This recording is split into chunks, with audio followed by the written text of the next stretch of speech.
It's going to be a super awesome topic. Yeah, I'm really excited about it. Well, here we go. We are live, and this is the Bush Whisperer. I'm here with Petra at the moment.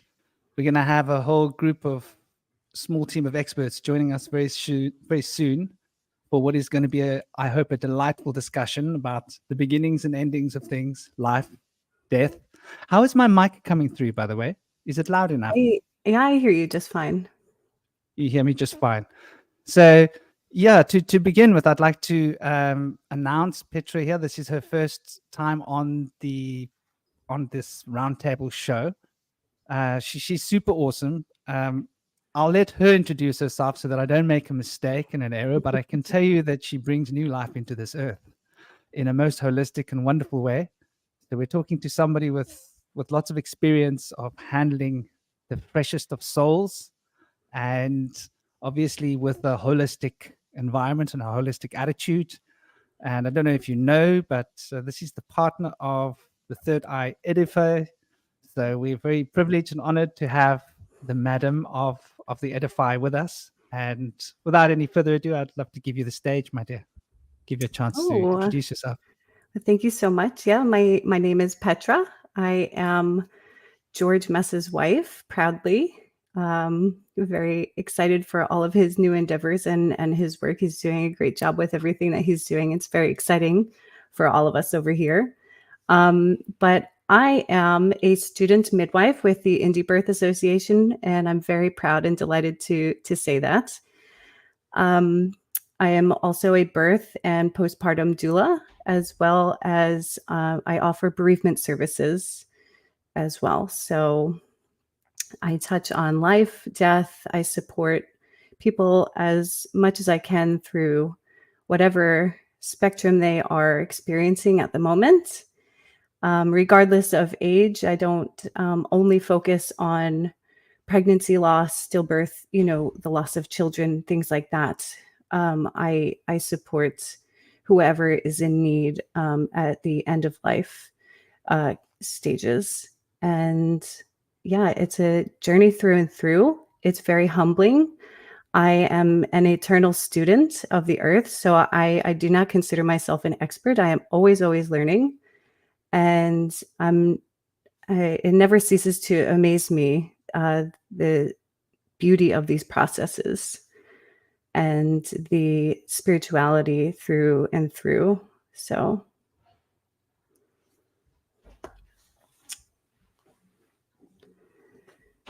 Well, what a lovely, lovely introduction. And thank you for joining us. I think this is going to be a great honor to hear from somebody with such wonderful experience. And I think you might well be an expert. Expert doesn't mean master, but it means you have expertise and experience. Sure. And like if I need a plumber, I call an expert, someone who knows how to do plumbing. Doesn't mean they know all there is to know about plumbing, but it means they know what they're doing. They're not just gonna. I'm not nearly even a beginner when it comes to bringing forth babies. I did cut my son's umbilical cord, which was a great honor. And I was there like a hawk with big eyes, making sure like who's touching my boy. But, definitely. I let the experts get on with it. So we're going to be discussing here today the transience of life, transcendence, life and death, birth, death, the principles of the three vital elements that constitute the structures through which consciousness is able to manifest a body, and the experience of life and death, experiential stories of the end and the beginnings, and also the fear of death. I think it's something we all live with. I think it's a very big hurdle. I noticed as a little boy, I drowned when I was 3. And so I had a very pure experience of crossing over, very pure. It was none of the adult crap. It was a vibrating universe that was changing, and there were 3 things being taken out of me, and it was very scary. And it was very joyful before it was first very painful, then it was very peaceful. Then it was very joyful. Then it was wow. Then it was very scary. Then it was really a big challenge to try and hold on to those memories. They're getting taken. And then it was memories of from there. And then it was, what on earth was I doing there? Like, how did I get to that place? What was I doing there? What is that place? I remember these very vivid thoughts, even as a 3-year-old. But I wasn't a 3-year-old anymore, because when I came back, I couldn't relate to children anymore. I could only relate to adults. It was very strange. And I remember thinking to myself, like, what is this place? Is it like a my mind couldn't find a word, but it felt like a prison. And I remember thinking to myself, like, how did they get us here? How did they make us go here? That was my thoughts as a 3-year-old. And then seeing them going into the pool to fetch my body and trying to go back. Somehow I managed to jump all the way back down there to the pool. And the experiences that came afterwards was ESP, because that little gland in the top of my head burst when all the juice came out, when all the agony, when you drown, it's very painful. Yeah. And your lungs burst because you hold on as much as you can and then you let go. And it feels like there's an explosion and every cell in your body is just agony. So, and then since then, my experiences that came following that of other planes of existence, which I can only call heavens. And obviously that led me on a journey to look for the occult. That's why I became fascinated and obsessed with the occult at a young age, and religion, which is why I'd read the Bible 2.5 times by the time I went to school. Wow. I had to get this God thing figured out. What was this thing that was this intelligence that was talking to me while I was going through this process? But the most ardent thing that I realized, and welcome to us. We've got the third eye here. We've got Konami codes. Welcome, love and peace, brother. We're waiting for you on the stage. Let us know when you're ready. And we've got Slick Dissident there too. I'm sure you guys are busy getting yourself all handsomed up, ready for the stage. And we've got Jenny. We've got Mexico. We've got a whole lot of our usual guests, and I'm sure more will be arriving very soon. And we've got Quinn. Welcome, Quincy. So yeah, what struck me the most when I came out was the fact that everybody's living in fear. And I was so aware that every adult has got so much fear inside of them, and it's the fear that prevents them from being happy. Because they're not happy, they can't really fully enjoy their lives. And so I was like, what is the point? What is the point of this fear of death? Because actually it's after you go through all that nonsense, it's quite pleasant once you get through all the nonsense. And obviously I was thinking as a child, I didn't realize that there's a karmic wheel. I think when we do it as adults, it's going to be a little bit more of a hold on tight, like just exactly what did I do with this life? At 3 years old, you can't make errors. You're just there, you're just experiencing life. You're leaving the body, it's normal. The whole thing's vibrating. Wow, this is a vibrating universe. It's very interesting. And the faster it vibrates, the further am I from that place. That place is vibrating really slow. That's how your brain interprets it, as a field of vibration. But I think that the fear of death is possibly what is the cause behind all of the structures on Earth. You know, if you think about it, all of our security structures, which have caused all of the problems which everybody's always moaning about, you know, the government, Uncle Sam. On some level, we've allowed it, chosen it, and manifested it because on a fundamental level, we all have some kind of a fear of death. And I want us to delve into what that fear of death is, why it is here, what the structure of it is, and why people fear the underworld. For the underworld is the journey of the fool, shall we say, traveling through the night. And traveling through the day, traveling through the night. We have to travel through the day and the night. This is life. We have to experience both polarities of being. And the other aspects that I would love to bring to the table are some of the mythologies, which I'm sure we're going to have some of our guests adding to, or what this principle of the end and the beginning and the alpha and omega means in terms of the etheric space, and how the astral space is fundamentally structuring the energetic system in the same way that the etheric space is structuring the material system, and the energetic system has to fit into the material system like a, actually it's the other way around. The material system has to fit into the energetic system in order for the systemic flow and change rate of transformation to be able to manifest us through this consciousness field into the physical domain of life. And who's joining us at the moment is the slick dissident, Brother Gabriel. What an awesome brother. Can you hear us? Okay, well, I'll introduce him until he gets himself his mic and all his gear ready.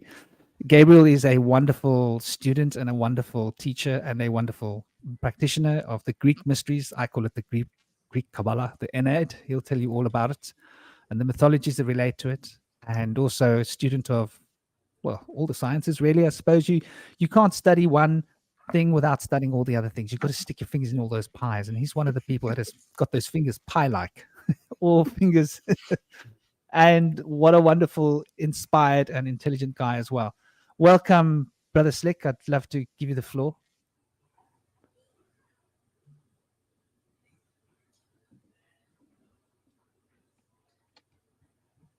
Can you hear us? Apparently my signal is really choppy today. Just barely. I'm going to take a real passive role. I got a bad signal today, but Petri, it is a joy to meet you. I'm so excited to Likewise. To get to know you. Yes, very much. Same here. Thank you so much. Well, brother, you might try, Absolutely. if you turn your camera off at points, you might find your signal will improve. I don't know how it works, upload and download, where your issues are. But who would like to start? Petri, would you like to jump on with the birth? Sure. Well, if it was starting with that fear, the idea of fear and where that comes from, I mean, I think that a very obvious answer is that it's easy to control when there is a lot of fear. And so the intentions that people have here in teaching us certain things and getting certain ideologies under in our minds to instill fear in us makes it easier for us to be controlled and for us to fall in line and do like the very obvious things we saw. All of that happened just over the past few years with a lot of people. But when it comes to death itself, it sounds like what you were explaining was this experience of consciousness, which is what makes sense to me when I think of death. And, you know, not everybody has to agree or share my view, but I view death as a transition into pure consciousness. And to me, that doesn't sound like something that needs to be feared. So I think that what I find fearful is not death itself, but you can not be fearless of death, but at the same time fear the grief that we in our human experience have that comes along with death. So I can be fearful of losing people that I love, especially as a parent. I can't imagine losing my children. And there's something kind of very unnatural feeling about even the thought of our children passing before us. It's just not what we consider the natural order of things. So there's fear in that experience of grief and loss. But in death itself, I don't believe that I am fearful of that. So I think that that's an important concept to think about and really get ahead of time clear for yourself is, where is my fear? Where is it coming from? Is this really what I believe, or is this what I've been told and what I've been taught growing up? And is this the ideas that other people hold to be true, or is this really what I believe? And I think that the answers surprise a lot of people who are new to that concept. But going into the comparison of birth and death hold the same liminal space, in my opinion. We come from the same place that we return to, which again is pure consciousness. And so this is like a space between the worlds, or between the realms, and the place where the soul just enters and exits the material physical world. And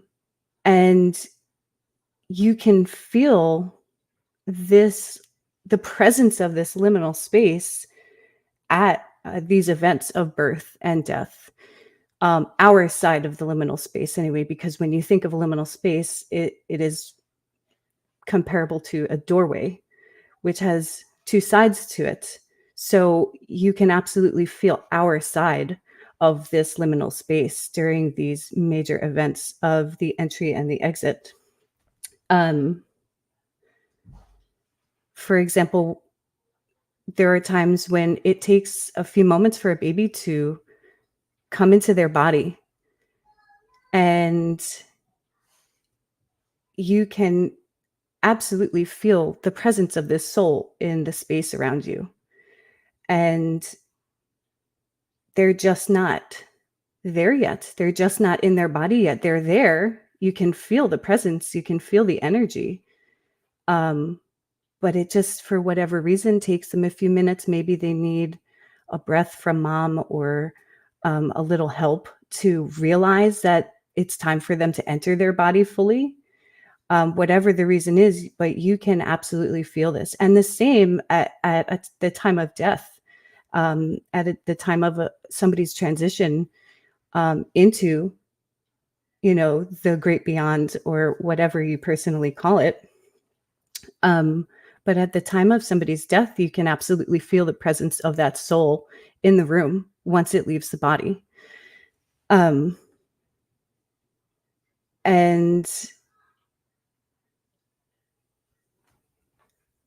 I think that where we go and how long it takes us is different for everybody. But the ultimate is the liminal space takes us to and from. And I think that what that place is, that pure consciousness, some people call it heaven, some people call it nirvana or summerland, some people even call it hell. Some people believe that hell is simply a resting place, like a dormant resting place of consciousness. And so that's what came up for me in listening to your story and delving into fear, because fear, it has the power to dictate your life, your birth experience, your death experience, and everything in between if you allow it to. So there is often a lot of inner work that needs to be done in order to, like I said, kind of like sift through that and decide where that's coming from, and if that's actually true to your own ideals.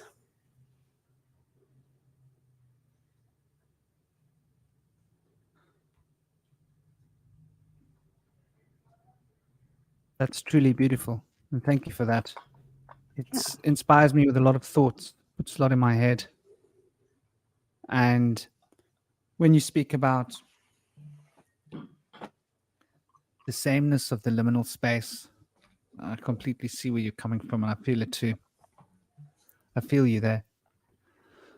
I also would say that when my son was born, I noticed they want to put a lot of fear into mothers.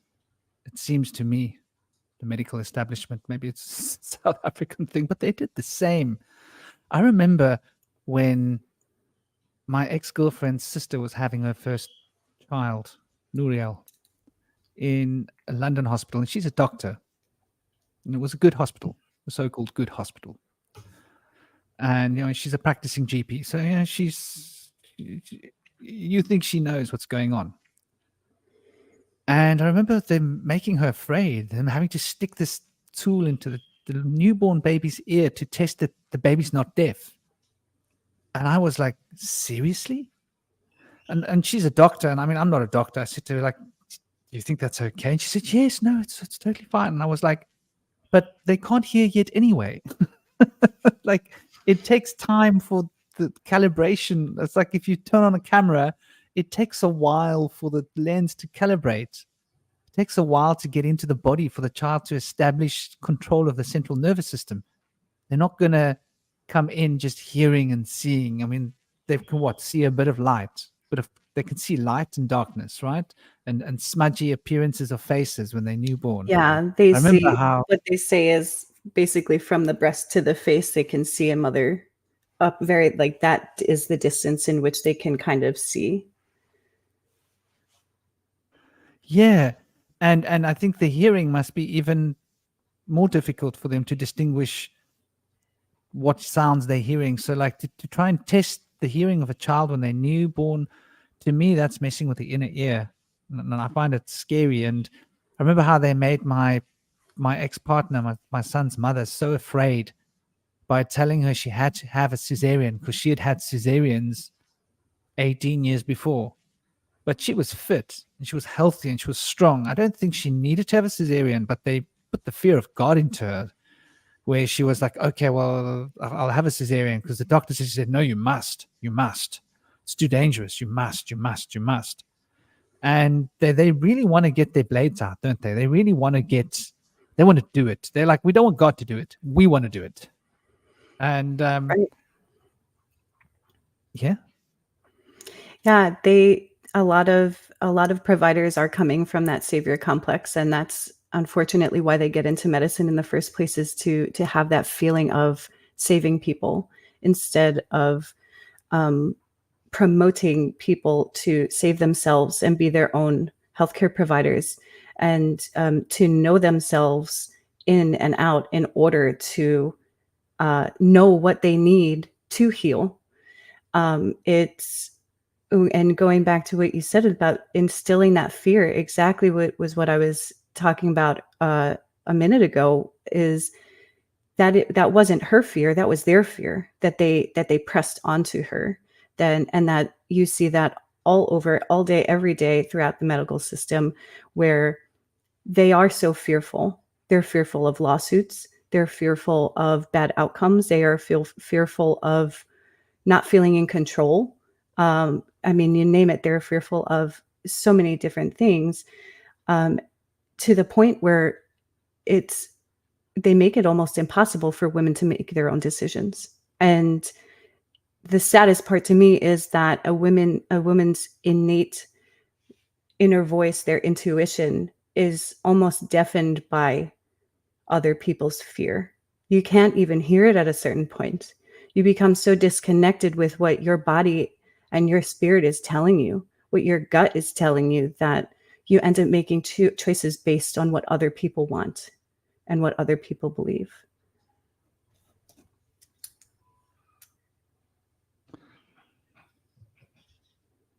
And I suppose that brings us to the next part of the discussion: why so much fear of dying? If you're creating fear on the way in, I guess so. I can remember because I drowned when I was 3. I got a little bit brain damaged, I believe. And well, I electrocuted myself and almost died again when I was 4. Got stuck in the wall and took a lot of voltage and could smell the brainstem burning. And so I got a second sort of very close shave with death, where I was standing next to my body trying to figure out what to do about this dilemma. And thank God I came up with a solution that's I think saved my life. But you can't think when you're taking 220 volts or 240 volts. By the way, you can't think at all. I could imagine not. Yeah. Scary. Just hold on for the ride. Yeah. So I basically drowned, and I had to sort of start with a fresh slate at age 3, in a sense. So all of my memories backwards were open to me. in like a very clear way. So my memories, I've got memory like a timeline that goes back to literally, if not days, within 2 weeks of coming out of the hospital. And I can remember like the feel of the bed, the fact that I can't turn my head. Couldn't even turn my head. That's how newborn I was. And trying to see like where they are. But all I can feel is two things. 1 and 2, mommy and daddy, and I can feel them. And I can't think, but thoughts flow through me like I'm like a conduit. And whatever emotions there are, I'm just tuning into that emotion. So what emotion daddy and mommy are holding between them, like a pitchforks, boing, boing, boing, boing, boing. I'm sort of bouncing between these two fields of consciousness without the ability to think. Very interesting state of consciousness. And so when mommy is scared and daddy is scared, like I became a bit afraid too, because his doctors were like, oh no, she's had 2 cesareans and 39 years old. She'd be like, oh, this is a danger. She'll be 40 years old having a baby. And I was like, no, man, she doesn't look older than 30. Her DNA is good. She's young. She's fresh. She's healthy. She's strong. She's fit. She used to be a top sprinter. You know, she's got like good, strong genetics and good, strong, healthy energy bodies. But they still managed to put the fear of God into her.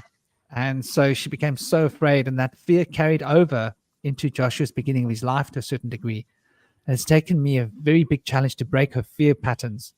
Afraid of me taking him on the mountain, afraid of him going into the sea, afraid of him swimming, afraid of everything.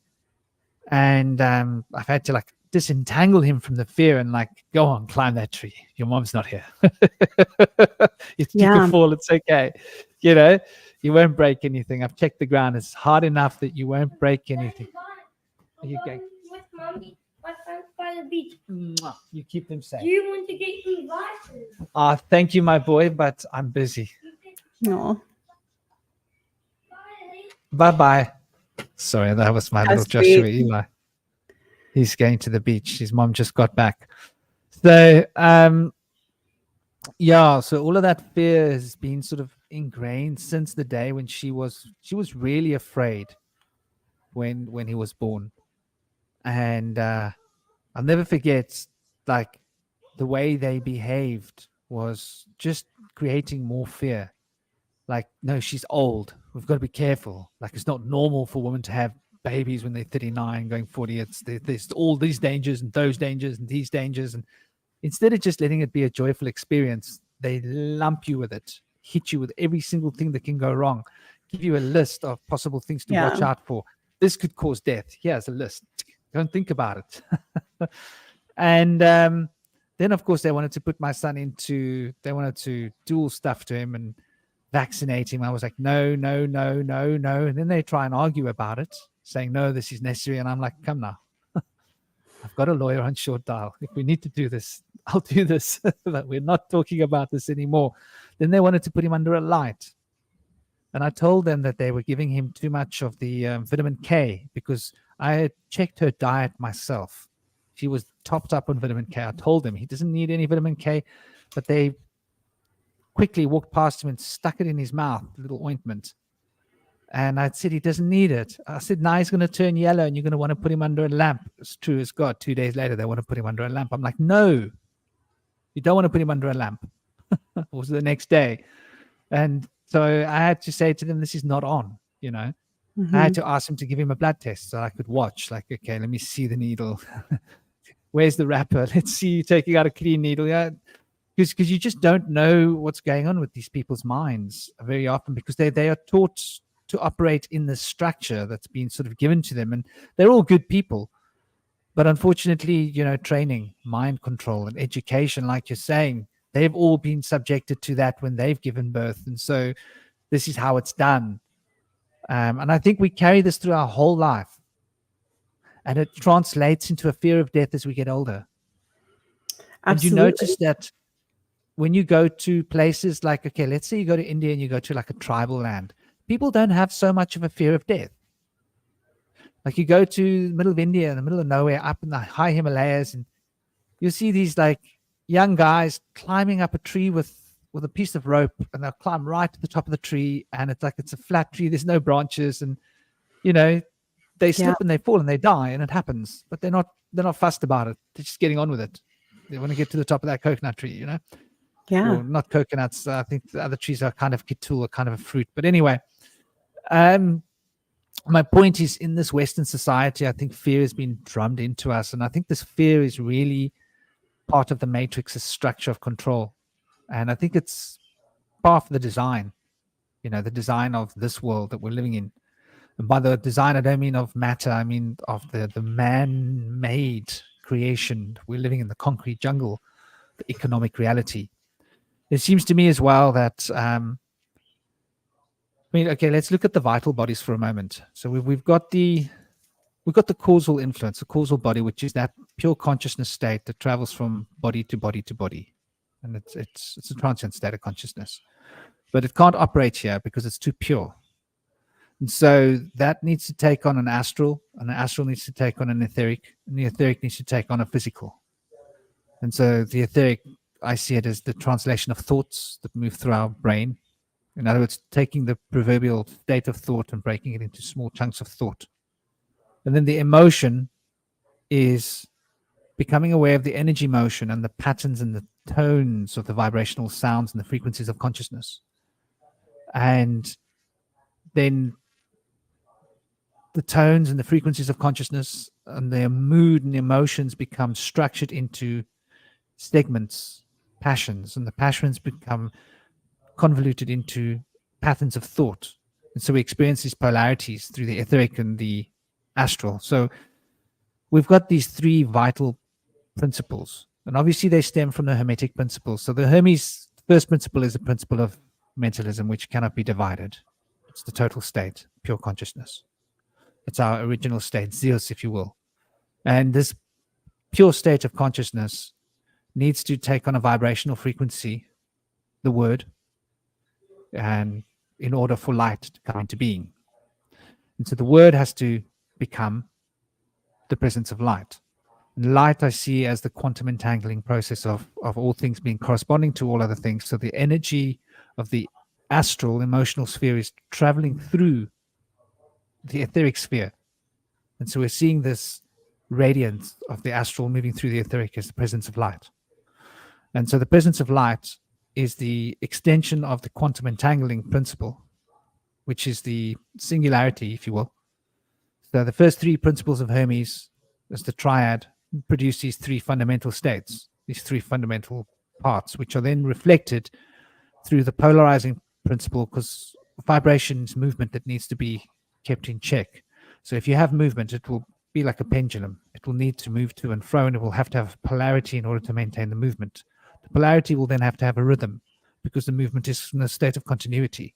So there becomes the rhythm as governing the polarity, which is governing the principle of cause and effect, because of the rhythm and the cadence of the polarity, which is the expression of movement, which is the expression of the quantum entangling field, which is the way in which the correspondences of all things in the universe that correspond to all other things as aspects of the one consciousness, Zeus, the first principle of Hermes, comes into being. We have the cause and effect principle, which is a reflection of the causal body, the first body, in the sixth principle of Hermes, cause and effect, in order for the generation of the cell tissue to come into being. So these three bodies then operate through the seat of the soul, the heart of the soul, the seat of the astral in the solar plexus, the heart of the astral in the heart, and the seat of the etheric in the Muladhara and the base chakra, and the heart of the etheric in the womb space, the Svatisthana chakra, the sacral plexus. And so these three bodies are three intersecting aspects of reality.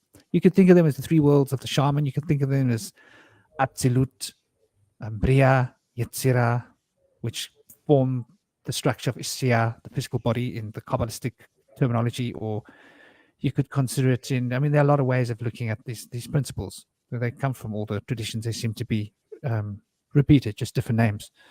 So we've got these three bodies that make up the physical body. And in the point of death, we lose the astral and we lose the etheric.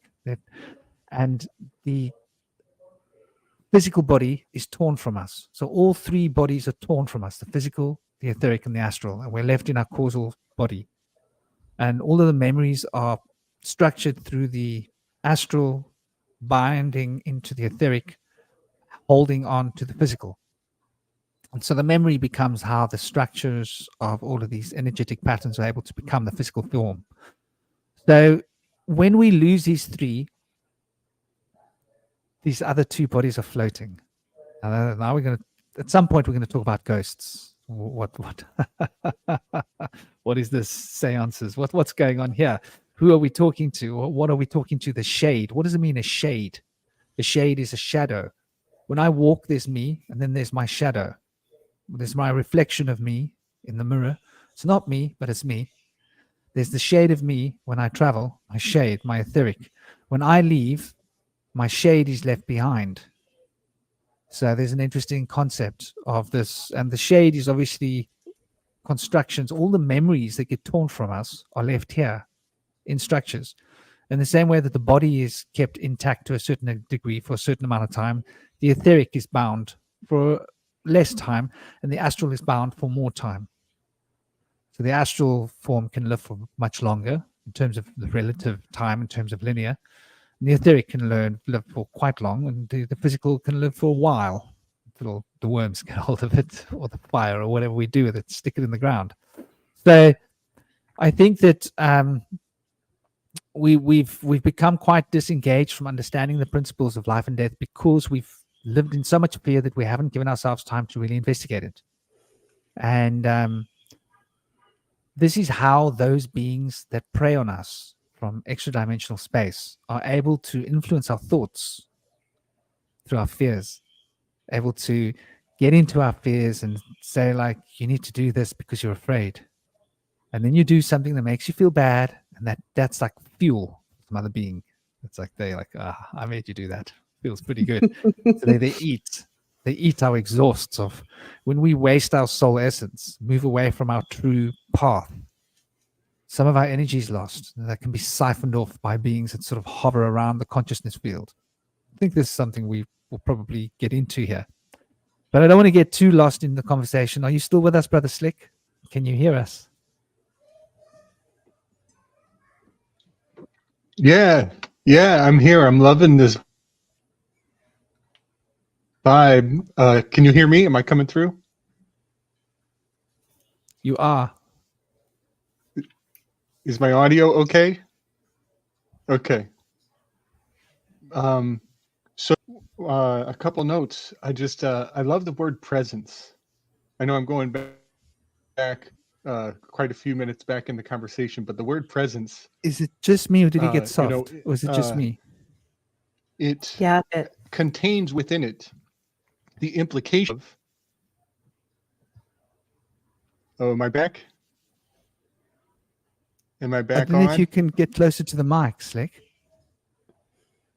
I got lots of technologics he's working with me today.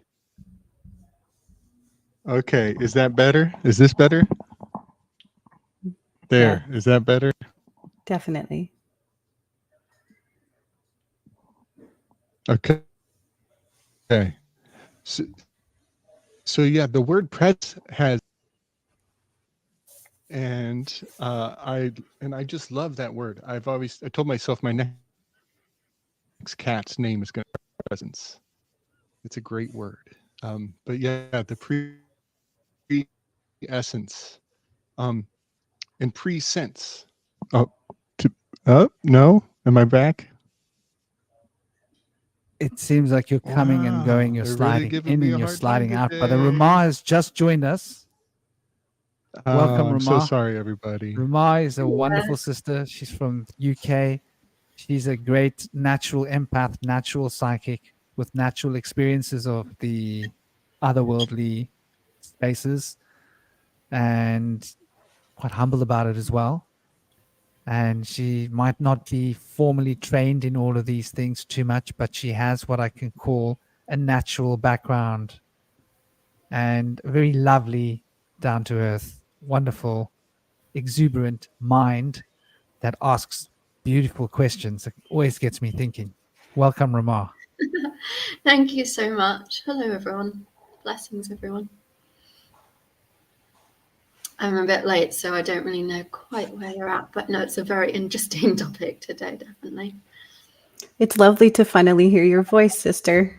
Oh, thank you. It's so lovely to hear your voice too. Yeah. Slick, are you still with us, brother? Do you want to? I don't know if you want to try again. Greetings. Yeah. Hello, Rama. Am I good? Is it coming Okay, through? yeah, I hear you. Yeah. And it might just be sometimes the difference between StreamYard and YouTube, Nice. because I did hear you a bit when I was on YouTube. Oh, you've cut out again. Oh, good. Nice. Well, yeah, I'm happy presence. Well, and I hope you're having a good day, Ramah. Just to recap, we've been talking about life, we've been talking about death, we've been talking about all the wonderful stages of the consciousness field, taking various different structures of form. Petra has been sharing her experience with being a birth mother, if that's the right term. My grandmother was one who had the old Celtic ways and this knowledge of bringing children, and she used to be able to read children's heads and tell them what their future strengths and gifts and weaknesses would be, and spiritual gifts and all of this. And it's something that's always fascinated me. And the fear of death has come up as a big theme. Yeah. I also think the other thing, and this is very important, I think, which hasn't been sort of put on the table as of yet. What I remember, what the only thing that scared me when I was little was the thought of them taking my memories and go, oh my God, I'm going to forget my life. I'm going to forget my dad. Oh my God, I'm going to lose my dad. I'm going to lose my family. Oh my God, my loved ones. Like the thought of losing your loved ones. It's a very scary thought. Especially when you're a little boy. Maybe when you get older, I don't know. I don't think it's going to get Well, that for much me, it easier. was more a fear of my loved ones losing me. Like when Franklin knows this, so I drifted to sea as a child, like miles and miles out, so I couldn't see like cliff tops anymore when I was by myself. So, you know, I did go through a really strong internal process. I was older, quite a bit older than Franklin was, I think 3 when he had his experience, from what I recall. But for me, I was 8 or 9. But that was probably my first meeting with my own mortality in some sense, and with having to decide, is there a God or isn't there? I mean, that was that in itself was a scary thing, like questioning divinity, because I think probably a couple of years before that or something, when I was a bit smaller, I remember standing there shouting at the sea, God, if you exist, strike me down now. Nothing happened. But then a couple of years later, whatever it was, something did happen. So whether those two are related or not, I don't know. But that's definitely an interesting thing. Is you know, as a child, have our parents talk to us about birth and about death, and life, you know, everything in between. You know, have they? Because I feel like during that process, for me, it was very much just like I was thinking about my family, and I was praying and saying, God, if you do exist, please take care of my family. Please don't let them suffer for too long. And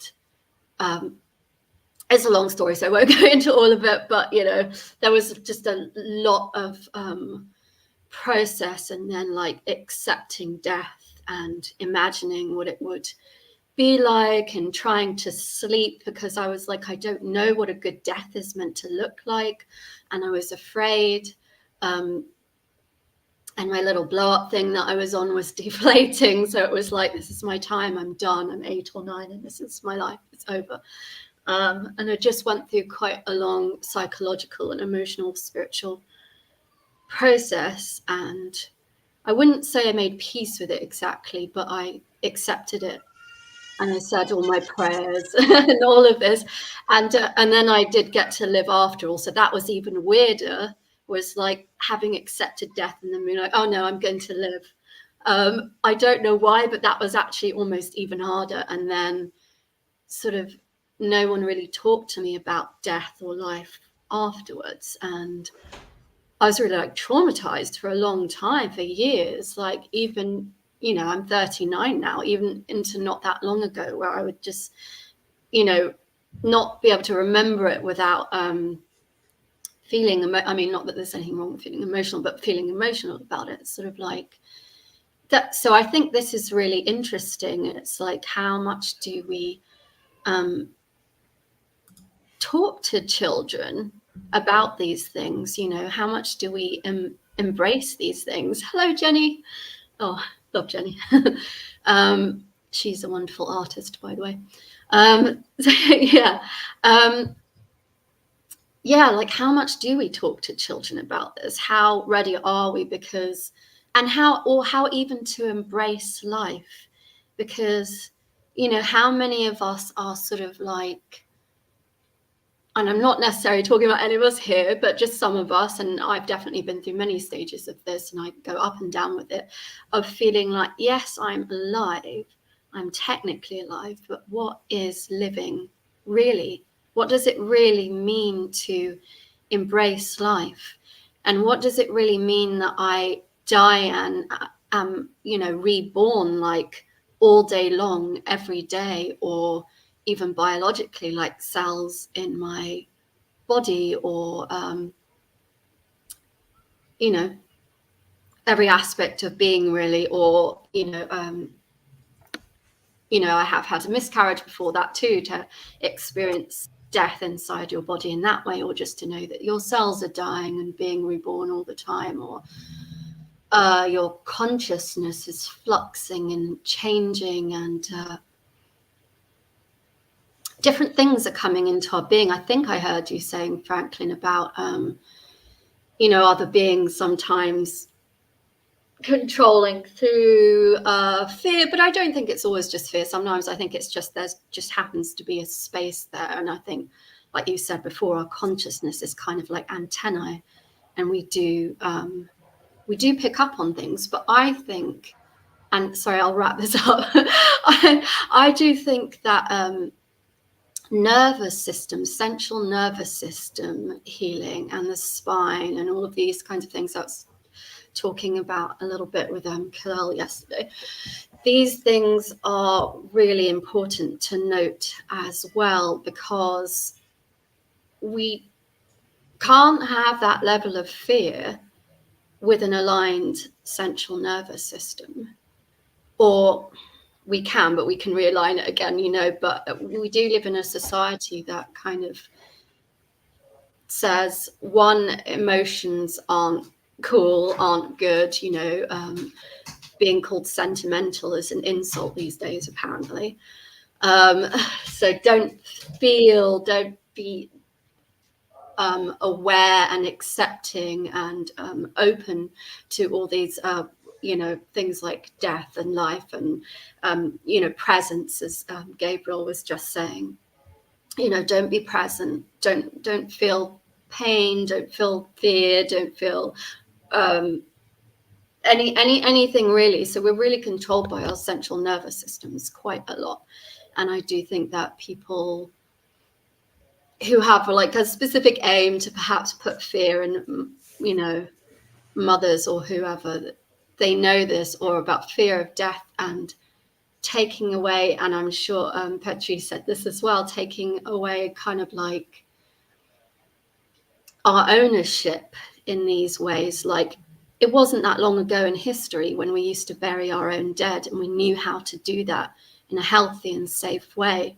So why would we be, yes, we would mourn because that's normal and human, and we should, you know, feel our feelings, but we knew how to bury our dead, and we knew how to give birth. And if we didn't, there were other people in the community who had done it before, you know, and could help us. So I think, yeah, all these things are probably connected.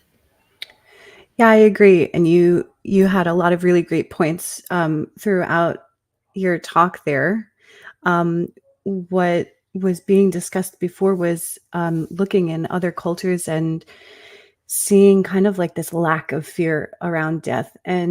But when we see these cultures, we also see that their view of death in general is very different than Western views, and they respect and revere death in a way, and they still have their rituals. And exactly what you were just saying was that we don't have that anymore. You're right. It wasn't that long ago where we did have our own rituals. We did bury our own dead. We did.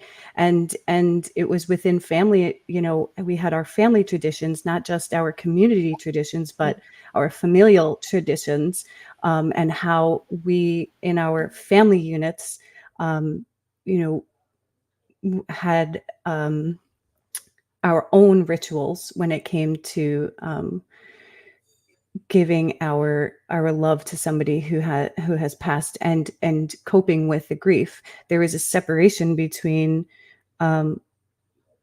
death and the grief. There was an understanding that, you know, what grief is and what death is.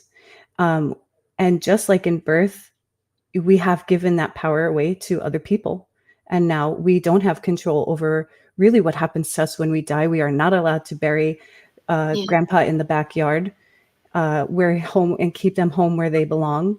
We're not allowed to, you know, they want you to think that you're not allowed to give birth in a forest on the earth, but you can absolutely do whatever you want. And that's really the truth. And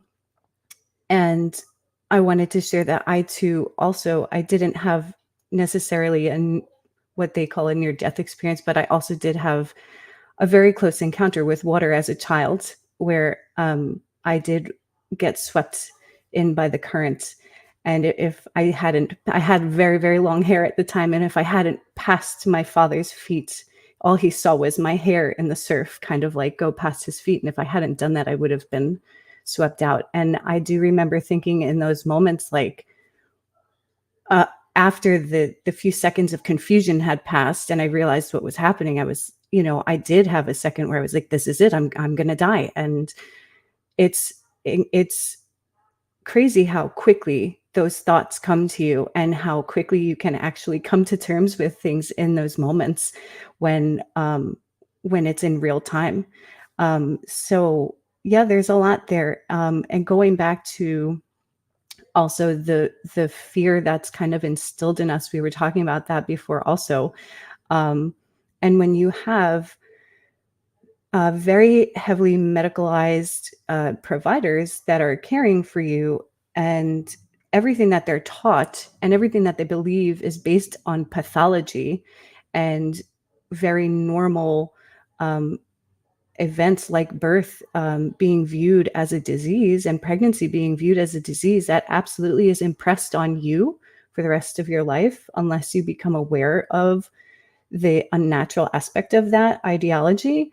And that in turn is absolutely pressed upon your children. And that's why, you know, we have seen generations of women who, you know, entered the hospital to give birth and have not come out.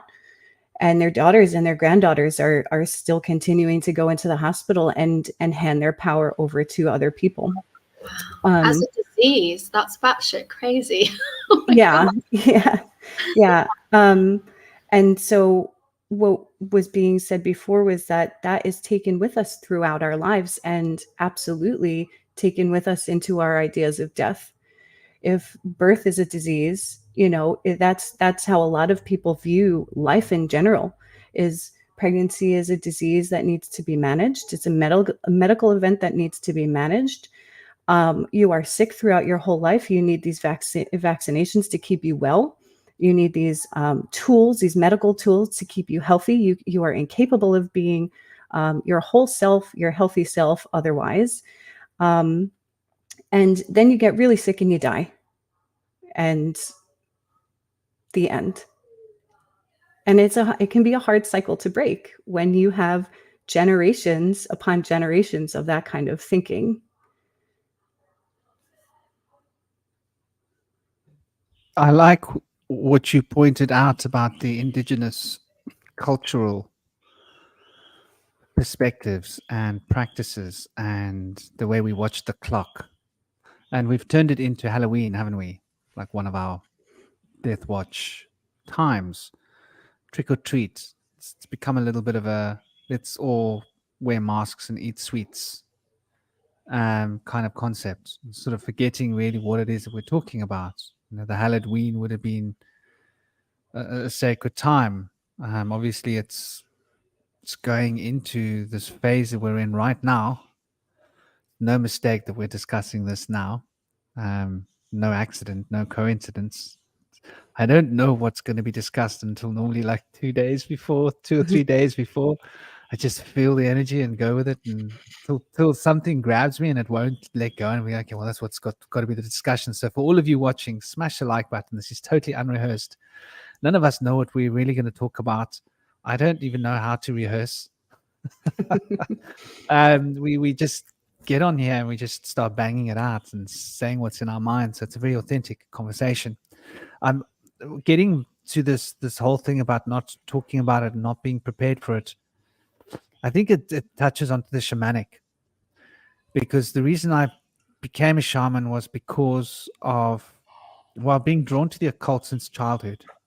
Though, if I'm honest, the reason I drowned was because they convinced me that I should go into the water. And I had an argument with them telepathically, but they convinced me, and I went into the water. They convinced me I'd be okay. Then they convinced me that I was being lied to, and that I can put my fingers in those holes. Within 6 months, 8 months later, when I got about, it must have been about 8 to 10 seconds of full current in like 1978, 79. So back in those days, safety regulations weren't what they are today with houses. So if you got stuck in the mains, you got stuck in the mains. And once again, they had convinced me, but it was the drowning that had caused a certain change in my brain. And I think shamanism is usually the people that are drawn and pushed to become shaman are pushed in such a way because of the experience that they've had related to death or illness or near-death experiences, or some kind of extreme shock or trauma, which is akin to the dying process of the self. And this is very often, I think, what triggers the shamanic experience, because the questions cannot be answered by books, cannot be fulfilled by the traditions, cannot be fulfilled with little bits of ESP. There's a requirement to have a full dose once you've had that experience of the death. And so you're driven to go out into the wild and to spend a lot of time in the wild. And in the wild, nature starts to talk to you like a child. So shamanism is very often people that have had a death experience, and they don't really have a choice. I was excommunicated from playing with other children because after drowning, my ESP was so strong that I would walk past someone in the street and stop and start telling them about them, like who's going to die, when they're going to die, whose ghost is there, who died, this happened, that happened, this is going to happen. Oh, your wife is having an affair. And start telling them addresses and phone numbers and names and stuff. This 4 or 5-year-old stops you in the street, tells you names and addresses and phone numbers of where your wife is having an affair, or, random stuff like that. And other kinds of experiences that I would have with children, where we would meta concert in a way our minds and speak in one voice, and it would really freak adults out. And so I wasn't allowed to play with other children. I was called a devil's kind, which is a devil's child. They thought I was possessed by evil spirits because I did predict one of my neighbors would have an accident, and I said the exact time of day and date that he would die, and he did. So of course it was my fault that he died. And so this kind of thing, like often if you have a death experience, you can have fluctuations of your consciousness field, which will pick up information randomly, and it forces you to go out and become naked in the wild. And so that's really what the shamanic path is. It's about undressing, in a sense, becoming completely, stripping away all the layers. And when you're in nature, there is nobody to be. There's no name. There is no book. There's life and death. You're facing death. You step on that snake, you're dead because you're living in the jungles. There's no doctor. There's no telephones. There's no way to get medical assistance. If you accidentally trip and twist your ankle, you could die where you fall. So you have to be conscientious about life and death is with you every moment of your day, every moment of your evening. When you're sleeping and you hear the bear coming nearby and you have to talk to the bear because the bear is coming very close to you sleeping, if it accidentally walks and comes to your bed and gets a fright and accidentally mauls you, you die where you get injured. And so it's a very real, visceral, back to life and death.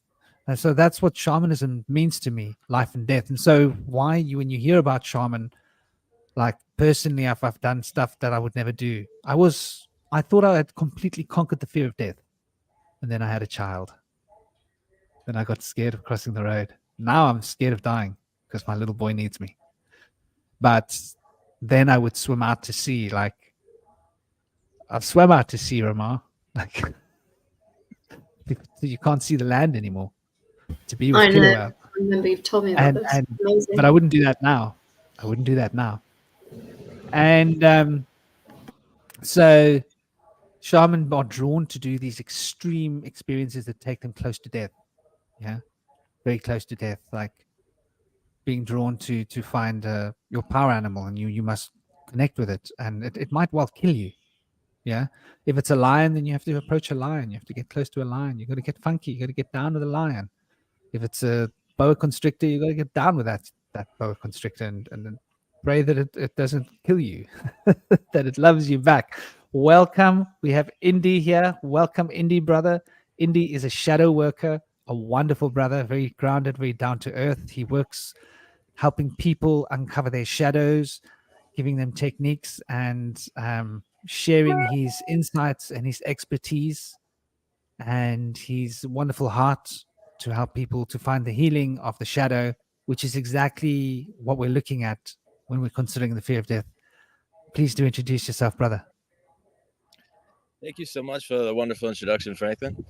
My name is Indy Sage. I'm so glad to be here today for this wonderful discussion. And I know we're going to go deep as usual on this wonderful topic.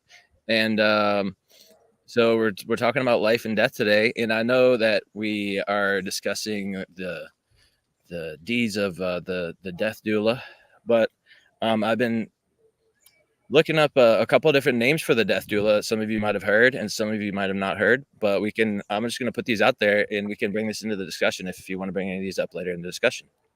They're also known as a death walker, death coach, dying guide, a mourning doula, end of life specialist, community death care advocate, death midwife, soul midwife, transition doula, Vana doula, elder care doula, or palliative care doula.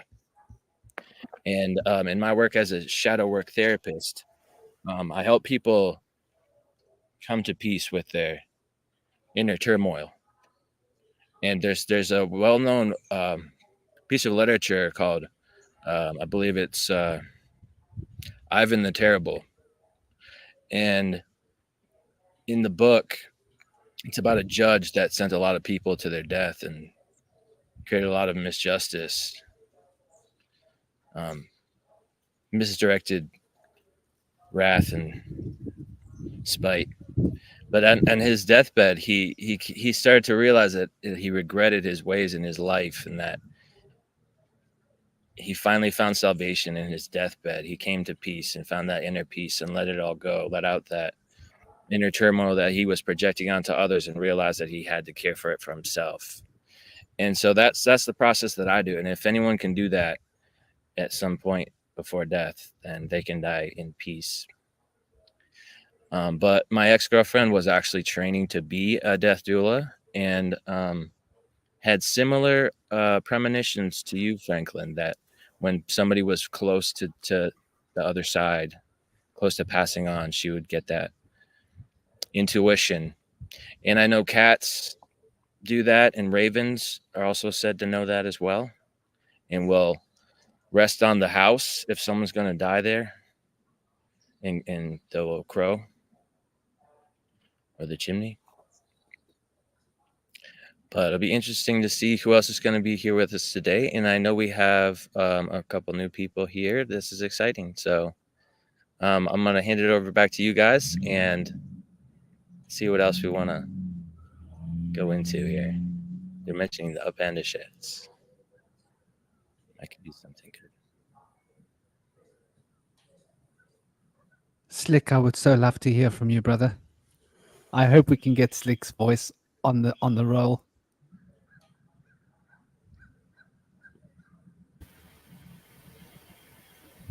Hope Gabe's there. I'm still here. Am I coming through? Yeah, we hear you.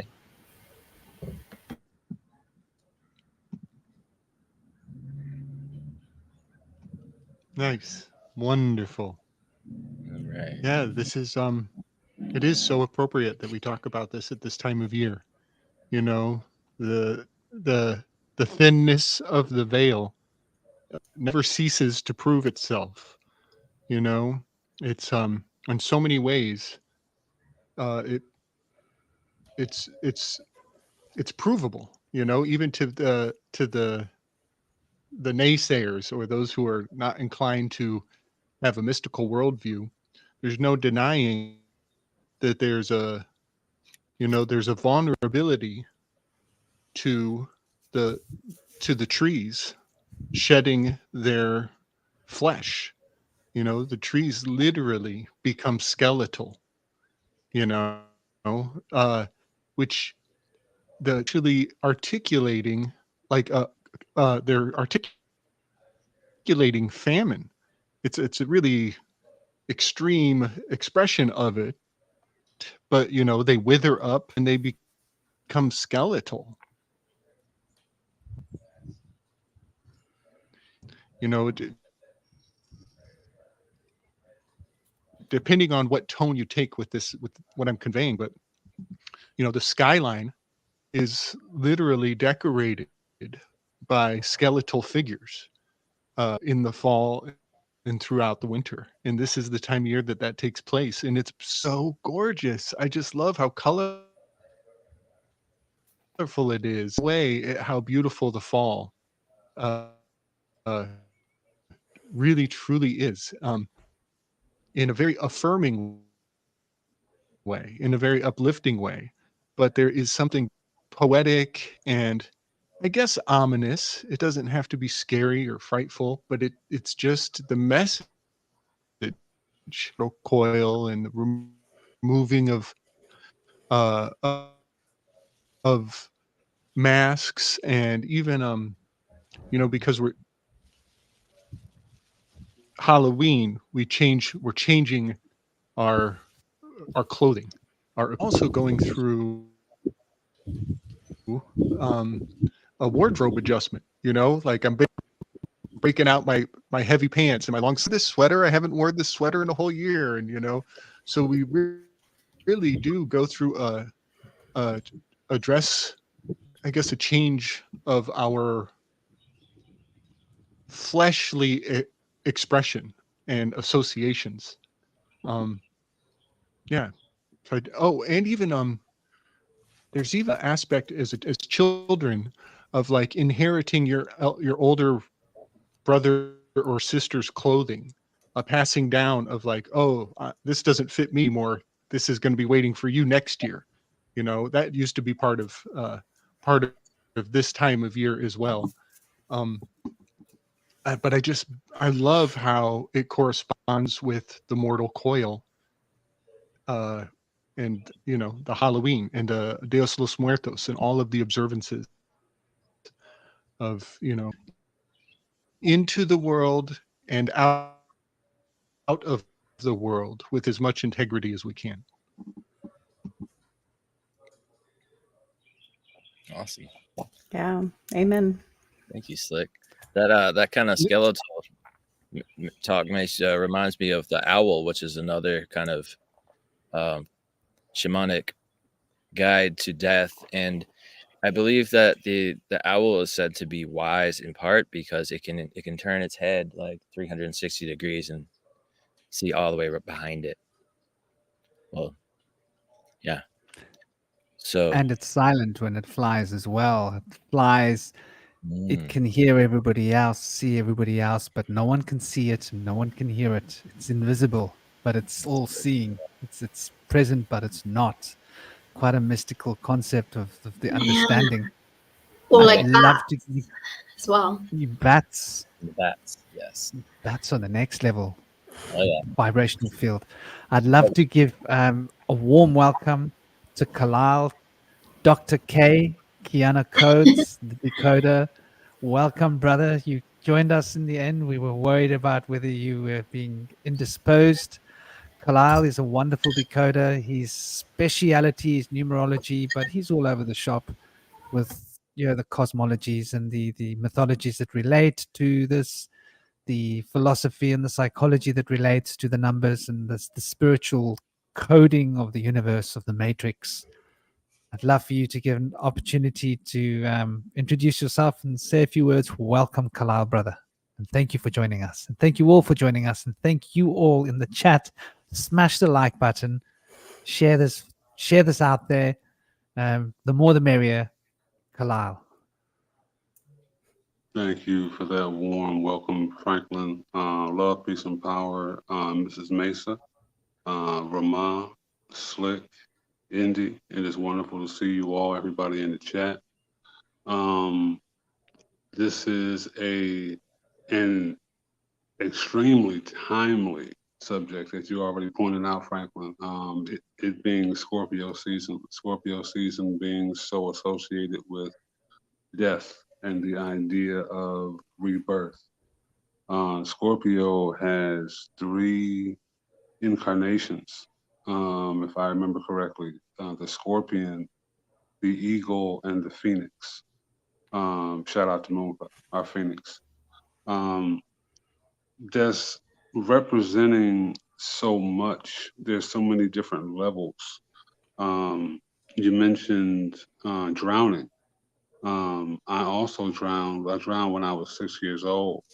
I'll never forget the feeling of anger.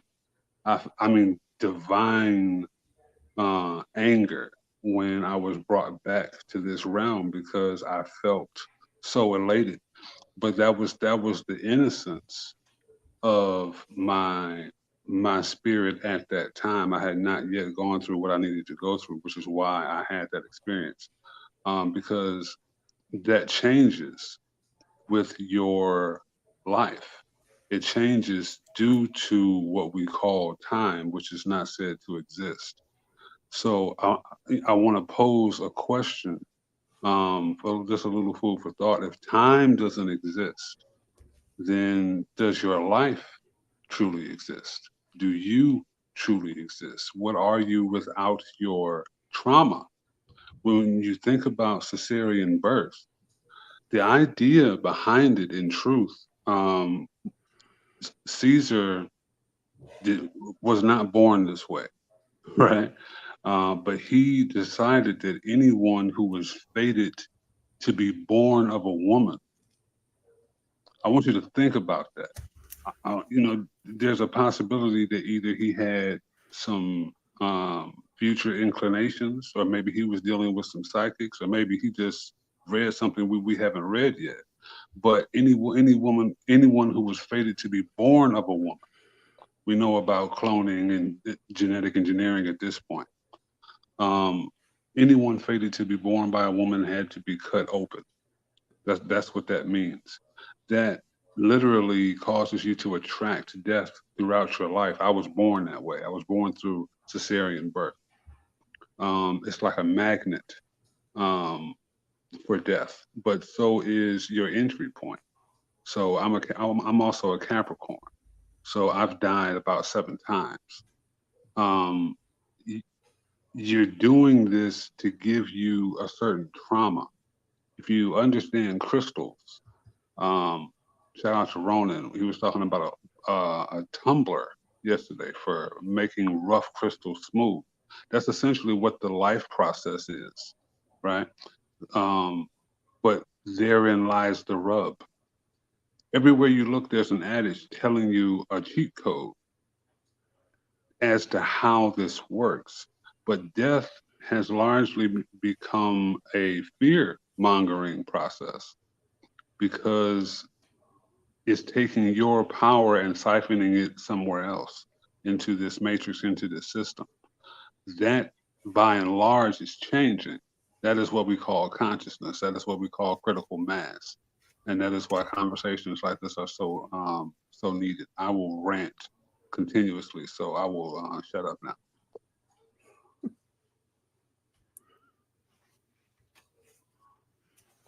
Thank you for that, brother. Beautiful. Looking forward to hear more of your decoding and more of your stories. And I can relate to that feeling of anger. For me, it felt like I'd been robbed. I was like, I really didn't want to come back. I really didn't want to come back. I was like, no, not again. Not again. No, no, no, no, no, no. I've just done that whole trip. Interesting how that emanation of injustice, that's how I saw it. That's how it seemed to me. Which is interesting how we often feel that our lives are not just, and we often don't see the justice of the universe and that the laws are somehow balanced on a set of scales. And that we do have a lot of input, even if it's the control of it is in our heads, in our lives, the heads, the illusion of our lives is the illusion of control. Though I'd love to hear Slick or Petra or Indy or anybody. I'd love to leave the table open for anybody that wants to throw anything at the table. Throw something at the wall if it sticks. Well, I was just reflecting on what Slick was saying before about, and Kalila as well, about just the time of year, and especially Scorpio season and being associated with death, but not just death, but rebirth and tremendous transformation. And how it is such an appropriate time to have this conversation. But what it brings up for me is how many times within this lifetime do we die? And how many times within this lifetime are we reborn? I absolutely come alive during this time of year. And it's because I have the awareness to look at everything in my life and see what is not serving me, what part of myself does need to die in the coming season, going into the winter, into that internal season of winter, and how I will be reborn in the beginning of the year, in the coming year.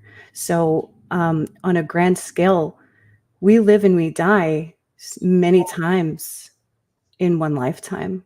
And then going back to what Khalil was saying also, there was a great question, is who are we without our trauma? And I am a person that has undergone extensive trauma, and I'm beyond grateful for all of it. It shaped me into who I am, and has brought me on this path. And exactly what we were talking about before is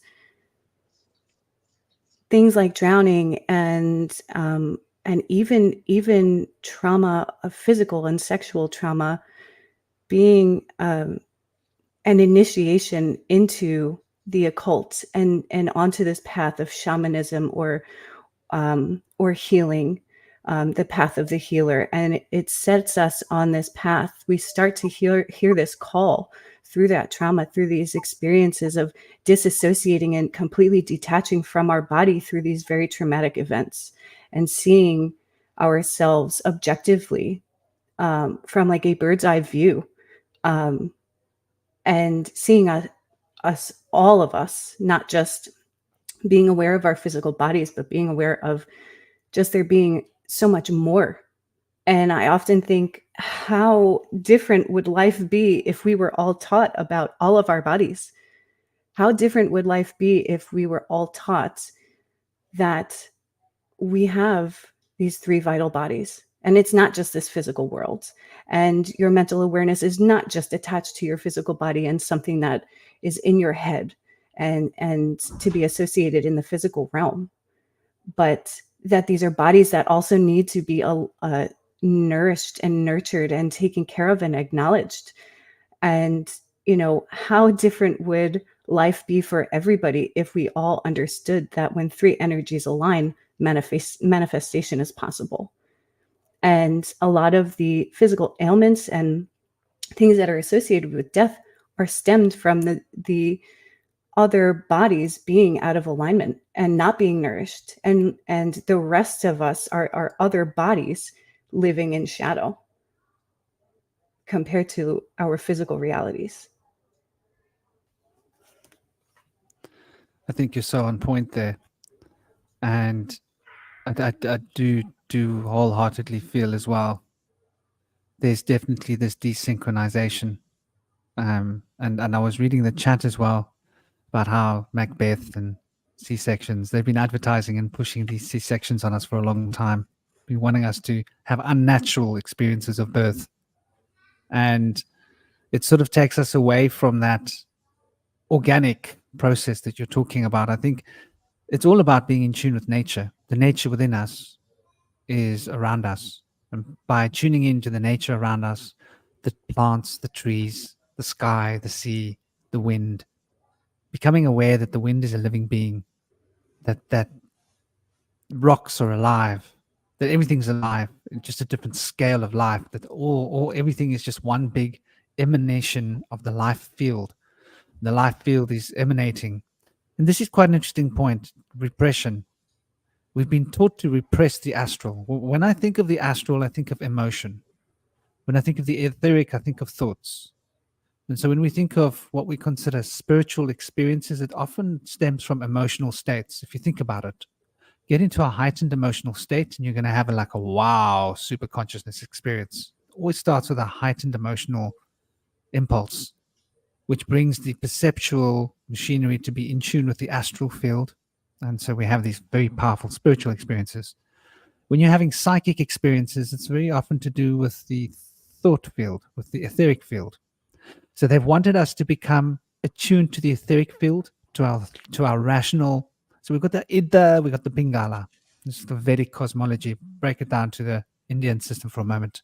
Well, Indian Bharat.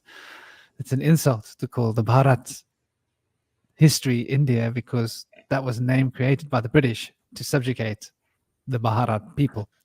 But the Ida and the Pingala. So we've got the Ida, the left side. We've got the Pingala, the right side. We've got the 33 points up and down the spine, right? And the 33 points have 32 mystical connections between the 33 points. And the 32 points are on either side of the spine, connecting the 33 points, making the 64 trigrams of the Taoist system of understanding the structure of the epicenter of the sun, of the event horizon, and the mathematics. As Nassim Haramein put it into such beautiful terms. Those of you that know Nassim Haramein, great. Those of you that don't, go and study his math work from like 20 years ago. He blew my mind. He's such a succinct guy. His old talks from like the beginning of the turn of the century are really amazing. His wife, wow. Petra, if you don't know Nassim Haramein's wife, she had a baby and she had an orgasm doing it. And she did it on camera. I was like, wow. I was so inspired. I was like, my gosh, now she's got something going on. Showing us what's possible when you shift your consciousness field and you align it beyond the point of fear and you embrace the experience. And you can see this woman she's not suffering. In fact, she's having the orgasm of her life. And then she's got a baby. Wow. So yeah, the 32 points and the 32 points, the 32 relationships between the 33 points of Ida, the 32 relationships between the 33 points of Pingala, and the Ida relating to the hypothalamus, which governs the emotional field, the emotional moods, right? And the pingala relating to the thalamus, which is got the little pineal doingi coming off the thalamus, in the same way that the hypothalamus has got the pituitary, and you'll see the posterior pituitary protruding from it. And so these two aspects are wired into the front and back of the brain, but they find that the front is wired in, of course, to the left side of the brain, and the back is wired in to the right side of the brain. So they want us to be left-brained, using the front of our cerebral cortex, using our thalamus pineal as a dominant feature, and we're supposed to repress the hypothalamus's experiences, moods and emotions, and no. That creative stuff that makes you want to make music and makes you want to paint and draw and do art, waste of time. There's no living to be made there. There's no way to generate the necessities of life in this way. You have to go and get a left brain job in order to earn money and earn your keep. We've brained this when we're kids, and it's not okay to cry. It's not okay to be emotional. You've got to be totally rational about everything. It's not okay to not have an answer. You have to have an opinion. You're taught in school, you have to have an opinion. You can't not have an opinion. It's too right-brained not to have an opinion. You can't just accept everything. So we've been taught to become overly etherically charged and to use the etheric field as a dominant field at the exclusion of the astral field, at the exclusion of the emotional integrity, and the emotional intelligence thus becomes stunted. And which is why it's so important while we're alive to practice the arts, whether it's music, whether it's poetry, whether it's painting, whether it's dance, whether it's sculpture, whether it's gardening. Bloody hell, you see what some people do with their garden. It's an art form. A little old lady next door to me, a little elderly lady. Sorry, I mustn't say that. She has the most amazing garden. She's so in love with her garden, and she's like in her 80s, but my gosh, that garden rocks and rolls. So it's artwork. It's really art. Every time I walk out my house, I can smell her garden. I'm like, oh, I'm like having an orgasm in the street. People are looking at me like, this guy's a bit weird. I'm just breathing in my neighbor's garden. I can smell it all the way down the road. So, and the sense of smell is the only sense that escapes the control of the thalamus upon the senses. This is important neurochemistry to understand why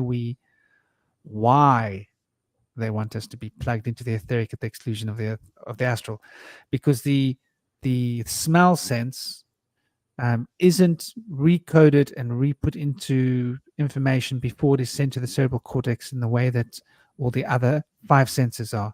And by the other five senses, I'm including the sense of experience, of mental experience as a sense apparatus. We experience emotional and informational stuff inside our heads, as we call it, actually on the outside of our heads, but let's just say it's inside our heads. It's actually around us. It's out here, it's all around us, but it gets recoded in our heads so that we can understand it. And that is through the process of the thalamus basically acting as a translator, if you will, so that the information, like the CIA, gets hold of the information before the rest of us gets hold of it. Yeah, they decide what we're allowed to know. So it's the CIA of the brain, if you want, MI6 of the brain, and they don't want us to use our smell.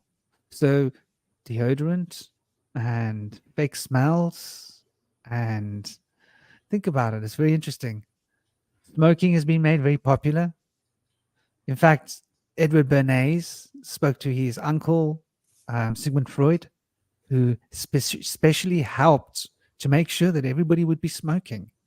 So we've got huge portions of the world's population smoking, and those that aren't smoking are using all these unnatural chemicals. And notice that these sprays have got little nanoparticles in them that will actually stick to your sense, to your receptors. So what happens? Why do these deodorants work the way they do? Okay, so you spray this rubbish on your body, then you walk next to somebody else, and these little nanoparticles fly off of your body and get stuck inside their nose, carrying the scent bomb on it, carrying the the terpenes that have been loaded onto those little nanoparticles, the aerosols. So these little particles then clog up and get stuck on the little receptors and prevent them from accurately being able to pick up. Now, there's an electromagnetic process happening with smell. We just don't realize it. Like the Muladhara chakra, this is the root chakra we're talking about, being disconnected from the root. So the root body is relating through smell, through the emotional plane primarily, which is why mothers know that's how you bring the baby into this world, into the physical realm. It's not what you're thinking. It's that emotional mommy, I'm here for you, that makes the baby come here, right? If we think about it, that magnetic pull to pull the soul in to take form in the body. It doesn't just power like somebody's with a magic wand and a hat. Ding, there's a rabbit. No, it's a baby. So it's an interesting perspective to bring into why they've taught us to become so left-brained and why we're not allowed to. Why aren't we allowed to express our emotions? I don't know. I'd love to throw that at the panel because that would be an opening to understanding life and death, I think. Well, I had some thoughts about scent when you were talking about that just now. Well, God, actually, to be honest, I've had so many thoughts. I can't even remember them all because it's just been gold what everyone's been saying. And my usual Pisces things, but my brain is like in every corner of the universe right now. So I hope I can make some words make sense right now. But the scent thing, it's obviously strongly connected to memory. And if we're thinking about initiations and preparation, both for life, for embracing life, and for death and everything in between, the unknown, all of this. Well, how can you collect ancestral and ancient memories? You know, the things our great grandmothers and grandfathers knew, or priestesses and priests of ancient times, they knew about the rites and the initiations of coming into life and coming into death, you know, and being able to put all those pieces together again, you know. So I do think that's a big part of that. And also I think with scent, how important it is to treat it in a way that isn't inverted, that isn't like, you know, and we've all done it, spraying the chemicals on our body, it smells nice or whatever, but, you know, say we're instead anointing each other or oneself with essential oils or what have you, or something like frankincense and myrrh and all the different qualities they have on the psyche, the remembering, the bringing together of all those parts of that knowledge that we do have really innately in ourselves somewhere.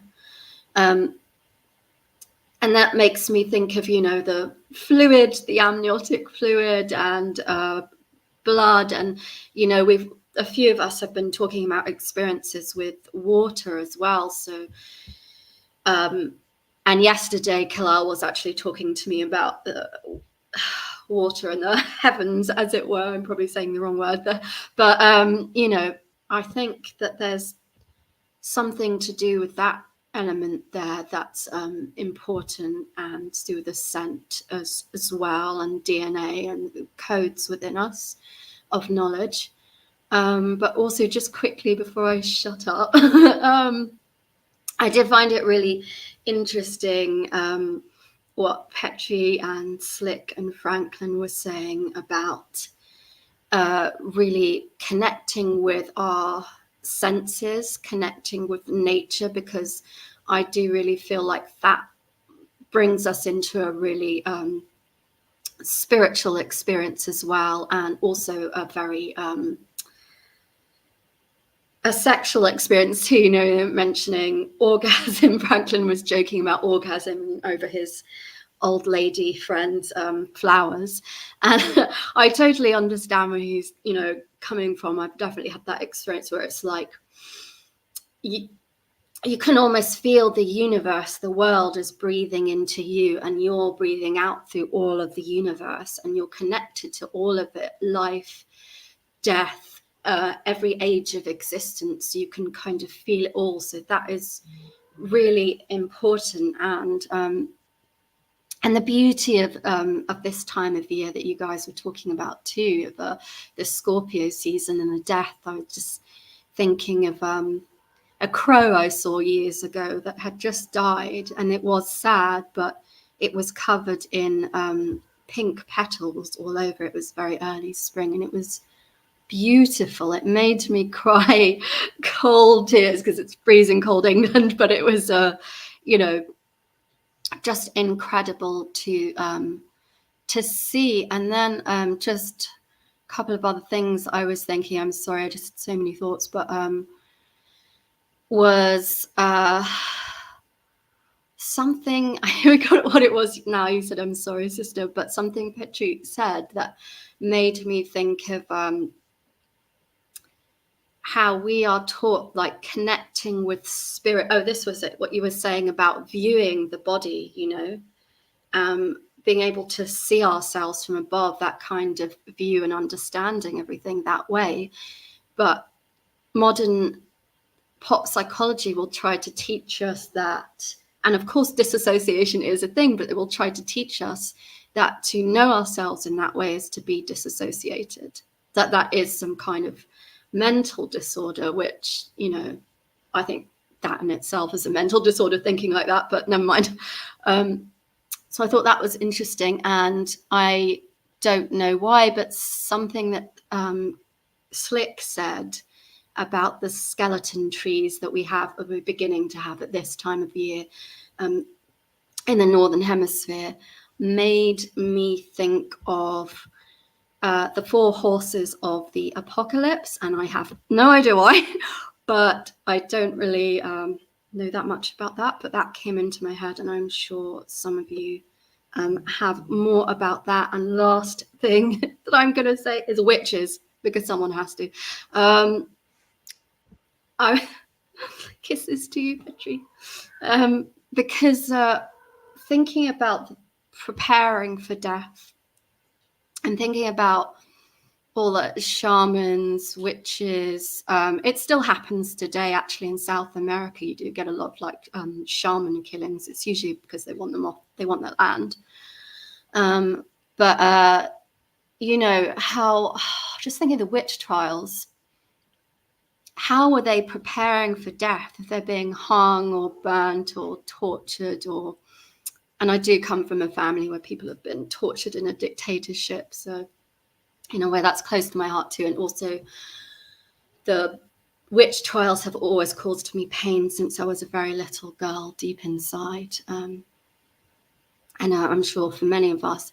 So I'm just thinking of a being going through that, going through death, the changing of their consciousness, the dissolution of their mind or their body as it's being burnt, and the fire, what this means, the fire or the water, the different elements that we're exposed to. And I do think it's interesting that a bunch of us here have been exposed to water, and sure we know what some of us are in this lifetime and in past lifetimes. So that kind of transition and that kind of preparation and that kind of trying to, because we still have it today, but in other ways, to trying to control and funnel the life force, and what are these kind of tunnels of existence that they try to put us through and control.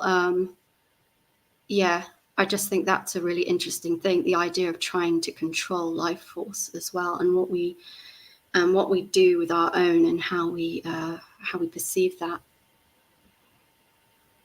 Because we'd have to be our own death doula in that situation too, wouldn't we? And so, yeah. I'm wondering if anyone remembers when they were born too. I'm going to shut up now. Sorry. Right on. I'm working on that. I haven't reached that yet. I need to do a lot more regression, but I'm not that far off.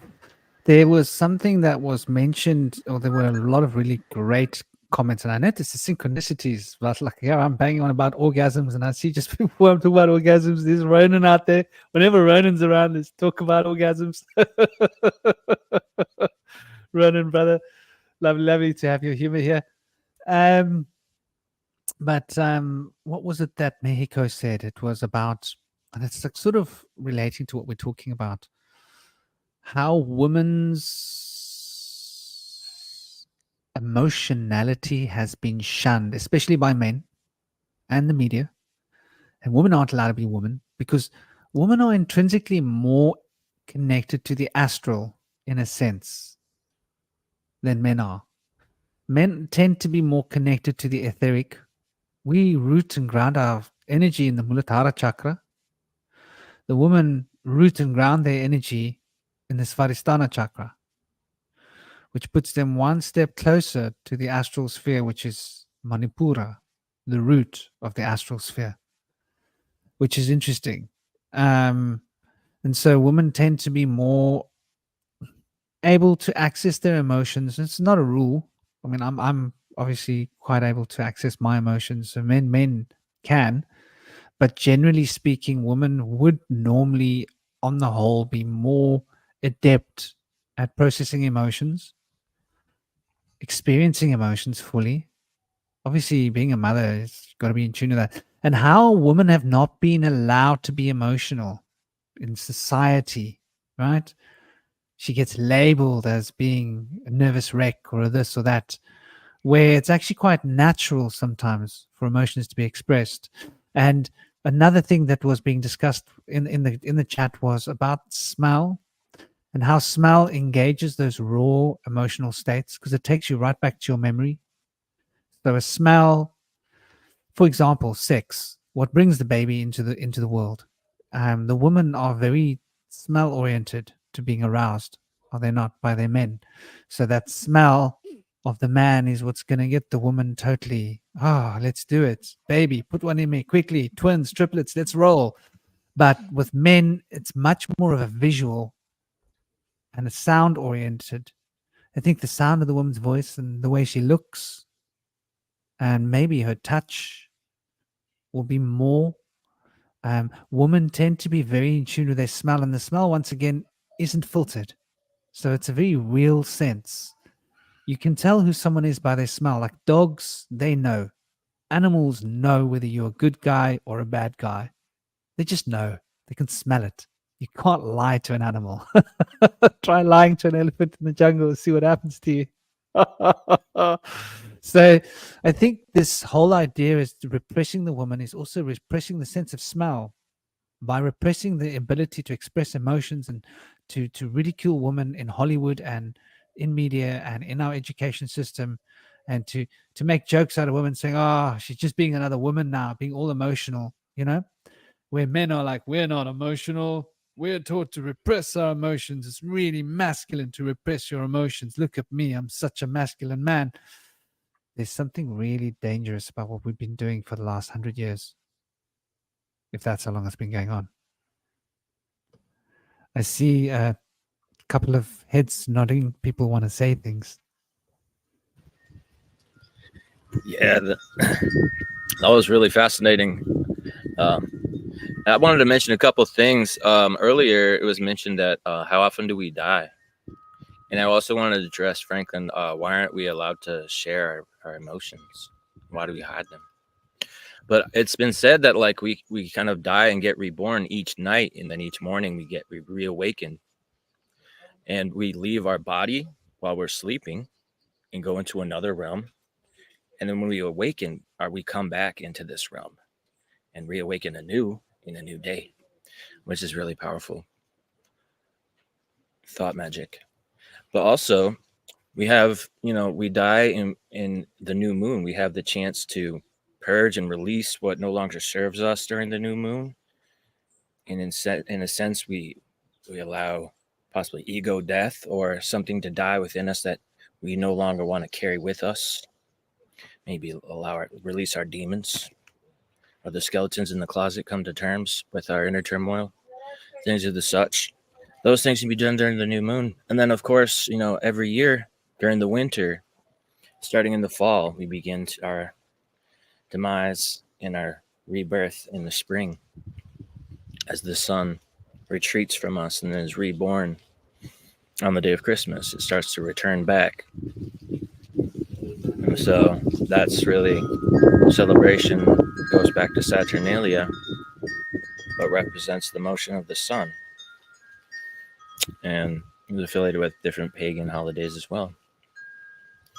But a couple other things I wanted to mention. Why aren't we allowed to share our emotions? That's part of the socialization that we go through as children. We're socialized by our peers a lot of times, and by our parents are like our first creators and authorities, and then by our authorities in school and various things, sports and such. But you know, it's easier for people to tell the children to not have these negative emotions than to train them how to express them in constructive ways or in functional ways. And so whether that's something that's been decided to be pushed on us because it makes us easier to control when our emotions are suppressed, or whether that's just something that's become convenient because it's a comfort zone that's become kind of toxic for our society to allow. What the parents do is they project their own problems onto the children and say, you can't do that. This is I'm angry now. It's your fault.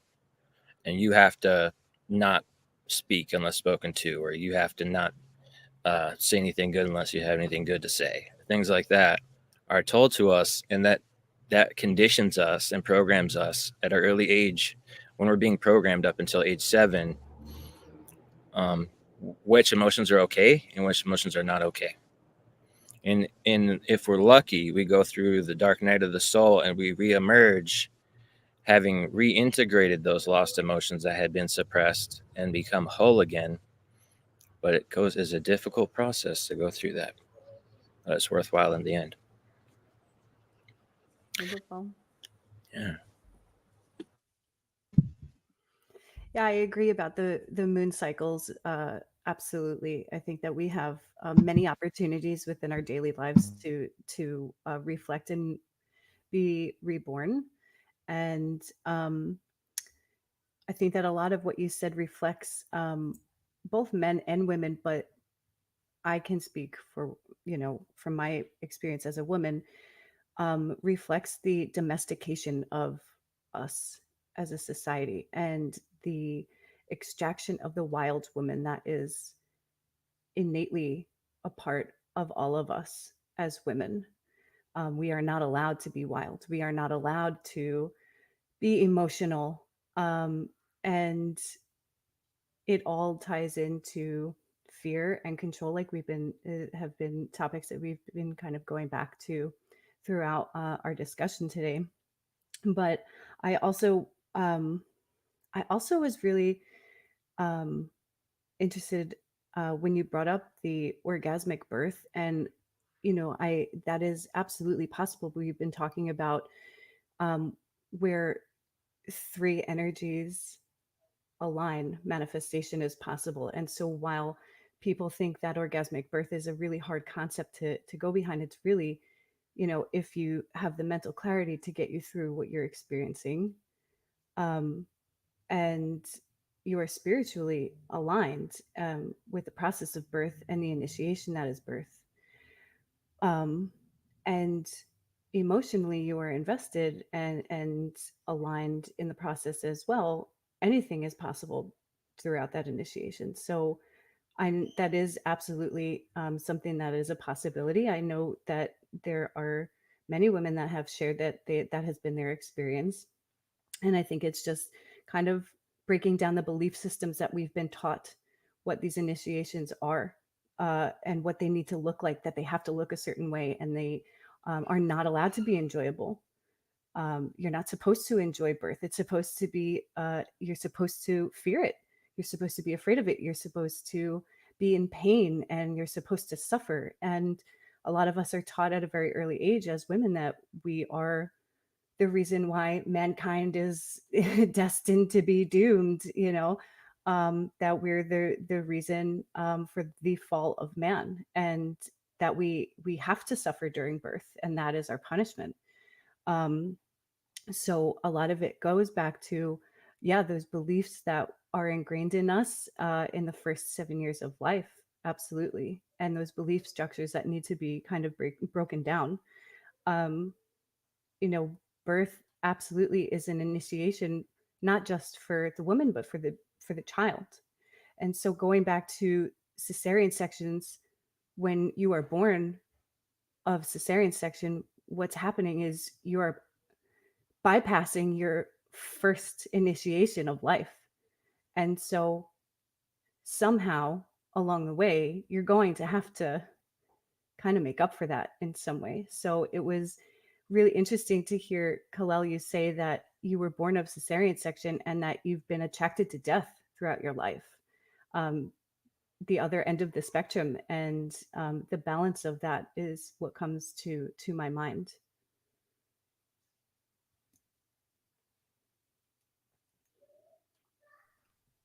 Well,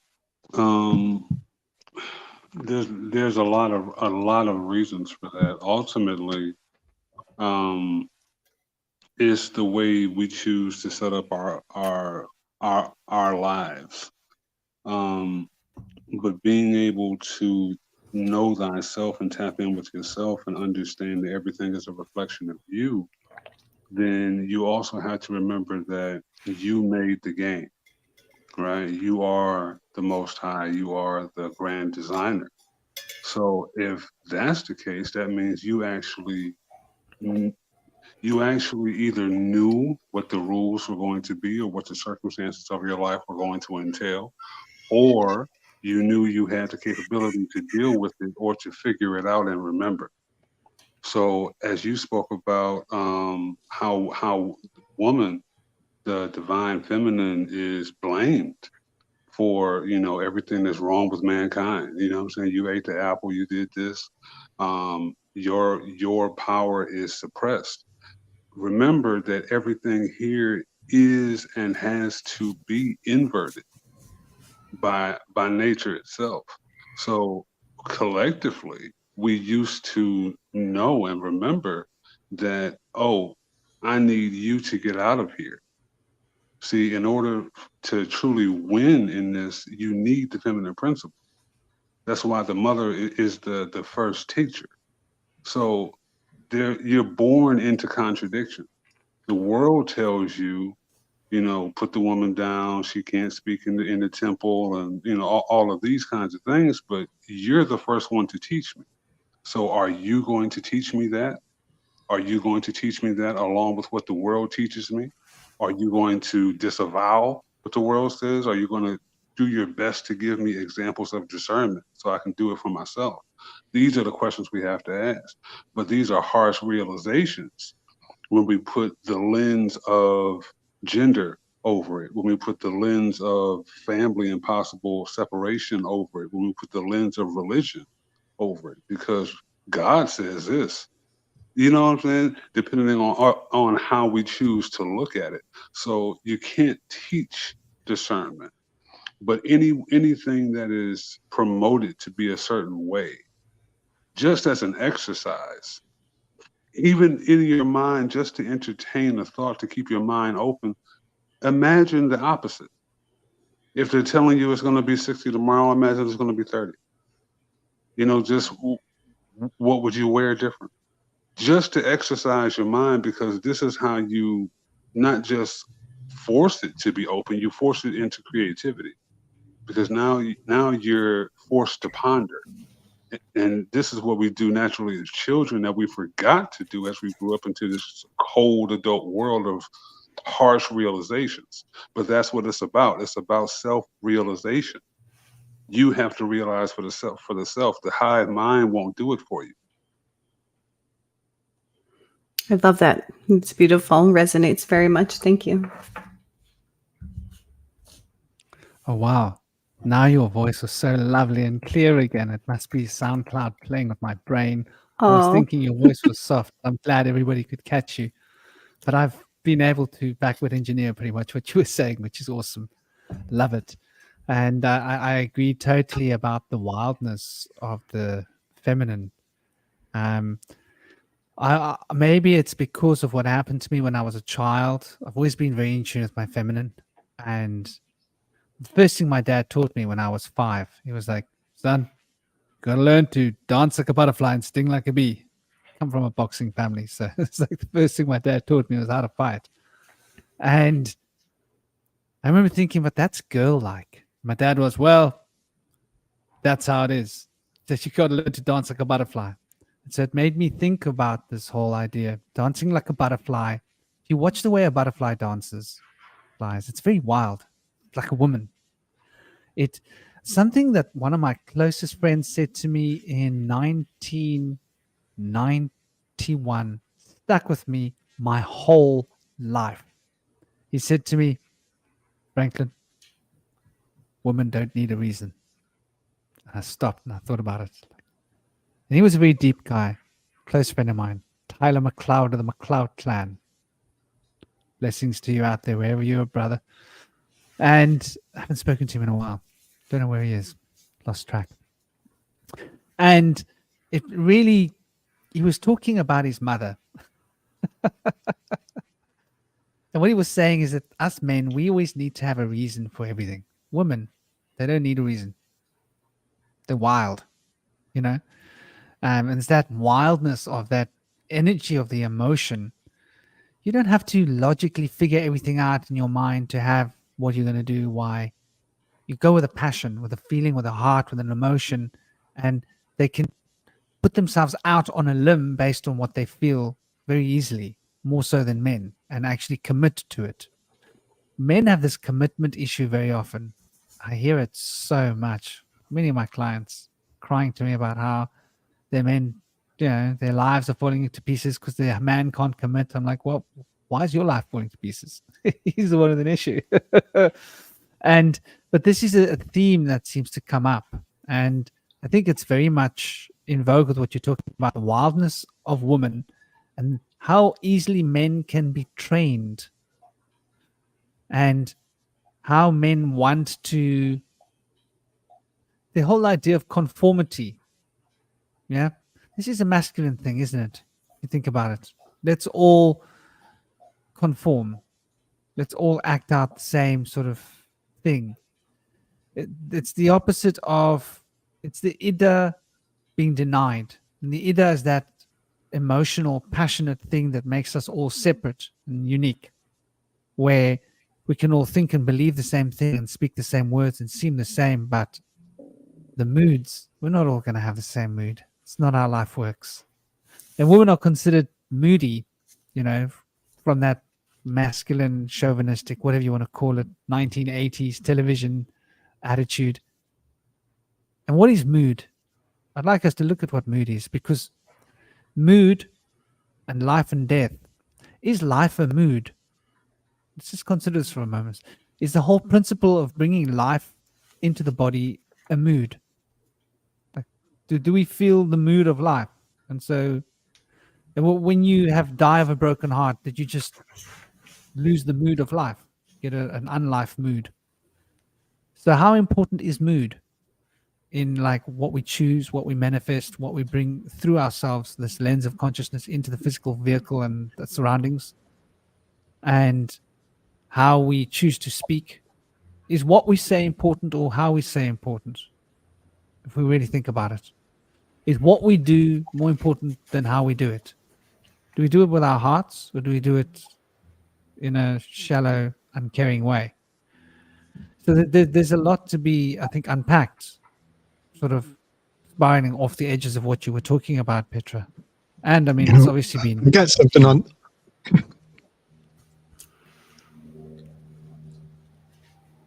Please, Slick, welcome. No, yeah, but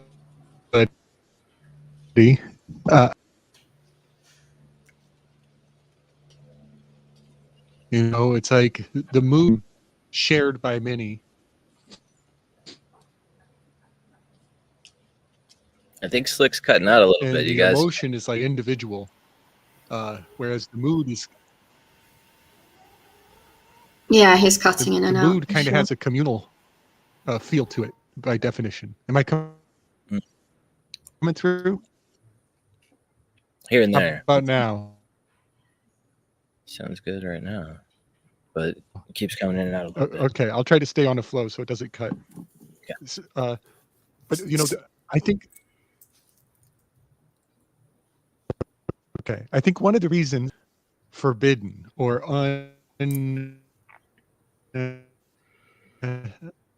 unpermitted in culture is because they're spontaneous, predictable, they're self-initiated. However, the mood can be manipulated. It can be predicted and generated, and kind of going back to between the right and the left brain. Why does the left brain get the right brain goes very unappreciated about keeping humanity Slick, brother. on a predictable pace. Left, right, left, right. The state is God marching across the. Yeah. Am I cutting out? I was just thinking that I'm losing little bits of you. I was going to make a suggestion. If you're on a laptop, Did I get cut out? You got cut out a few times, and I lost little bits of what you were saying. But I'm going to make a concept. Your Wi-Fi has probably got a 5 gigahertz and a 2.6 or 2.4 gigahertz range. Now you'll find that your cell phones automatically can kick into the 5 gigahertz range. It gives for a smoother continuity over a connection issue than the 2 point something. I think it's got to do with the packets upload and download. I don't know if that makes sense, but if you try reconnecting on your cell phone, you might find that you get a better opportunity to speak. I don't know if that makes sense, because I got a feeling that your problem is your upload.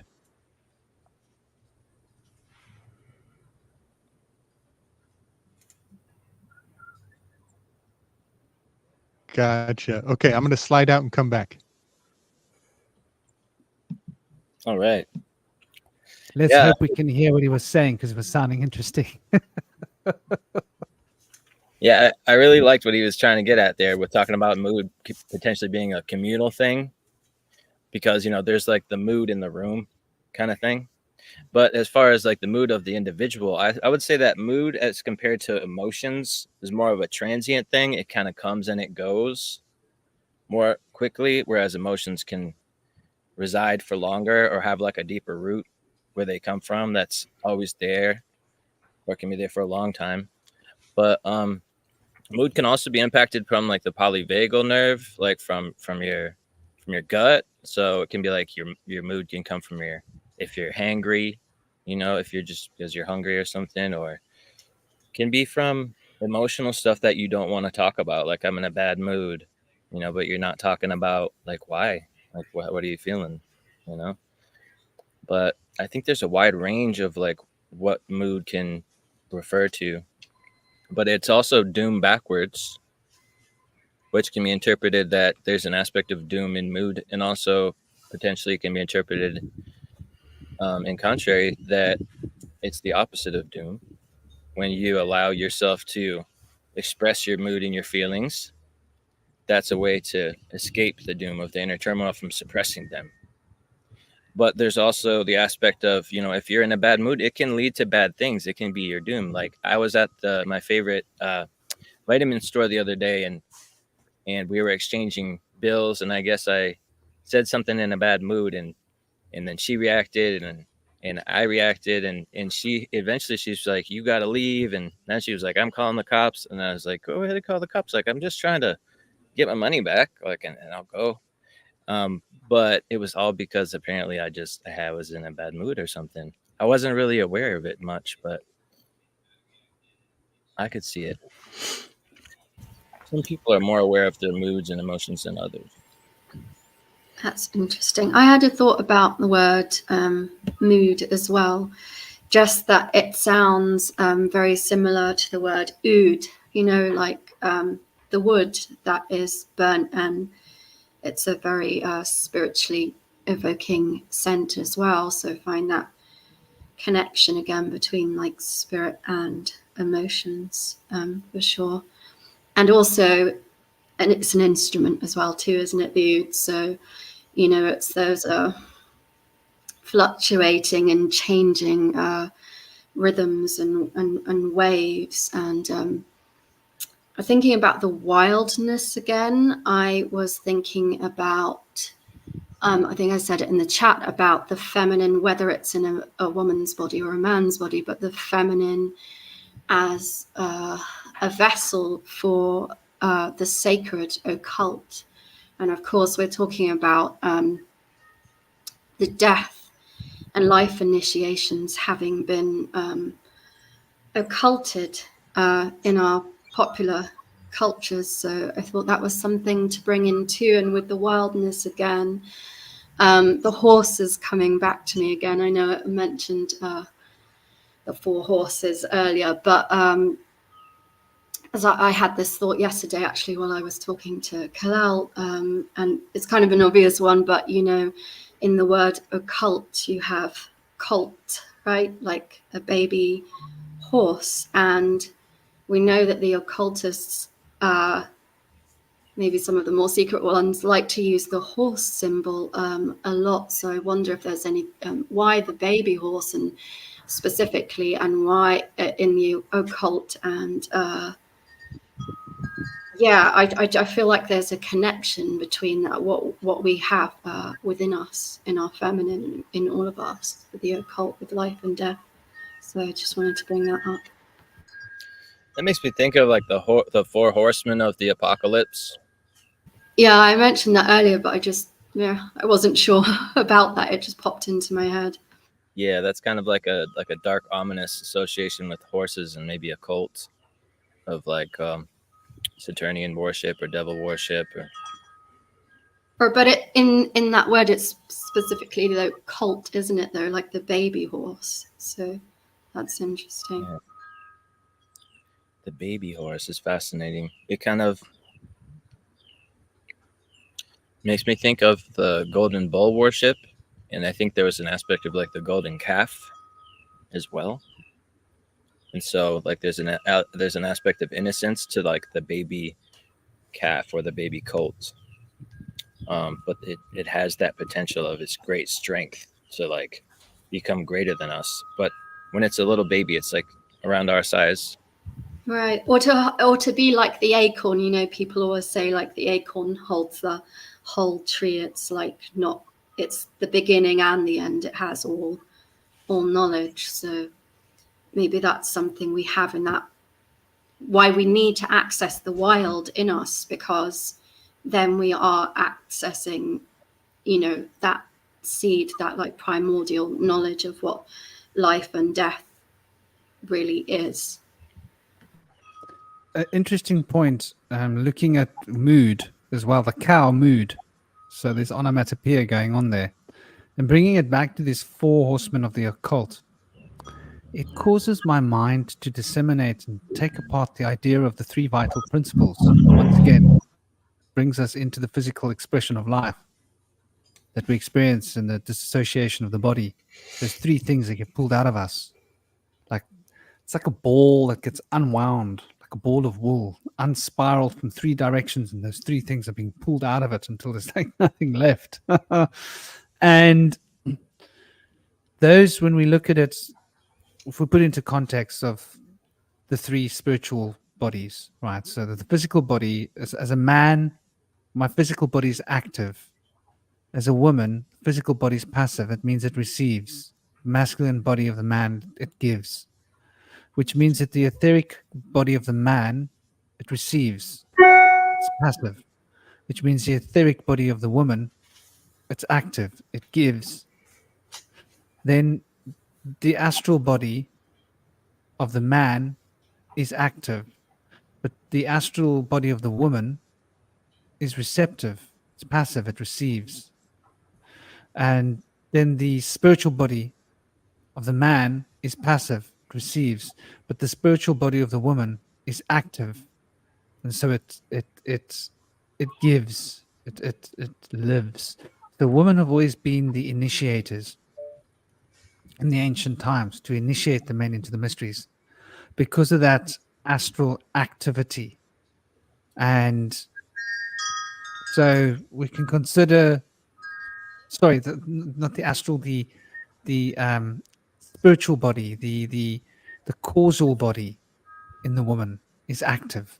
So it's they can act out the beyond time. This is that chaotic impulse that we're talking about, is because the woman can literally be who they were in last life right now. That's why there's this element of that potential that's out there. That emotional release can come from anywhere, where men tend to be more measured in that particular sphere, but more like that on the astral sphere, which is interesting. Why men have probably been so scared to become fully in tune with their astral is because they will express the astral. When they go into the expressing of it, they go into the expressing of it to no end. But men are very sensitive to their thoughts in the way the women are very sensitive to their emotions. The women are very expressive to their thoughts. They wear their thoughts on their bodies more. And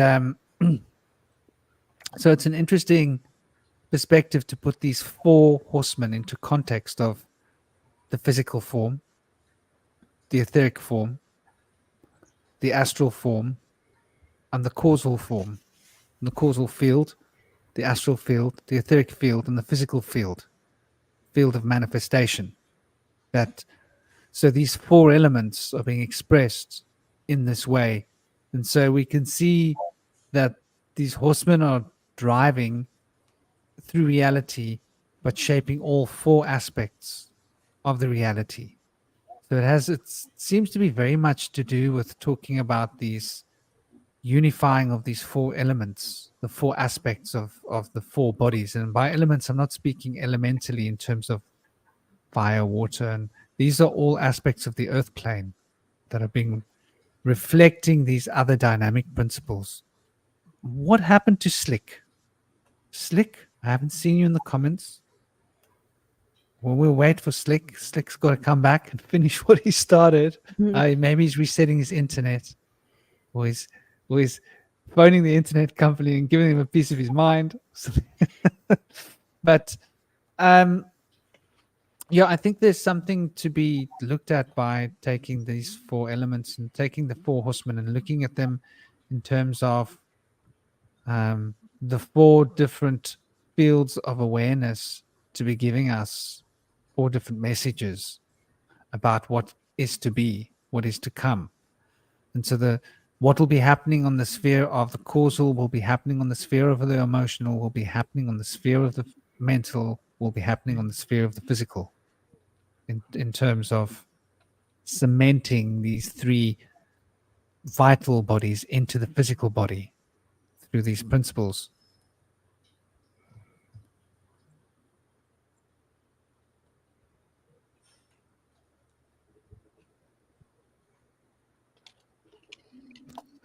Can you hear me all?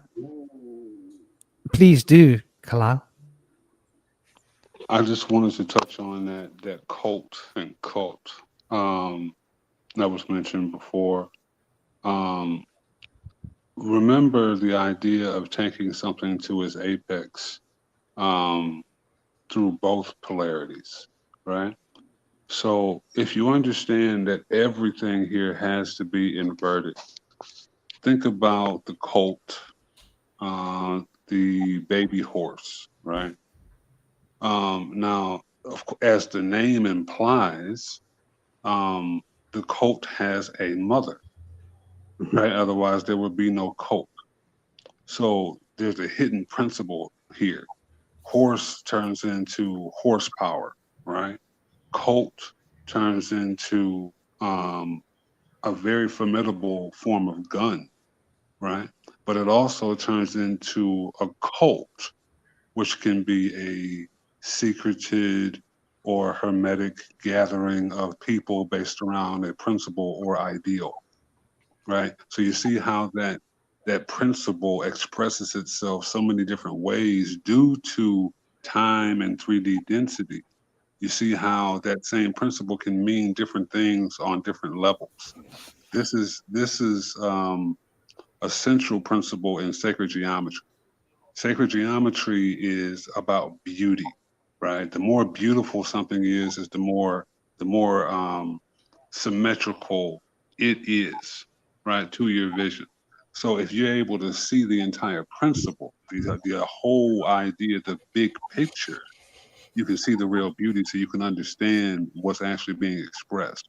For anybody who may want a visual representation of this, the latest X-Men comics series, Storm is a goddess from Kenya. She rules a group of X-Men on the planet of Mars, right? Apocalypse, who's also a mutant, in Sabanur, an Egyptian, the first mutant, he just came out of hiding, trying to fight this mutant war that's going on. Long story short, Apocalypse is known for having 4 horsemen of the apocalypse. I want to pose a question. Why is it always the 4 horsemen? Understand what these horsemen and their principles represent. Showing you this in the comic, they actually change it into elements, right? So understanding that the 4 elements are actually combined into one to form ether, which is the divine feminine principle of manifestation, of empowerment in this realm. What is the inversion of that? That's death activation.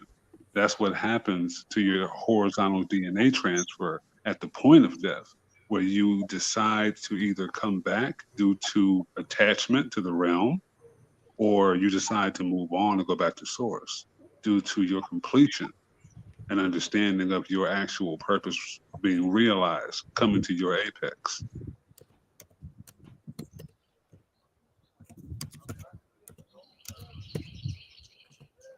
And Kalal, remember yesterday we were talking about how that those of the death cult are so strongly attracted to life, like they're so interested in death, and killing, and the inversion of life, but they want to live forever. So they're a very confused bunch. I felt like that's important to bring up in what you were saying just then as well. Well, That's an odd dichotomy there. What they practice. Hey,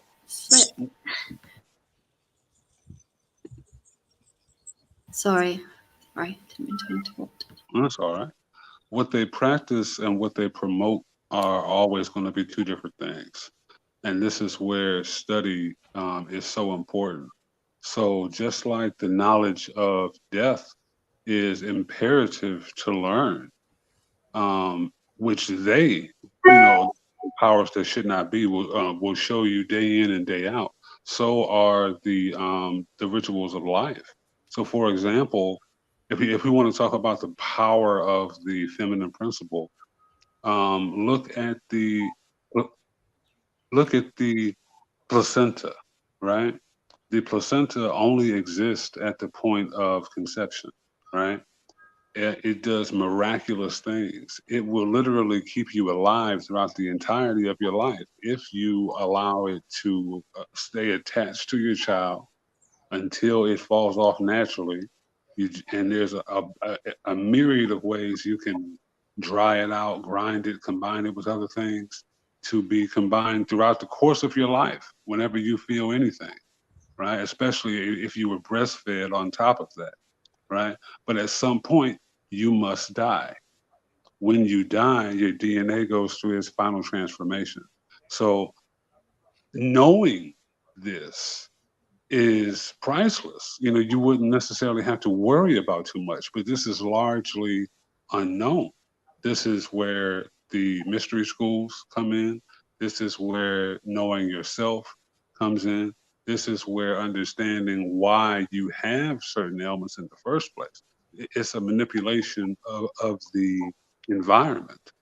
But first and foremost, by knowing yourself, you understand that not only did you sign up for this, so there's nothing to blame, because that's going to create more attachment.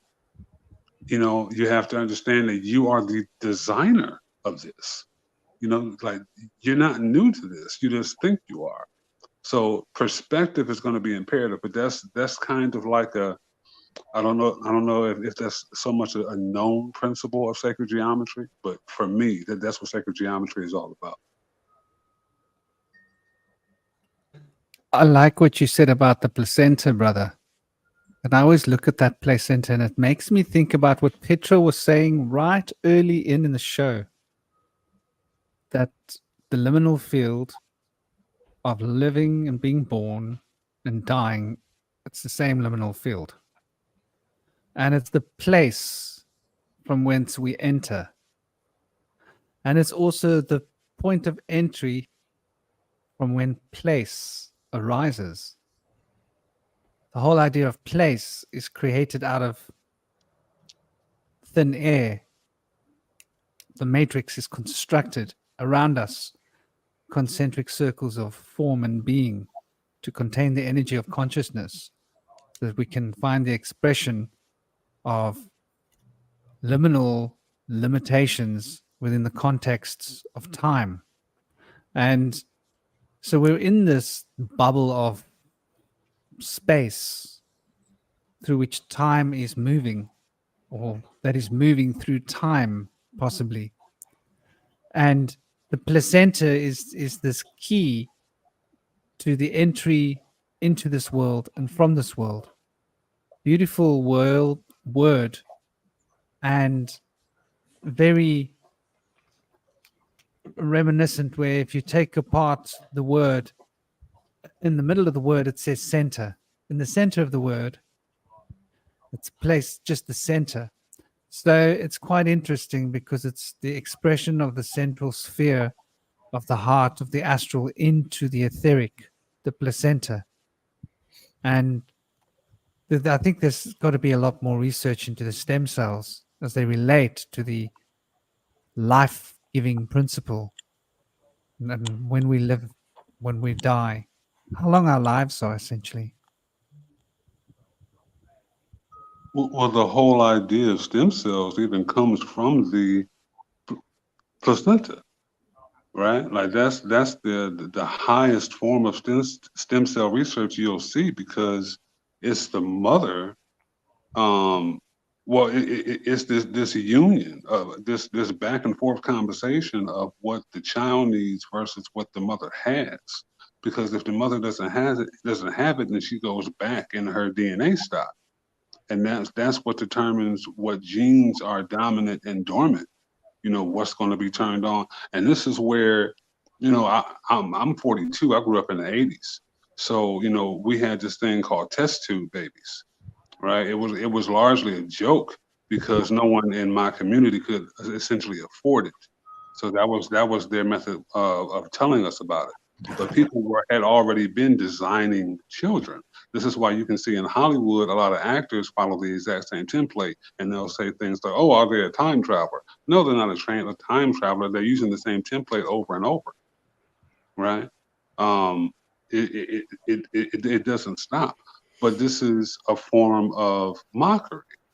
So understand that the powers that shouldn't be have the information we used to have as a collective, right? This is why, again, tapping in with yourself, you're able to see certain things that you will be able to confirm with study. Your own intuition, which is a feminine principle, right? You can't get away from it. Let me give you the idea of Disney. Disney will show you so many movies where the mother dies, right? Whether it's a fish, it's a deer, it's a person, whatever. The mother dies. Either the mother dies and you see it, or she dies some way off camera before the story, right? The idea of a mother's love, caring for that character, or driving that character towards their divine purpose is not lost. So even though it's given to you in such a corruptible way, they're showing you the truth because they're mocking you with it, because they know that you'll be attracted to it because you need it to get out of here. You can't deal with the feminine until you've dealt with your mother, until you've dealt with that side of you. And that's for men and women.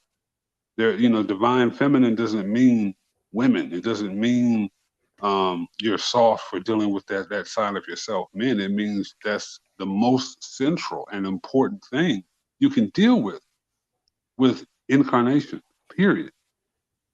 And that principle is on all levels. Everybody around the world hates Monday. It's when you go back to work, but that's the most divine representation of the woman's energy you can come across. Why is that? It doesn't mean that you necessarily have to fight to change it, because that's a lost cause too. Because again, remember, you signed up for this. So this is ultimately where perspective comes in.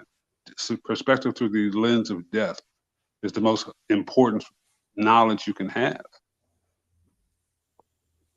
Man, power weave, bro. Power. Back.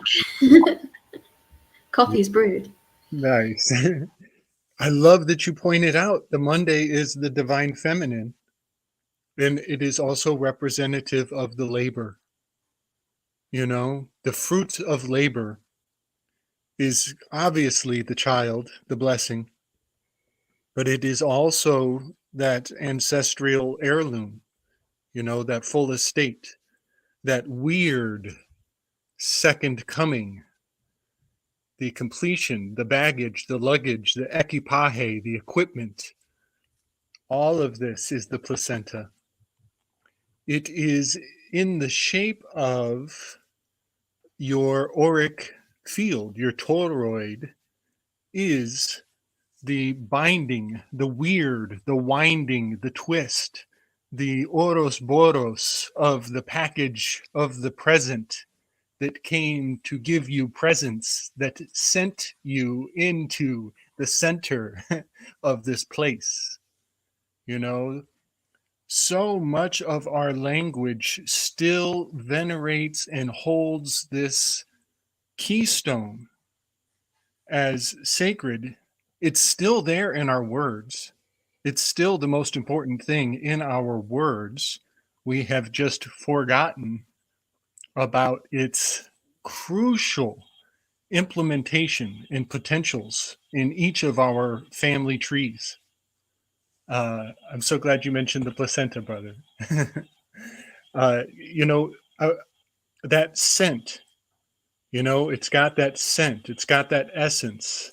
It has that, it is the feel. It goes on, they put it on file, and then they poke it with pins and needles and accusations and demerits so that you feel as though that voodoo doll that they make to replace it, the bullshit I fake it is proof of organization. Well, organization, the placenta is the organ. It's a collection of tissues with a common purpose. That's exactly what bonded paper surety is. The tissue with a common purpose is the bullshit I fake it. That is by definition the same thing as the placenta. But I want to point out that the placenta is the horse that you rode in on. It's the vehicle that you came here on. So again, with the colt, we're going back to that colt, to that little horse. And now there are lots of horses in the stars. But there's one in particular that comes to mind when we say the word Colt. Like you mentioned that it's the Colt 45, right? It's a very powerful caliber of firearm. I love this one constellation. It's Monoceros is the unicorn constellation. And this is so fun. This is so fun, Khalil. The unicorn constellation is just off the hip of Orion. Orion is much like Santa Claus. because he has the winter triangle is just over his shoulder. It represents his sack of goodies, thrown over the shoulder of Santa Claus. And in that in the winter triangle, there is literally a Christmas tree nebula. I'm not even kidding you. Just like the Grinch Who Stole Christmas, throwing a Christmas tree in his bag and trying to steal the Christmas tree, that is literally enacted in the stars by the Christmas tree nebula in the winter triangle over the shoulder of Orion. But also in his bag, in his sack red, his red sack, is the Monoceros unicorn constellation. And that, in my mind, is the cult. That's the COLT.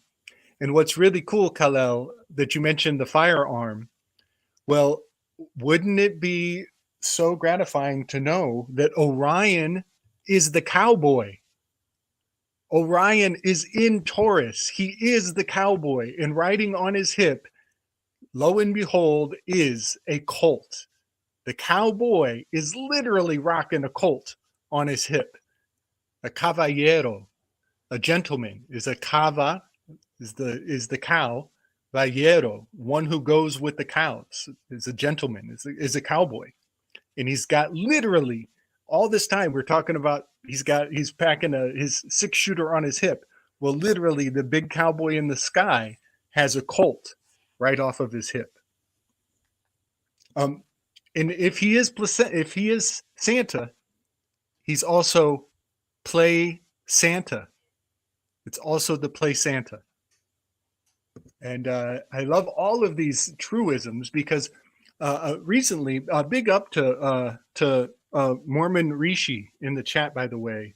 Big, I love this share that you sent my way about a month back. Mormon Rishi, we don't have the receipts on this, but I've heard this confirmed in other sources on my path. And that is that some traditions have extracted the white substance from the umbilical cord, which is different than the sac itself. The sac is the red part. It's the thin membrane, but the umbilicus has a different substance inside of it. It is said to be the most coveted material by on the black market. That goes for quite a pretty penny to some people who turn it into other things. But in the olden days, it is said that umbilicus substance was extracted and blended into a powder. Now that powder is lost to time. I'm sure that the midwives would have a lot to say on what that powder might have been. I'm inclined to think about mustard seed. Mustard seed is very high in phosphorus, and phosphorus is number 15 on the periodic table, devil card. Phosphorus is a real humdinger of a lead of what this powder should have been once upon a time, and may still be in some remote circles in the world. It may not be totally lost. It may just be so coveted that it's not shared with the common folk. But so you mix the umbilicus with this powder and you put it in a sacred vial, and then you are to wear it on your body for the rest of your life. Now, Mormon Rishi, he mentioned that they would wear this vial around their waist like a belt. And I find that very apropos because it would be so close to the navel, In the Rider-Waite Magus card, he often has a sacred rope or belt. It's depicted as a serpent biting its own tail, but I think that is encoding that placental umbilicus fetish. It's actually a fetish, this sacred container. And then in the circles that I have run into this, it is said to be a necklace, that you would wear it around your throat as a necklace. But either way, again, much like you said, Kal-El, it's like when you come into an immunity challenge, or you're feeling under the weather, or you're really going up against the elements in life, that fetish bag would have a return to center. It brings you back into your primordial creative potentialities. It's a great reset for the individual. And if you were born into this world, into a peaceful, family welcome environment where the ambiance is all magical and mystical and resonant with your ancestors' birthing experience. If your birthing experience is more and more like the ancestors who came before you, then you come to center. When you come to center, you come to commune with your ancestors who came into the world through very similar means and methods. And then I just want to leave off with the fact that the word cesta means basket. It is the ancestors. It is the divine tissue, the divine substance. It is the inheritance that we are to treat as best we possibly can so we can pass it forward. And now, real quick, I just want to say that it's not necessarily gone. Like, my mom didn't eat the placenta. She didn't transmit it to me, but it's not necessarily gone. I'm still the caretaker of it. And to a large degree, it is my auric field. It is my emotional filing cabinet that I carry with me everywhere. And it gets bigger and bigger every damn year. It's a huge filing cabinet. And it's my responsibility to pass that on as best I can with what means and faculties I still retain onto my kiddo, so she can pass it forward again. So the absence of the placenta does not make the inheritance null and void. It just has a great amount of its material contribution has been eroded. And, that's the gnosis that we're doing right now. We're drumming up the importance again, and we're making the potency of this important vestigial organ. It's literally a vestigial organ. It's the coolest vestigial organ there is. And we're bringing it back. We're gonna save it for the babies in the future. We're gonna all be Ubermensch generations, Ubermensch and Uber ladies, Uberfrauen. That's it. It would be Uberfrauen, over ladies and over men, one and all. That was dope, Slick. That was dope, man. It's funny when you say Orion, because if you look back, the further back you look at something, certain lenses become more prevalent. So when we talk about the idea of divine feminine, when you look at Orion's belt, there used to be described as the three sisters, or the Las Tres Marias, the three Marys. You know what I mean? So you can see how central, literally and figuratively, that principle actually is. Thank you. That's cool. Los Tres Marias is so similar to Trismegistus. That is so similar to Hermes Trismegistus. I love it. Exactly. Yeah, you see what they did? You know what I'm saying? Yeah, man. Yeah, they were totally ladies. The original, the three mistresses, the three mysteries. I love it. It's very, very, very, very powerful finger to the pulse stuff that you've shared with us, both of you. The three ladies. So, I mean, that's the fundamental to the witchcraft, to the occult practices. Once again, the three expressions, the three vital presences, the three vital bodies, the Trinity. It comes back to these three principles being expressed. The three feminine aspects, the three masculine aspects are the body of the astral. For as the etheric is structured by the cube, or as seen as the cube, Solomonic cube is the structure of the etheric. Hence the Kabbalah is all about the cube. However, when they want to leave the physical realm behind and travel into the astral, they need to use the Merkabic form. And the Merkaba is it's the tetrahedron. So it's the three principles that are fixed by the fourth point. And obviously there has to be the feminine and the masculine. Beautiful. I'd love to give Ronan a warm welcome. We've got Ronan with us. He is a wonderful brother, shamanically inspired, with the birds whispering in his ears and his feet on the ground. He's also a wonderful tinfoil hat wielder of the tinfoil hat, with pride. Done a bit of homework, got a few little bits and pieces. I've got a feeling he's going to throw some history at us today. Welcome. And he's also got an awesome show for those of you that don't know, but I'm imagining most of you do, the Ronan Experience. Just go and check out on my channel. It's recommendations of the channels. I actually need to add Petra's channel as well. I believe you're starting a channel. We're going to have to talk about that too. Welcome. We've got new people coming in, those new people that have joined the show. Welcome to all of you. Hope you're enjoying the show. Smash the like button, share this out. And Ronan, please introduce yourself, brother. Hey guys, it's an honor to be here. Franklin, you're an amazing person, and I greatly appreciate you. I know everyone else does as well. I feel that I feel a lot of people need to hear your message and get your vibe. I jammed to your music, your muse, your music from the spirit, and everything is amazing. So I greatly appreciate you, man. Petri Mesa. What? I mean, wow. True honor to meet one of the members of the Mesa clan. You're wonderful, and I love with the whole natural birth, and I love that we love power couples.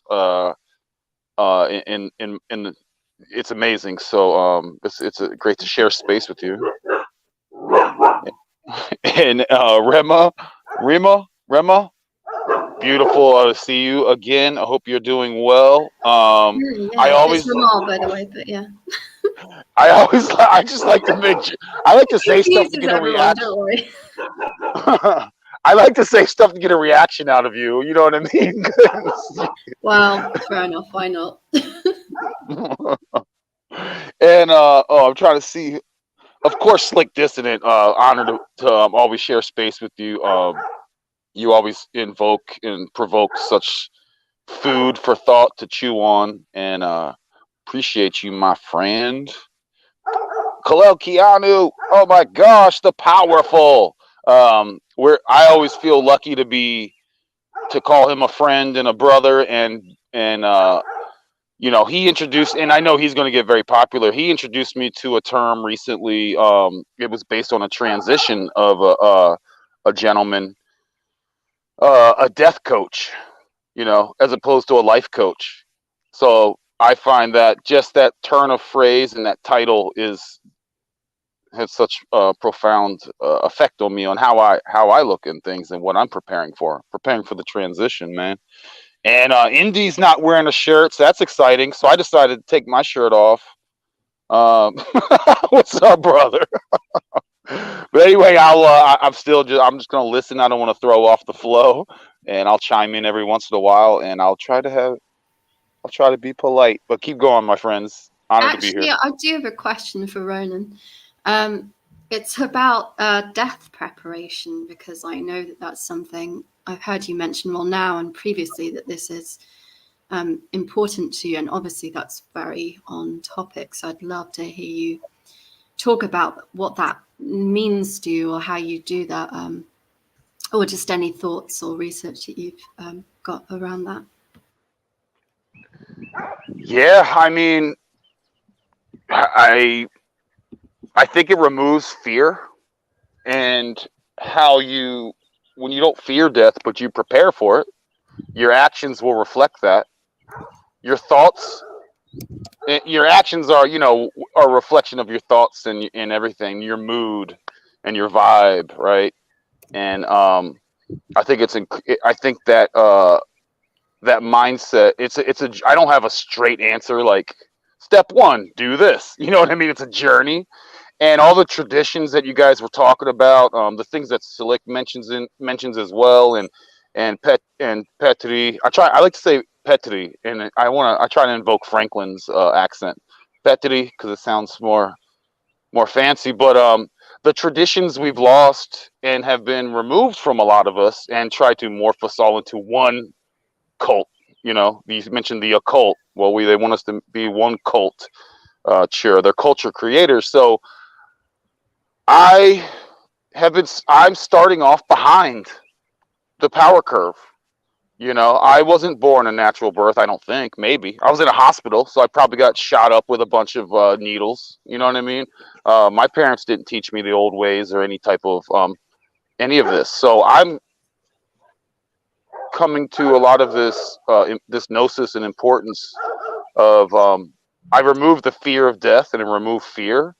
And now I'm studying that and working toward it and constantly just trying to get my vibe right. You know what I mean? And yeah, I don't have a straight answer. Right? It's an evolving answer. You know, it's a fluid answer. Completely. I was just curious, you know, because I think we're all just like feeling out like how do we do that? You know, I would like, for me, one of the things that I did, because obviously, you know, it's something I'm still working on, like many of us are, this fear of death, but is the first time one of my grandparents died. It was my maternal grandfather, and he was like, you could call this a bit controlling, but he decided like exactly what was going to, I mean, I guess we should, if we want to, decide exactly how things should go after his physical death. And, you know, when he was dying, he called, you know, my mom and my aunts and uncles around him to like sing to him. And, you know, he told them their singing wasn't very good. He had a good sense of humor right at the end too. But he had also said when he passed on that he wanted to be anointed. He wanted to have oil rubbed all over his body, and he wanted to be wrapped in a white cloth and cremated. And I have no idea why, by the way, but this was, and he even chose the songs for his funeral that he would have. Like he just had it all planned out. Yeah, I respect that. Yeah, and so like I still remember like seeing his dead body, and like we all had a chance on the day he died to like go in the room where he was. It was at my aunt's place that he died, and to like see his body. And my siblings and my cousins kind of all went in there and were like, F this, and left the room crying, and you know, it was intense. And I get that because I went in and I had a similar experience. I touched it. Oh God, I feel like crying already. This is when I was 21 and I'm 39 now, but it still like moves me. But yeah, I just remember feeling like touching his hair, like, no, okay. First I walked in, then I walked out, I was freaked out, and then I was like, no, this is part of the cycle. I have to do this. I don't have a choice. This is important. I mean, I didn't have to do it, but I felt like I had to. And so I went back in and I like started stroking his curly hair, and then I just got to like, you know, just the edge of his brow, and it was like stone cold, and I was like, fuck. I just like left the room. Then I came back in and I was crying, and I went through many stages like that to the point where and I was like, I'm stroking his forehead, I'm feeling his cold body, I'm allowing myself to cry and shake. And then when one of my aunts and my uncle came in and like anointed his body, they had to take the cloth off of his body. And okay, just it was kind of strange, you know, like I saw my grandfather naked and dead, and they put the oils all over the body, and they were like, you know, you can leave if you want to. And I didn't. I stayed, and I held his hand and I stroked his head, and I thought this might be the last time I ever get to hold his hand in the material world. And I still remember when, you know, the ambulance people eventually then came and took the body and like took his body, and walking down the stairs and like holding on to my dad was there too, even though it was maternal grandfather. But yeah, and just like holding on to him because it felt like my legs were about to give out from underneath me. But you know, it's like, and then like my dad had a lot of respect for that grandfather anyway, and like went and helped. They all helped like build the coffin that he was going to be cremated in, because get this, he even decided what type of nails he was going to have from like what period in time and what kind of wood. He was such a weirdo, but I loved my grandfather. But yeah, I just feel like that maybe that's an odd way to like prepare for death or not, but like that's that. And I also saw my I think it's an maternal awesome mum, way. she was dead. But I just think these times are like important, aren't they? Well, one is it's a celebration. When someone transitions, it's a celebration. Two is, you know, when you wake up, and this is a good practice. I do this occasionally. When I wake up, I embrace the fact that I'm already dead. I try and operate in that mindset and remind myself that I'm already dead. And that removes the fear of death. So when I operate a certain way, it's not operated based on the fear of death. I'm already dead. This moment right now, I'm already dead. Wow, yeah. I'm here. That's profound. So that removes, that affects, that mindset and reminder affects my actions as well. It affects my gratitude of being here. And I was going off on some rants a week or two ago about the firmament, and saying how you reminded me of that on talking about your grandfather's body. Nothing firm is going to get past the firmament. All ingredients to the realm stays here. That includes body, physical, everything. You cannot leave this realm with anything physical. That's why it's called the firmament. And then another aspect is, you reminded me of, I read, there was a couple popular mainstream books about interviews with people on like their deathbed and things. And man, like the majority were afraid based and why, or they were asked if you could do anything different or whatever, how would you do it? And it was all nothing but regrets of not doing stuff and regretting it, but not doing stuff. Yeah. And so that's like one of those, it's a mainstream, like a regular book, but it's super fascinating to hear people discuss if they could do some of their regrets. And they're usually of, again, like I said, not doing stuff. So anyway, that's a few things you sparked up some of those thoughts. Yeah, Thank you. that's definitely interesting. I hope I'm not horribly mistaken, but Petri, are you a witch? Do you have like a witchy background to talk about, life and death initiations or points of view or preparations, these kinds of things? I am a witch. I've identified as a witch for majority of my life. And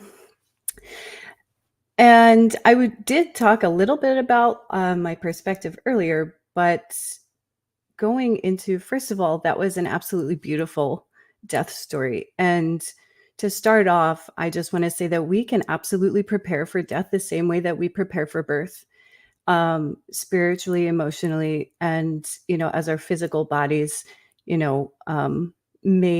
depends on, of course, the circumstances of our deaths.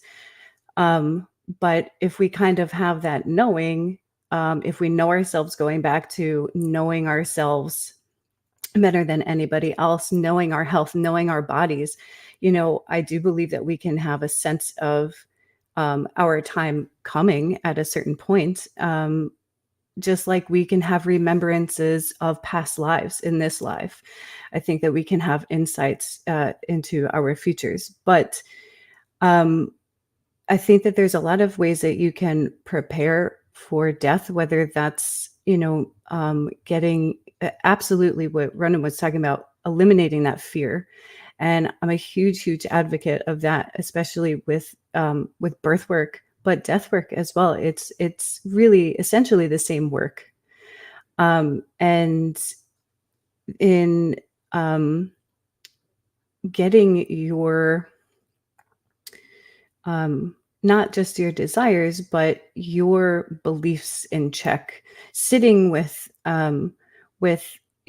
where you're feeling the energy in your body in different ways, where different emotions are causing different blockages of energy in your body, and allowing all of these things, these thoughts, these fears, these emotions to really kind of flow through you, and feeling that in a whole body kind of sense, and sitting with that.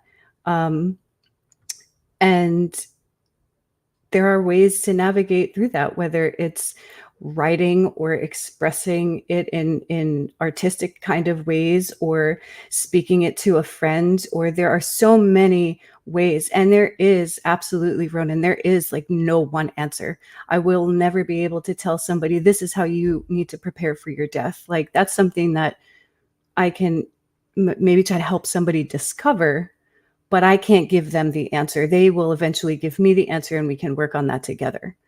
But there's, you know, the inner work, there's the shadow work that we have to do in order to get our perspective straight, in the preparation for, exactly, it is a celebration, but the transition into pure consciousness. You know, I don't believe that, just echoing Ronan, I don't believe that death is anything to be feared. It is a celebration, absolutely. There is only joy in the transition, but that doesn't mean that we here don't experience grief and experience loss and experience all of these other things in our human experience and within our human nature, and being, you know, these creatures made up of an emotional body and a mental body and all of these other things. So I have experienced death. I do like resonate with so much with what you said before, and in being with somebody in that transition, it's really a beautiful thing, to witness somebody in those moments, in those final moments. That being said, are there things, touching on what Ronan was saying, rather, not being able to bring any kind of material essence with us into, you know, this transition into this space. However, that doesn't always, we don't always transition immediately into, you know, this place. And there are times, I was talking earlier in the show, similar to, there are times at birth when a soul has not come into the body. A baby is just not in their body yet, and you can feel the presence of this soul in the space around you and in the room. And exactly the same at the time of somebody's death, you can feel the soul present with you in the room after their passing. It doesn't immediately transition all of the time. So there are instances and there are cases when people, you know, do find that they're trapped in this kind of liminal space that we've been talking about throughout our discussion here. And I think that Franklin wanted to talk a little bit about ghosts and things, and I don't know if that can be like kind of a segue into that if you'd like, but I'd like to add on before. Can I add on, Petri? What you just said is amazing, dude. There has been, and the fact that you could, the pregnancy, the birth side, you can feel the energies kind of gathering or something. I mean, that is incredible, dude. They've had, and when I was talking about that, yes, you know, there's some in between. You know, I was kind of fast forwarding to when we leave this realm altogether.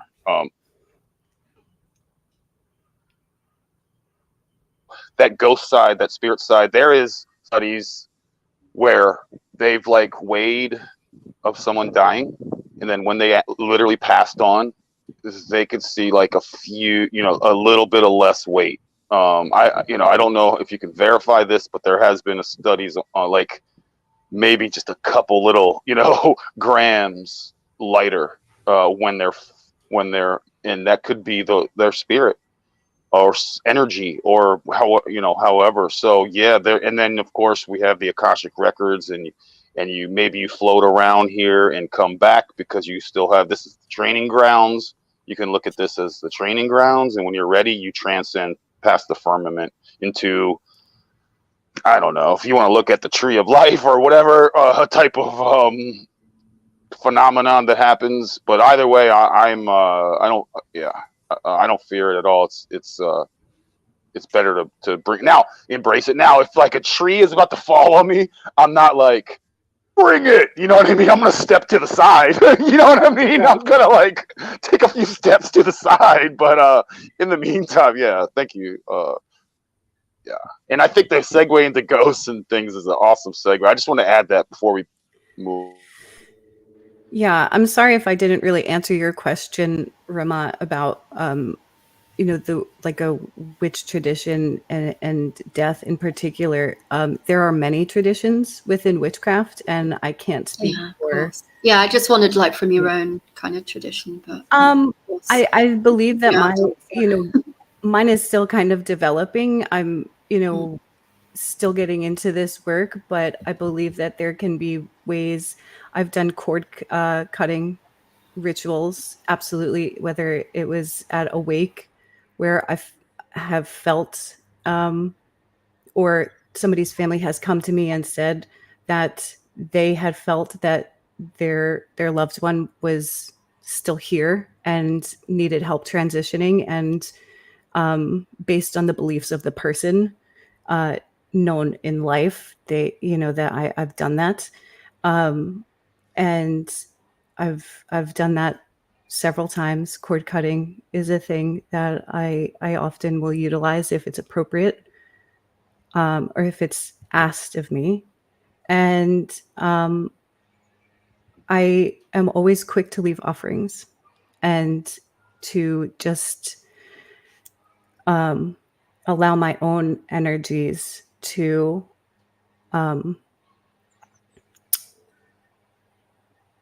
resonate in the space, to give off my own energies, because we're absolutely capable of that. We create our own realities, our emotions. If we tune in, going back to our emotions, our emotions are our magnetic field. They create our magnetic field. So tuning into the frequencies of love and compassion, and clearing any kind of unpleasant energy that may be in the room, to make it a welcome transition, as easy as possible, as enjoyable, I guess, as possible, if you could say that. But yeah, I do believe that there's things that you can do to guide a soul if they are if they're trapped here, so to speak, if they're stuck within that liminal space, to kind of just make it a little more obvious to them that they are stuck in that in that space, and that they're not supposed to be there. Yeah, this is a very interesting topic, and it's obviously also close to my heart because, well, I mean, obviously as a shaman, these are part of the work as well that is done. For me, going back to Ronan, and lovely expose, Petra, lovely, absolutely beautiful, lovely words, on point. Back to what Ronan was talking about, and it ties into Ramar's question as well, and it sort of reflects, I think, what Petra was talking about, the preparation for the death. Obviously, in the beginning, it's facing death, coming to terms with the fear. That's stage one, When you've done that, and you're mad enough and crazy enough that you've risked your life enough that you've like tangled it over the edge of a cliff enough times that you don't need to do that anymore because you don't want to tempt fate. But what I did was I looked after people in palatal care, and looked after people in their most vulnerable places. And so I did that as part of my training to look after these people, every aspect, physical needs, emotional needs, mental needs, and then the transitioning. And obviously, especially for the work that I do, it helps. Sometimes my clients come to me and they want me to help someone they know who's in the process of transitioning. To transition, it helps if you know when it's going to happen. And you can't calculate these things. You've got to be able to tune into it. And so being with people that are passing from the world, it's sort of like giving birth, I suppose. If you want to know how to help babies come into the world, you've got to do it again and again and again and again. And you've got to be present in a lot of births. And then you get the experience. And then it gets to the point where there's a pregnant woman comes to you and you just know, no, she's not ready. Or something in you just knows, something's going to happen today. It's going to happen this afternoon. I can feel it. And that same thing happens with the other side of the liminal field when people are going to pass through. And the best grounding for that kind of work for me was actually looking after the people, because then you observe their everything, their requirements for water, their requirements for physical need, their requirement for this, their emotional states changing, and you watch the calibration and recalibrate within them, because they know when they're going to pass. And if you can tune into them, you'll know when they're going to pass too, because that's how this works. And so yeah, the being with people that are passing, to spend time with people that are really dying, it's quite a challenge emotionally. You're going to cry, unless, I mean, if you don't cry, then I don't know what's wrong with you. But you're going to cry. And so you can't not get involved emotionally. And then also coming back to the point of the rituals and the songs, or the dance, or whatever your form you're going to use, from whichever tradition one finds oneself being inspired, is obviously a powerful way to also engage with one's own preparedness for passing, because we prepare ourselves for passing by helping others prepare themselves for passing. And so it's like the one hand really does wash the other, in a sense. It's what it feels like to me, to fill in those gaps. Yeah, I wanted to mention the shamanic initiation death ceremony of the Mazatec people. They were known to have used psychedelic mushrooms of the psilocybin variety. And they say that the mushrooms would inform them as to whether one would heal or die. And so when one was injured or seriously ill, they would give them these mushrooms. And the shaman would prepare a table. Rituals elements were arranged. And then the spiritual geography of the shaman's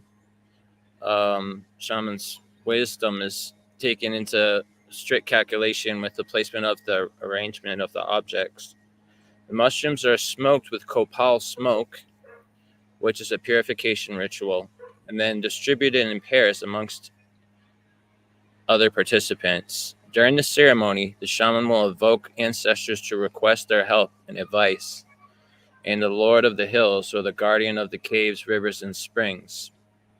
It's considered that the Chehota Kinej can access place where the souls of the deceased are. The shaman can determine, with the help of sacred mushrooms, if a person will heal or not. Sometimes the shaman can bring back the patient's soul, and it is also said that many snakes inhabit the place where the deceased are found. And the shaman negotiates with guardians of the hills as to whether the patient must pay offering with candles, food, or animal. And that entails the shamanic ritual of the Mazatec, which kind of ties in with the fact that they've been doing a lot of studies with psilocybin mushrooms for the terminally ill, especially with the MAPS Institute, the Multidisciplinary Association for Psychedelic Studies, have found that taking psychedelic mushrooms before death can really help people confront death without fear and have more courage in the face of death, and also helps people build empathy, which has been fascinating. And also your mention of the placenta earlier and umbilical tissue is used in modern day for stem cells. And it said that people that are like beyond their 20s should use umbilical and placental stem cells, because if they use their own adipose tissue after their youth, it's not as effective.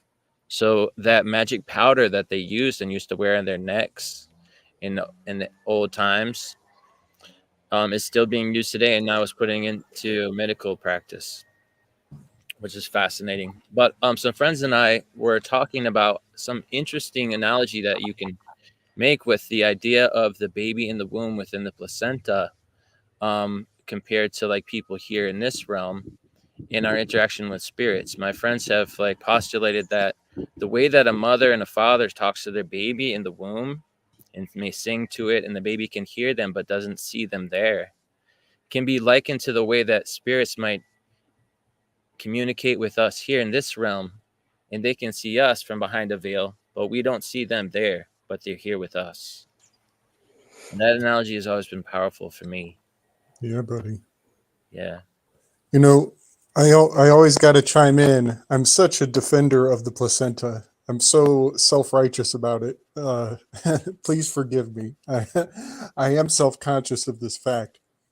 But I am really adamantly against the mixing of these tissues. I know that it's cool. I know it's nifty. I know that it's whatever, seen in a beneficial light because some other person gets some sort of benefit from what has been left behind or abandoned. But I'm telling y'all, that is the exact wrong use of the gift. It belongs to the child and no one else. It is, I mean, my words, I'm tempering myself. But it's an abomination to give these tissues to other people who they don't belong to, because now we have 72 genders in this world because we're mixing and matching these tissues, these identities, these histories, these ancestors with bloodlines that they don't belong to. And a great amount of confusion and, in fact, conflating the Gordian's knot. It really is the exact opposite of what it is designed to serve as. So I gotta get on my soapbox when I hear like, oh yeah, stem cells are great because other people can consume them or want them or desire or benefit.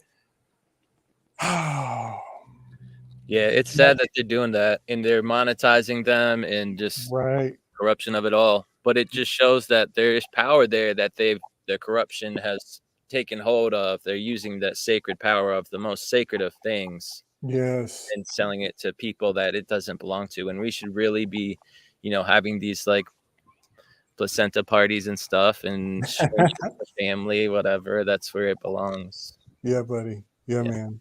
But I think it is important to point out that it's already important and beneficial when they use it the wrong way, right? So I think it's like part of me wants to get like agitated or provoked, but I think it's actually beneficial to like point out that if we're fucking up what we do with the placenta and there's still a benefit, just imagine what the benefit would be if we did it right. If we didn't mix and match these things, that's I think the redemptive seed of that statistic is that yes, there's lots of people benefiting, but just imagine if we did it perfectly. Yeah. I want to share just some notes I have about this.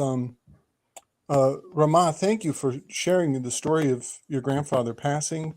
almost brought me to tears. I love the part where you said you touched his hair. That's so tender. That like really gets me. That really gets me. Thank you for sharing that part of the story. I think very much about the word tragedy. I've been studying philosophy, studying the muses. And the muse of tragedy, her name is Melpomene. And she's like of the 9 sisters, she's the one who's like off on her own, pouting all the time. She carries the sad tragedy mask is one of her symbols. She also has a dagger in her hand, and she is identified by her sumptuous dress, meaning that it's like probably the colder season of life, the colder attributes of life, that she needs to take extra comfort and have extra clothing. But I've learned a lot about tragedy and studying human nature by becoming intimate with these muses. But I want to point out how the word tragedy, it has a great many crucial anagrams that all come into context around the transition. And that is the word tragedy. And now these are, I'm being very playful with my anagrams. These are not perfect. There's a lot of phonetic anagram work here, but the word regret, the word great, the word target, even the word triage. Triage is when you don't have enough to go around, enough supplies to accommodate everybody, and you have to pick your battles selectively because you only have so much to remedial potential. But all of these things really come to light at a funeral or at a life celebration, which I love calling it that. I love that we call it a life celebration now. But I think that when we engage tragedy in life, like just for entertainment, like reading a tragedy, watching tragedies, we're actually practicing the funeral. We're actually giving ourselves an opportunity to be like in scenario-based training. It's actually kind of kung fu for the emotional field to engage in other people's tragedy. And Rama, bless your heart, girl. I love that you said you touched his hair. It actually made me think for a moment about my funeral and how I hope somebody makes sure my hair looks good before I go down. I hope somebody who always wanted to touch my hair takes the opportunity to touch my hair without asking, and I think that's beautiful. I love that you were able to touch his hair and get rid of a regret. It's like one thing you won't have to say you didn't get to do. You got to touch his hair. It's so beautiful, Rama. Thanks for sharing that. I love that. Thank you. Yeah, I thought I'd add as well. I know there's been some conversations in the chat, and I think it's worth bringing out here. We've been indoctrinated by our perceptions of, life and death through, Catholicism that got hold of most of the world and then split off into other forms of evolved Catholicism, which we call all these other forms of Christianity, which are a far cry from the original disciples that were Jews, that weren't allowed to be Jews because of Roman law. So they had to become something other than what they were. They had to call themselves something else, and they had to take a new book, which wasn't the original teachings of the master. the master that everybody worships. So, as a idol on a cross in a church, even though idolatry is not supposed to be cool. So it's a veiled form of paganism at best that has passed for monotheism, which is quite interesting, because monotheism isn't monotheism if you're talking about the Holy Ghost, the Father, and the Son. Where's the monotheism in that? So it's the same as the pagan tradition. It's just veiled and hidden. So we've had this double speak lies that's been spoken to us, and our beliefs have been structured like people don't believe in past lives. So they think that, oh, well, you can't prove it. Actually, it does get proved. But it only gets proved when people are ready. And like in my life, I've always been in tune with my past lives. But they're not just abstract experiences. There's skills that come through these experiences. Abilities and skills. Memories.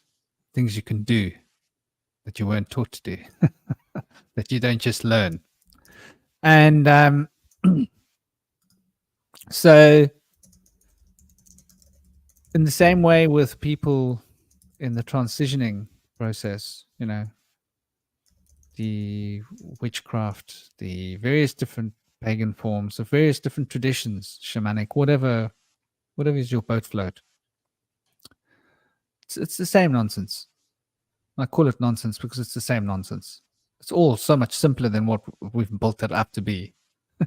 But it's dressed up in these packages of nonsense in all these different traditions. But it's in its roots, it's probably simpler than anything that we can imagine, and a child can understand it quite simply. And there's definitely assumptions that are driving beliefs. And those assumptions have been planted into our minds by the religious infrastructures and orders that have tried to control our thoughts and drive us away from having original experiences. And so you'll be told, for example, that if you're having a conversation with someone in your head, it's just in your head. No, it's not. It's not. If you're having a conversation with someone in your head, you're actually having a conversation with that person. Get used to it. They might not be aware of it consciously, but watch what happens between you and them in the real world. Watch what filters through based on these conversations. See what comes out of the process of the conversation. You'll realize the conversation was actually happening. And then you'll meet other people that can also have that conversation with you in their head, and you'll realize you're having that conversation. So, and in the same with, but to a casual observer, they wouldn't be aware of this. And to somebody with a belief structure of a crystallized idea that telepathy doesn't exist, they would think that it's just in your head. But that there's no such thing as in your head, because there is nothing in your head except for blood and brains and electricity and hormones. Consciousness isn't living in the head. The head is living in consciousness. So it's all around your head. It's all around you. The consciousness field is hyper size dimensional. And then the less small, so we've got this very huge causal field, then a smaller astral field, then a smaller etheric field, and then a smaller physicalizing manifestational field. And these fields are bound within each other. So our head is actually out there. Our emotional field is out there. It's not in here. It's out there. But we experience everything inverted. So what we experience out there, we experience as in here because it's inverted, like Kalal was saying. And the same with our mental out there. We think of it as being in here, but it's out there. When we start recognizing the way in which reality works, we start realizing that when we are in tuning ourselves with somebody that's passing, in say a rite of, like Petra was mentioning, it's actually happening. To the extent of our own devotion and our sacrifice to the moment, it's happening. And if we do it, then it will be obvious Um, like my last situation where I was helping someone pass was I chose a particular day and a particular time to do the work. And they were like, only then? And I was like, yeah. Just so happened that that was the exact moment of the passing. So something inside of you makes you choose that moment to do the work. Like, not going to do it today. Get the feeling it needs to be next Thursday. Like, what? But what if that's when the work's getting done? And then, of course, that is the hour that they pass. So, you know, I think we need to be careful of making assumptions that our beliefs are the limits of our beliefs are the limits of reality. Because reality is not what it seems to be. We think of reality as being the structure that we're stuck in, but actually it's a field. It's a playing field, the field through which the consciousness is playing out the drama of time in space. And it's all just the amalgamation of thoughts dancing to the tune of emotions as an expression of the fundamental field of thought, which is the expression of being, consciousness. That polarity through which the whole drama of life is expressed. And we are seeing the accidents of consciousness that we experience as reality, the fundamental corners of the wheel that is turning. And so we think that is the totality of the expression of being. So yeah, I think it was BB. Was it BB or I'm terrible with names. I need to go take a look. That was making a comment, and I must agree with what Ramon was saying as well. I think it was quite on point. That we do need to be careful of putting our own judgments onto other people, because this is how we limit ourselves. And this becomes the limitation of life, which becomes the limitation of death. And so this is the construct through which fear operates, these limitations. And to free ourselves of judgment of each other is to free ourselves of judgment of ourselves, is to free ourselves of fearing each other and fearing ourselves. Because it's the judgment of the other person that causes the fear, and the denial of what we do not want to accept is what produces the space within the liminal field for the fear to cultivate and grow and produce and reproduce and become a contingency of mental impulses that are unhealthy. And ghosts, ghost busting. Ghosts is one of the things that I do. I recently did a little while ago, I did a work like that. Normally when there's polterkinetic things is when I do that kind of work. If there's like negative in a house and people are being hurt and there's harm, then I will go into that house and I will be in the house alone in the night and do my thing. So there's definitely a way that we can talk to these shades, which are the memories of etheric fields that are bound to particular spaces through which they can exert their impact upon the astral fields of the living, so that the astral fields of the living attune their etheric field to fulfill the will of the previous etheric or astral emanation that is producing the consciousness mood upon the space. And like tuning forks, we start to resonate with that frequency and manifest through our own psychic, spiritual, manifestational engine of life in this body the effects of PK, polterkinetic reactions, that produce the reactions we don't want. And so yeah, I thought let's open the chapter of those that have deceased and seances and mediumship. I am always, I don't do telephones. I have a lot of people coming to me wanting me to be a telephone. I don't do telephones. Sorry. I don't believe in doing telephones. I'm not a necromancer. I don't believe in doing necromancy. I'm not here to open a telephone call with somebody who's gone beyond. No, no, no. The only kind of mediumship work that I offer is to people that need it. Like literally, there's something happening that needs to be addressed. And I refuse to become a telephone service, because I think that this is, personally, from my perspective, I have a lot of clients that come to me because telephone services have been offered to them, to those beyond the shades. And so they end up with clingy little buggers all over them, excuse my French, that need to be removed. And then they have to go to someone to help remove those clingy things that have been put there by the telephone services offered. So that's why I don't do it, just because of the karmic danger of opening someone up to more than what they can handle of the etheric and astral space, which to my imagination isn't particularly healthy or helpful.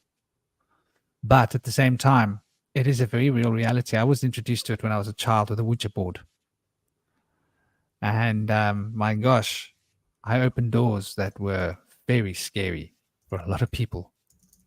And I had to learn very fast to close those doors. It got to the point where we were all together and people were having breakdowns, and it was getting bad. It was getting really, really bad. And physical manifestation or PK reactions. But there is still some kind of understanding of the nature of life and death to be gained by understanding these processes. And I'd love to put it out there for all of you to share your expressions, experiences, opinions, feelings, thoughts, cosmologies, philosophies.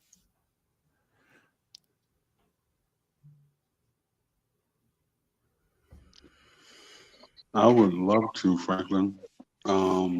Before I do that, I just wanted to touch on something that Indy actually said about when he was mentioning mushrooms.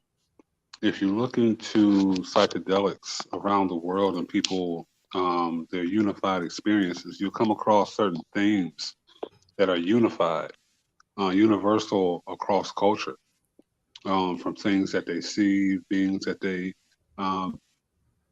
interact with. That is a very powerful way to kind of shorten the distance.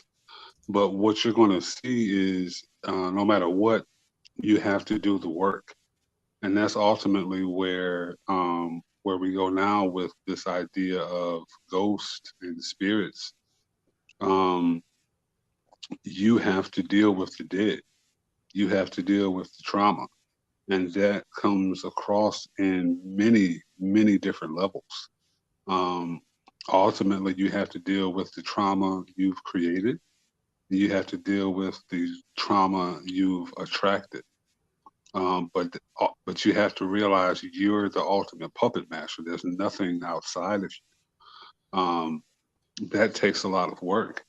You know, if you look at people in South America where bungee jumping actually comes from, there's the indigenous people who would jump off of cliffs and jump off of sand dunes and jump off of trees into the actual earth.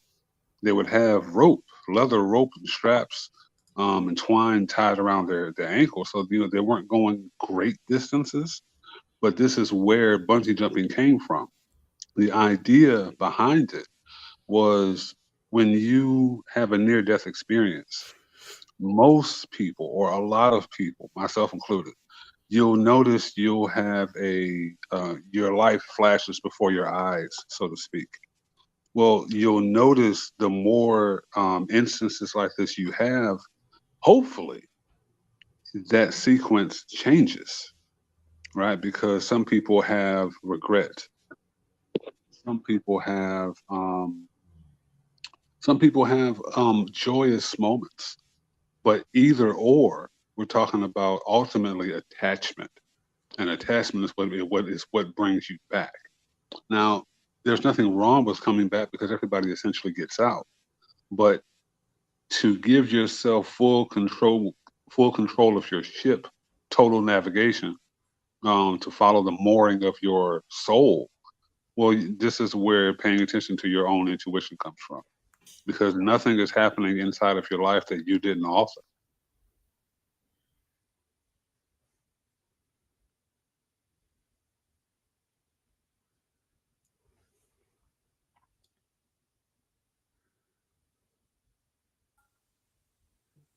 Did you fall off, or was Kalal? No, that was all. That was all. Okay, just checking, because I thought maybe you had more to say. So right you are. That's a very interesting point you bring up there. The near-death experience. Simulation, if we can call it that, though. It's a little bit more than a simulation. Bungee jumping with a leather cord. It could kill you. It's very, very true as well. I think it's on point. And I think it's also fascinating, and it comes back to probably Indy will probably have something to say about this, I'm guessing. The shadow, facing the shadow. Yeah. I suppose it's at that point where we can't talk about the shades or ghosts without the shadow. That which we've repressed within ourselves becomes the expression of the shadow that we're going to hold, that we're going to move with through life. Anything anybody would like to add? Yeah, the shadow in itself is somewhat of a ghost of yourself that's kind of been locked away and lost, and it's kind of crying out to reintegrate, and the way that operates, usually the way that we've been socialized and indoctrinated to suppress our emotions and such, the way that we allow ourselves to access that shadow usually starts with the blame and shame game. So instead of understanding what our issues are with ourselves, with our inner turmoil, how we can go about dealing with that, and having the right support network and spiritual tools to do that, it's easier to say, oh, I don't have any problems. The problem resides in those people. They do this, and they're the problem in our world. And so when people say that, they're giving their power away, and that enables their shadow to get bigger and stronger inside of them. And after a while, the shadow can't take it anymore and has to rattle the cage. And at that point in someone's life, they can get hints that they've been living in denial, that they've projected their problems onto others and said, I don't do anything wrong. They do things worse than me, so they're the problem. When that shift happens, someone finally starts to realize, okay, I can't change those other people. I can deal with what I have here that I've been running away from. And when that happens, that ghost comes to the surface. And, that's when you got to dance off your demons. It's a difficult process. You got to go through all that inner turmoil, and you're trying to heal like a emotional wound that maybe had festered for a long time. So it's important to have the spiritual tools and emotional support network there to help guide you through that. But the work has to be done on your own. Somebody can only just bring you to that door of self-healing. And then you can find that lost phantom of yourself and make it a part of you once again. And that's a really powerful process. And I think the ancestors are a big part of that process, whether people acknowledge that and are able to communicate with them through the process. Some do, some don't.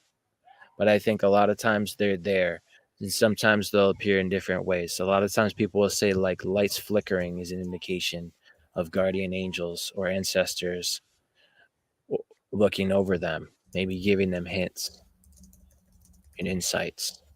I've seen that be a prevalent thing.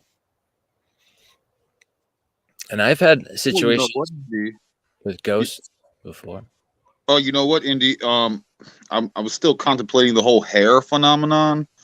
Yeah, go on. With what you're saying, the hair on the back of my neck, stood up, or something based on, something spooky. So that there's probably a connection there. Absolutely. Forgive me for interrupting. No, that's things like that. You know, we get these sensations where there's something that's there that's trying to communicate with us, and it's right here. And it's so fascinating that the Aborigines would say they would go into dream time and say that there's these spirits are always here with us. We just don't notice them until we go into a deep trance. But some mediums can actually see and get impressions of these spirits or entities without going into a trance and just see them in the waking state, which is really powerful. And unfortunately, a lot of people doubt that because they don't have that power. They're not seeing that. And they say, you know, those people must just be crazy or they're hallucinating. It's easier for people to say that. But when we can come to understand the power that those people have and we can gain from their wisdom instead of ostracizing them and being skeptical, we can really learn a lot about the transition to the other side, being able to commune with our ancestors, and many things like that. There's so much power to it. You know, to add on to that, I'm going to tie in some things up, you know, just this awesome discussion, just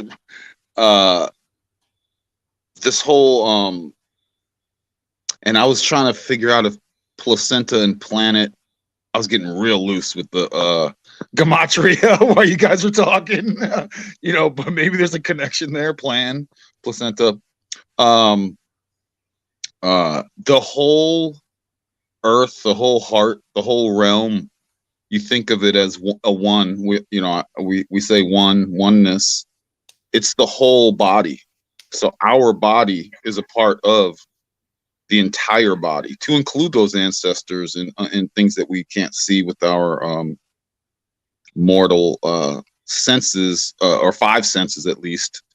So when you think of transitioning, it involves the entire body, and our body is a part of the one. And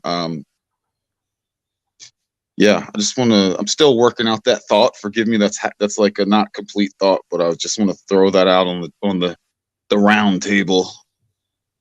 Nice, buddy. I've got quite a few thoughts here about our relationship with death going forward. I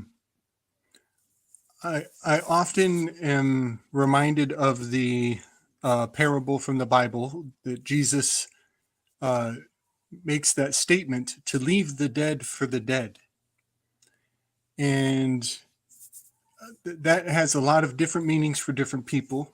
Always has, always will. But for me, in its context, back in those days, I think it's very important and will serve us again to remember where that phrase came from. The Romans had a tradition of when they were laying siege to a community, the community would be in their city, in the privacy of the sanctuary of the walls of their city.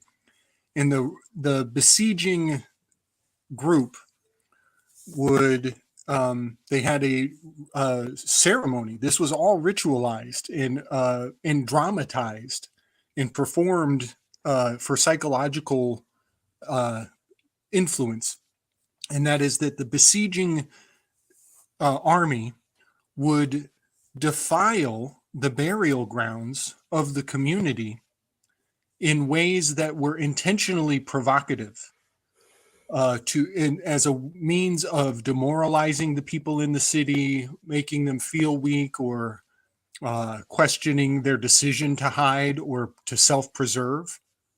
And they would do this by defiling the burial grounds, digging up corpses, and many other things as well. Even the spreading of rumors, infiltrating the city with rumors that they're defiling the burial grounds. All of these things were used to weaken the fortitude in the decision making of the people who were being besieged by these groups. And then the Romans, they even had rituals where they would ceremoniously draw out the protective spirit of the city and ritualistically defile and sacrifice the protective deity of the people in the city. It was all systematic. It's so profound how it was turned into an art hundreds of years ago. And now reflecting on where we are today, to a very large degree, we can all expect going forward for whatever the lockdowns, whatever it really was, you can expect that event to be leveraged against you psychologically going forward. You can expect somebody, whether they mean it, whether they are well-meaning, well-intending, or inadvertently using this this ploy, but we can all expect somebody to say, hey, you should sacrifice, you should give more, you should be compelled into this behavior because of the lockdowns. And by doing that, what they're trying to do is they're trying to take the entire burial grounds, the entire cemetery of the lockdowns, and put it on your table as though it was your problem at all. And the way to counter maneuver that psychological inevitability is in the parable of the Christ. Leave the dead for the dead. And I invite and implore everybody to use that in your own way and integrate it into your own worldview. And oftentimes, the things that we do, these offerings, these ceremonies, these cord cuttings, they finalize any ritualistic potential going forward, such that you have said your piece, you have made your peace, you have come to terms with this great marcation in the path, and you essentially divest yourself from any vulnerability regarding this person's transition being used against you in the future. So I just think that that's something that these rituals, these ceremonies, these letting go of the ghost, that's something that, of course, our loved ones, they let go of the ghost, but we need to let go of the ghost as well, in our own ways. This is, for me, my favorite life celebration was a cremation, and I was very honored to engage in the literal, physical acting out of the process of literally letting go. We say that metaphorically, but when you take the ashes and for me, I was spreading them in the sacred creek at a very sacred location. But that literally letting go, opening my hands and letting the dust come through my fingers, was the moment that I was leaving the dead for the dead.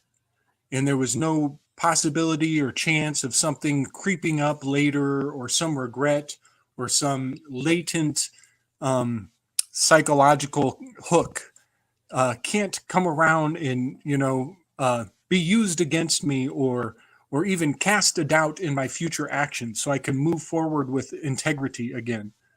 I just think that these are all really sacred things. And I kind of have two questions before I set the mic down. Petri, I want to know, you said that sometimes you leave offerings. Do you have specific items that you like to leave as an offering, or that you recommend or suggest for others? And then my other question after that is for Rama. I want to know about a threshold choir. I've never heard that term, so I'll pass it from there. I will use, I will burn frankincense, myrrh, like typical, like classical things that have been used for offerings and in ritual, but particularly frankincense and myrrh I've used before. Nice. And threshold or thresholding choir is just when someone who knows they are dying requests it. They can have people come and sing to them, sing gently to them. And I suppose that yeah, it's a kind of musical embrace or caress in a way, really. I think, you know, each to their own, of course, it's a personal decision, but I can imagine that potentially, whether it was by a threshold inquirer or just by one loved one or just one person that I had, you know, purchased their services or whatever, I think I would find it quite beautiful to be sang to like that. I have already, like before, been in, you know, when you get surrounded by a circle of people and they sing at you and you're in the middle, and it's, you know, I have like chronic health stuff going on, and people have done that for me before just to soothe me, and I found it very beautiful. So I think that would be lovely to offer that to people who do want it at some point.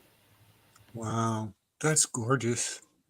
You know, it makes me think of, wouldn't it be beautiful to, like, you know, in the ideal utopian future, to have a family song that was played while the child was in the womb, and then, you know, when that soul is transitioning to the other side, the same song comes back into the scene. I think that would be a beautiful thing, to have a family song. Yeah, you made me want to cry just saying that's so beautiful. Yeah. I love the idea of that. I love that. And you know, something else about, I think a lot about necromancy and what constitutes necromancy. I really think it's a fine line, a finer line than I ever really gave thought to. But you know, I learned that the Mormons have a tradition of doing post-mortem baptisms. And that's not exactly necromancy, but it is so close. I'm stuck. I'm like in both worlds about it. But again, falling back to the leave the dead for the dead, you know, I'm not planning on doing any Mormon post-mortem baptisms myself. But I just find it a fascinating thought experiment to kind of see, you know, what that means, what that implies, why I disagree, why I disapprove. Not that they give a shit about my opinion, but it's just, I think, important to come to terms with other people's practices.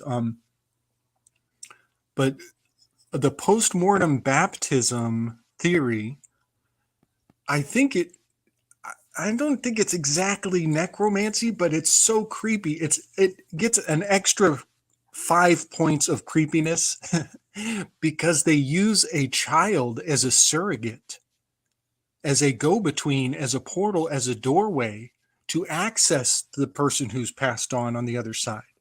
They literally use youthfulness as a conduit.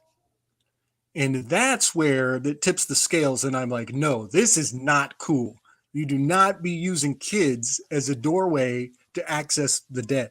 You just, that throws me into a strange tizzy. But all of these things, again, it's like, I think what I do here, what I'm doing with my own mind is I'm like trying to see if there is a form of necromancy that is okay.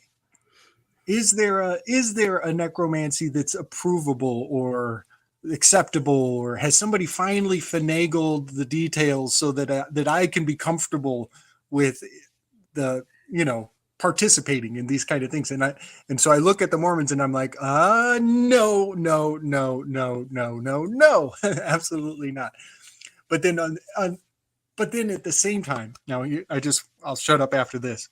But at the same time, this year, I had a moment of crisis in my life with my family that I had to literally call some people in our blood together and say, we need to go to Grandpa's grave.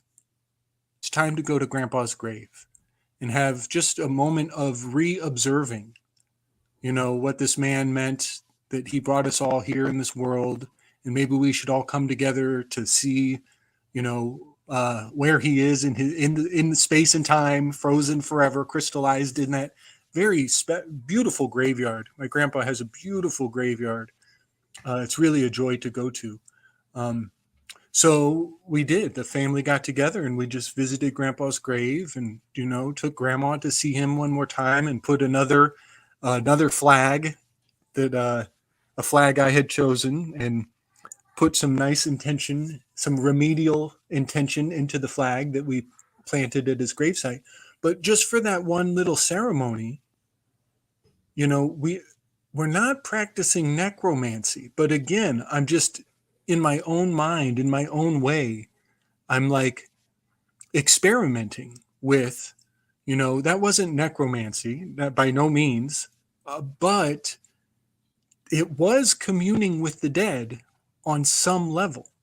And so in that single day, in that single ceremony with my family, we were kind of going against the parable. We were giving ourselves permission, just for one day, can we not leave the dead for the dead? Can we actually go and honor them one extra time? Jesus, please. So yeah, in a fun way, it's like I hold that parable of the Christ very close to my heart as spiritual psychic kung fu, because I know there are maneuvers in this world to try to weaken us and exploit us for our connection to that other side. But then, I'm also always questioning my own maxim. And so, for one day I was like, okay, today we're not going to leave the dead for the dead. Today we're all going to go visit Grandpa. I wish I had brought some tobacco. That's one thing. I left the flag, but my one regret, maybe one of these days I'll go in a one-on-one with Grandpa and leave some sacred tobacco at the grave.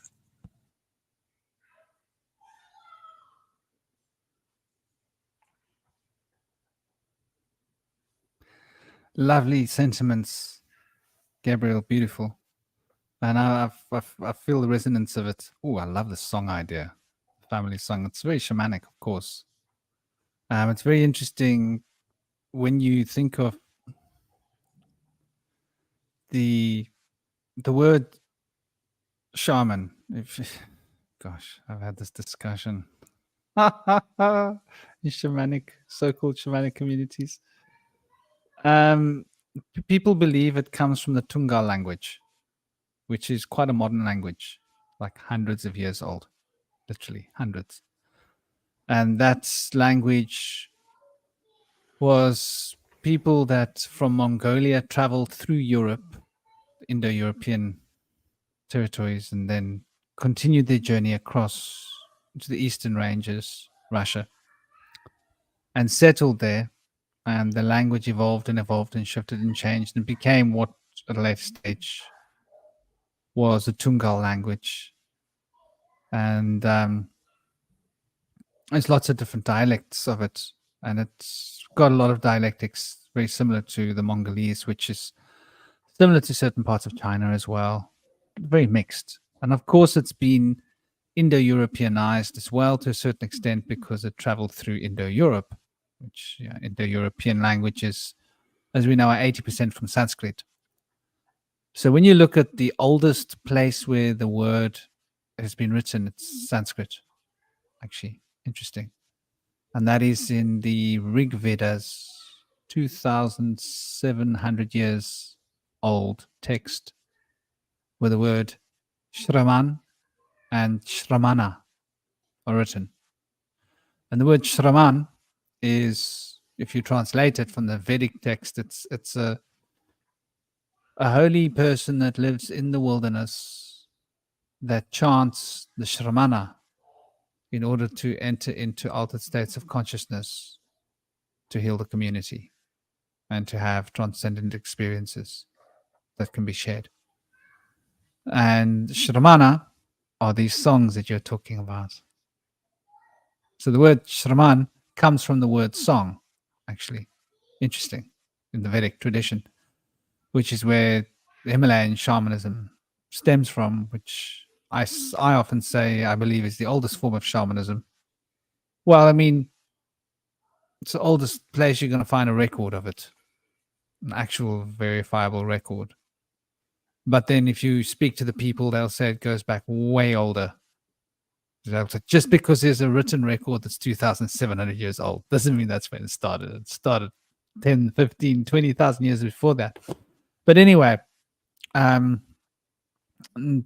to that, the next record where it's written is 1500s. And then prior to that, the next record where it's written is written in the Mongolese language. There's a very similar word written in the certain dialects of the Chinese language within the last 1,000 years, 1,400 years. But these are all modern translations and seem to come from the Sanskrit. So anyway, relating to that idea of the song, the Shramana are these songs that were the song of the tribe. So the Shraman would go into the trance, or the person would be in the trance in the wilderness, and they would receive this song of sacred syllables that they would then sing and chant. And that would become the sacred syllable for the tribe that person was from. So it's quite an interesting concept. What you're talking about is it's already happening, I think, quite a lot. And those are the chants and the songs. And what we call these mantra in Vedic culture is actually remnants of these Ramana, of these ancient songs. So I love what you're saying, brother. It's so on point. So on point. And I think we've lost well, not lost, but the Birdman had to go off. You never know, he might pop back on. Big bless to Ronan. Thank you for joining us. And yeah, I'd love to throw the ball out there.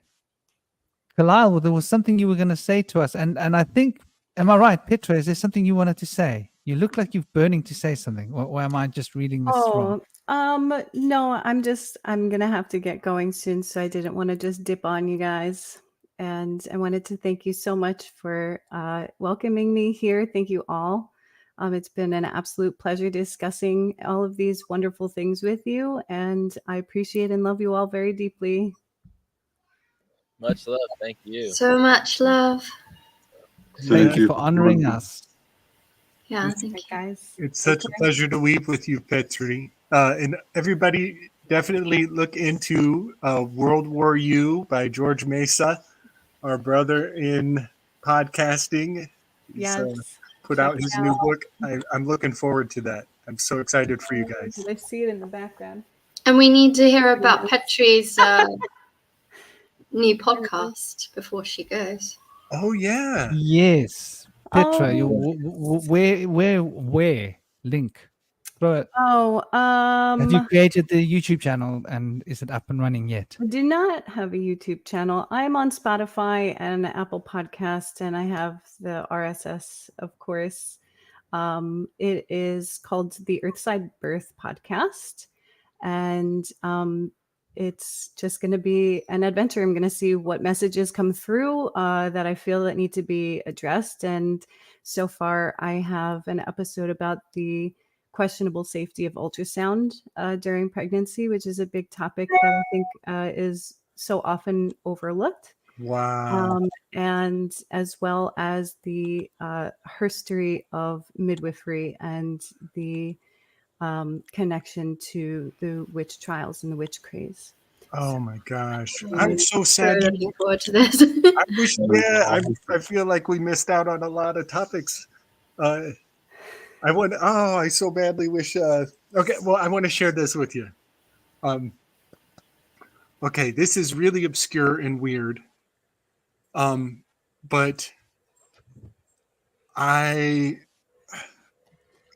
can't explain how I come to these thoughts. I don't want to answer to how I came to these thoughts. Okay. I'm just going to share the thought. The process isn't really important.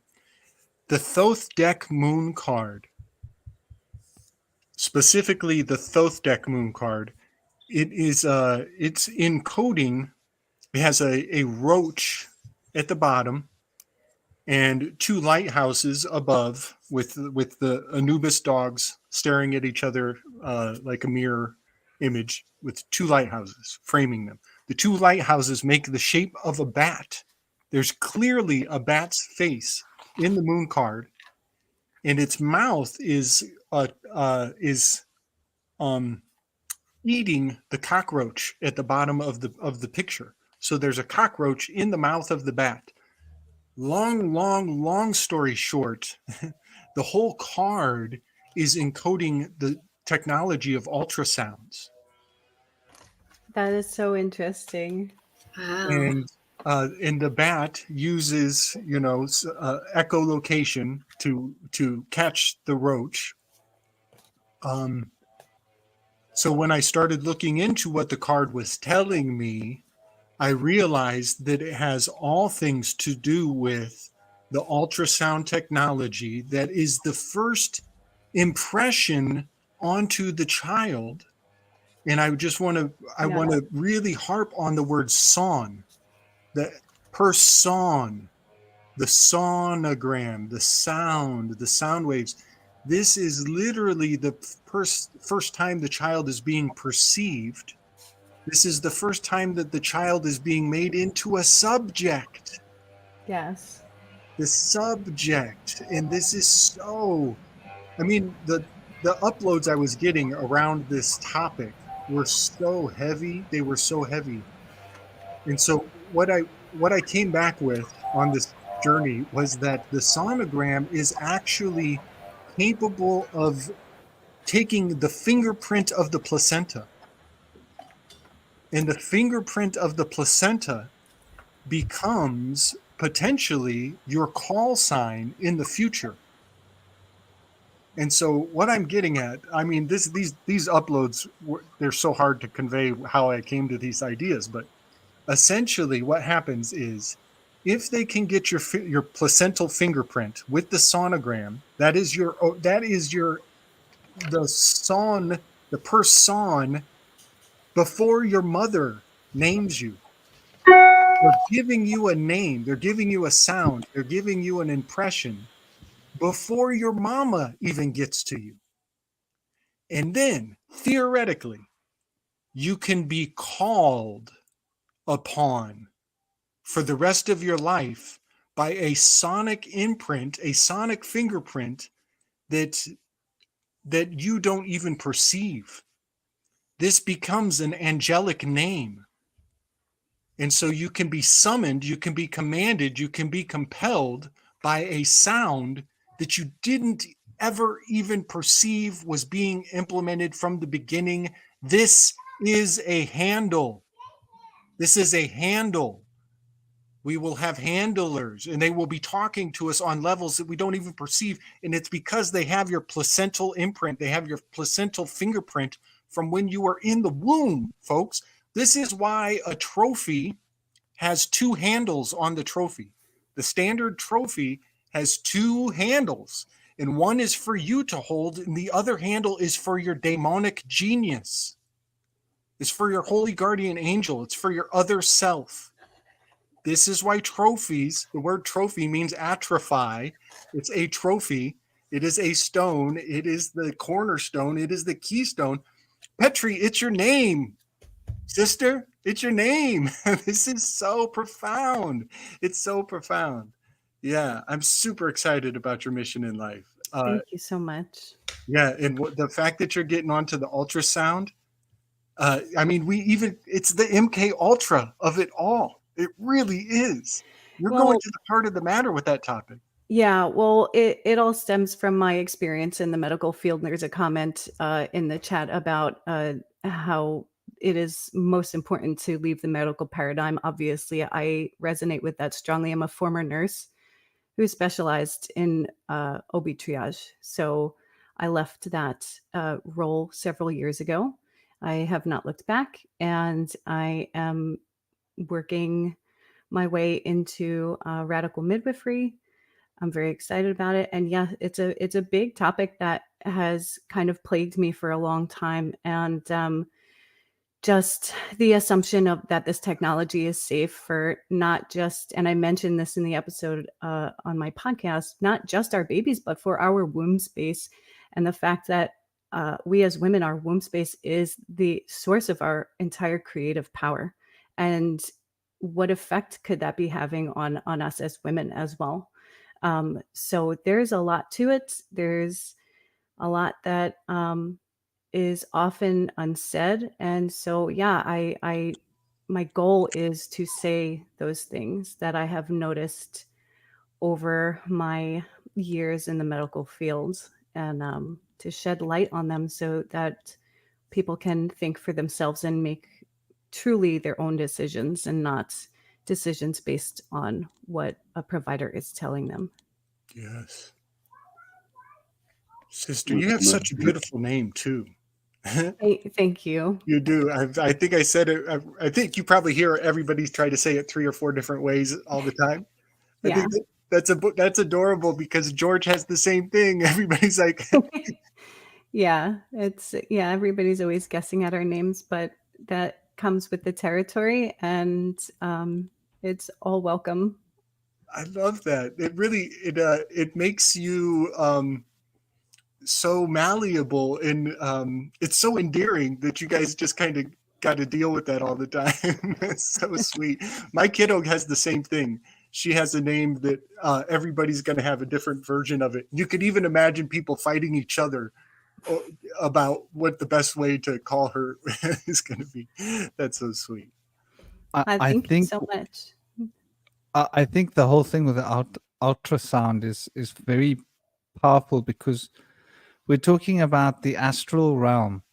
In the Vedic schools, we speak about the unstruck sound of anahata, the unstruck sound of the heart. This is a meditative term in the yogas and the tantras. And what this means is when the heart's frequency is attuned to the Visuddhi chakra, which is the resonant frequency base through which the third principle of Hermes operates, the principle of vibration, sound.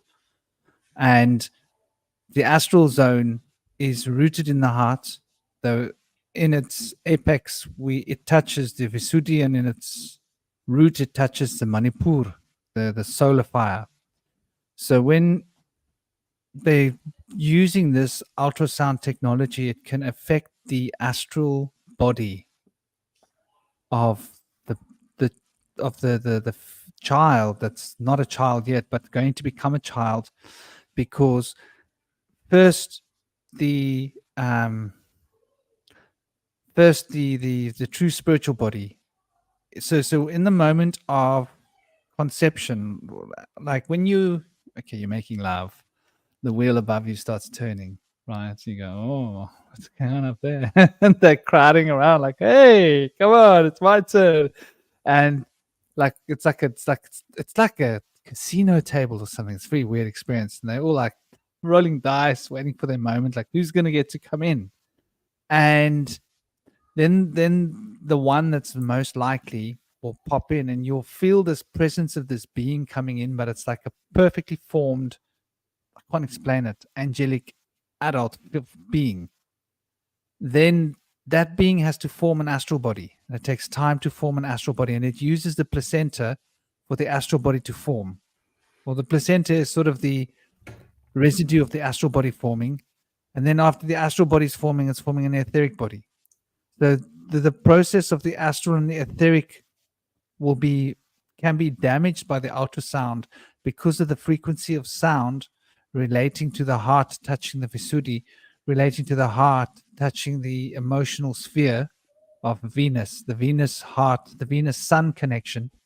And the Venus sun connection is very important because the Venus sun connection relates to the sacred moments. And the sacred moments, if you look at all of them around the world, it always relates to the moon giving birth to Venus. This is an ancient mythology. And so the Venus is to come out of the moon. The crescent of the moon with Venus, you've seen it in the sacred holidays when that happens. In India, it's highly celebrated. Many places around the world, this concept is celebrated. This Venus has got the connection of the sun flowing through it, but the connection of the sun will be broken off and Venus's connection will be lost.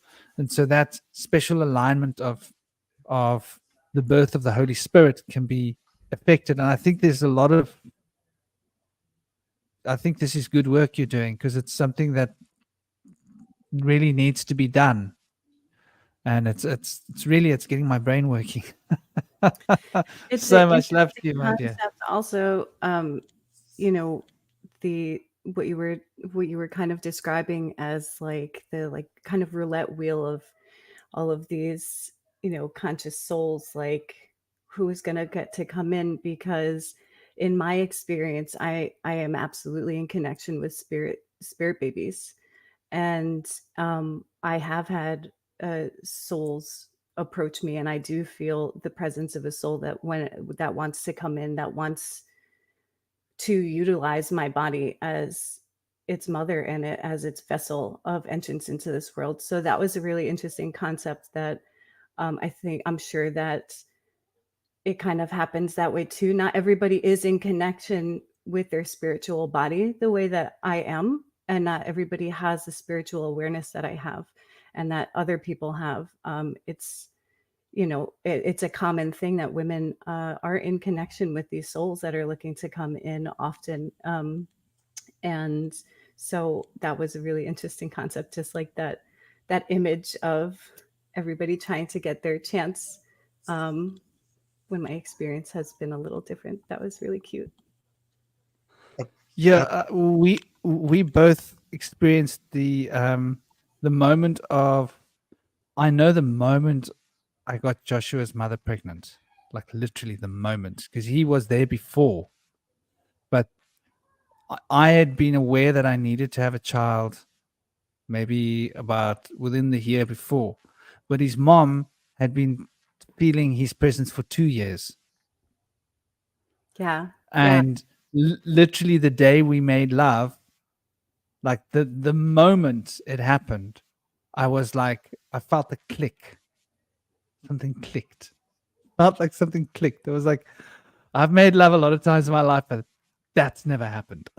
That click. What was that little click? Like, and I realized, oh, right, that's what that click is. And that's what that feeling is. He's there, you know? But in very abstract form. So I do think that the ultrasounds are, I think you're right. I've never really realized how dangerous they are, but they're frequencies of vibrations that can upset the astral balance.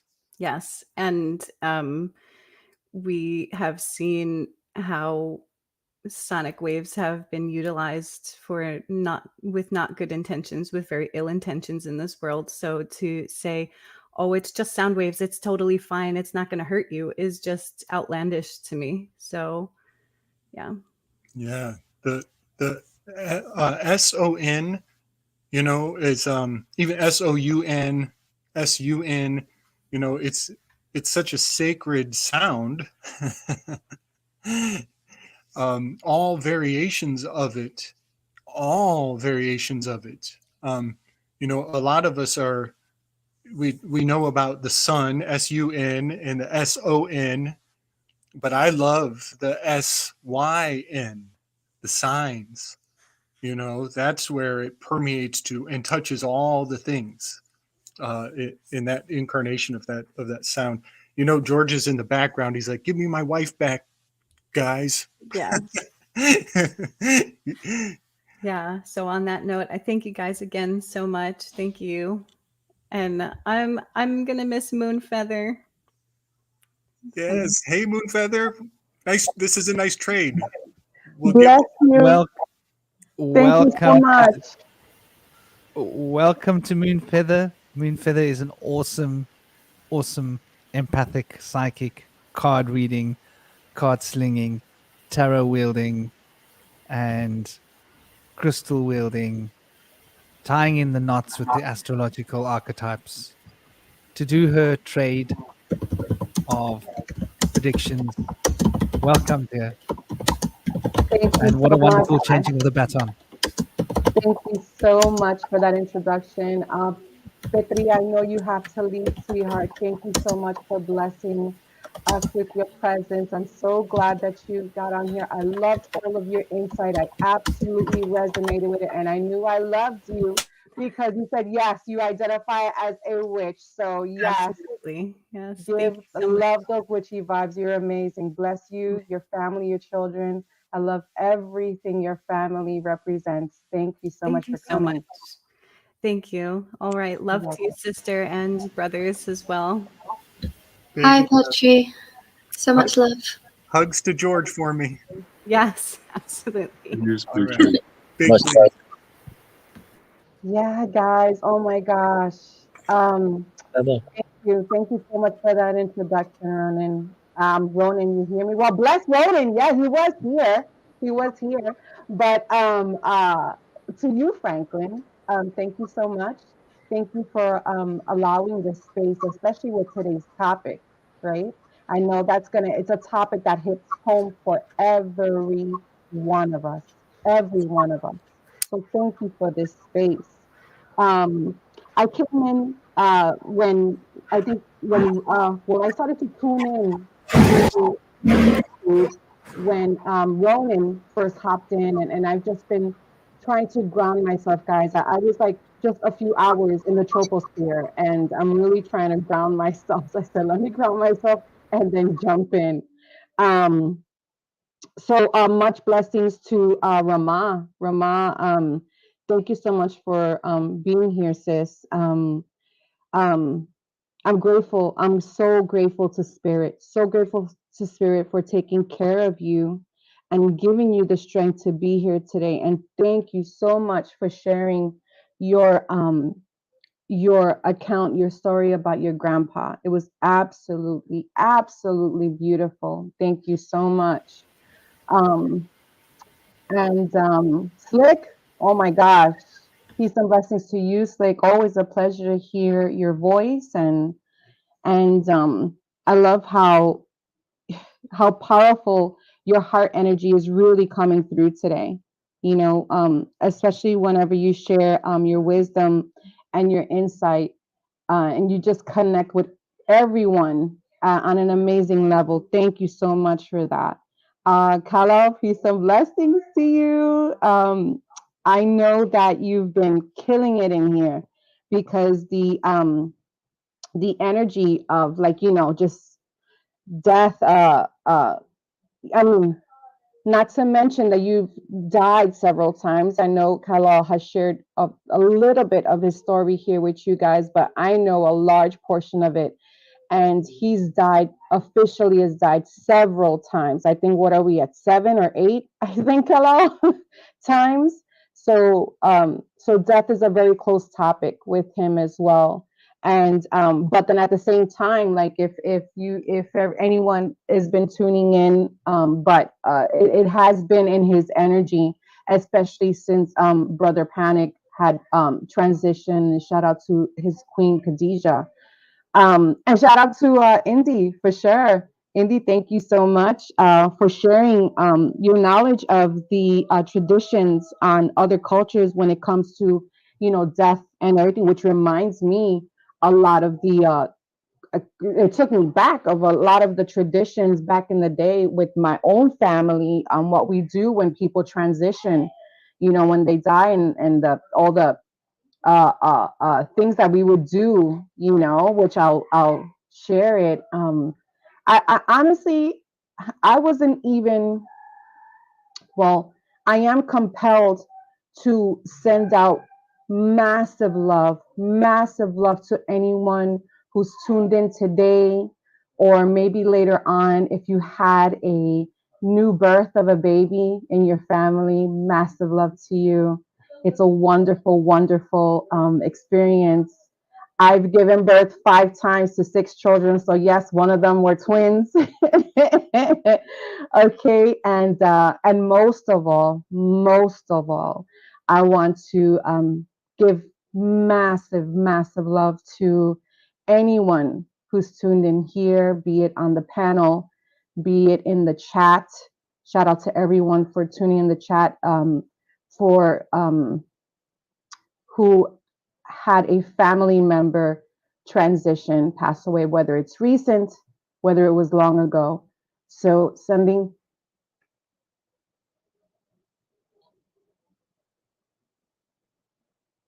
I'm just sending much love.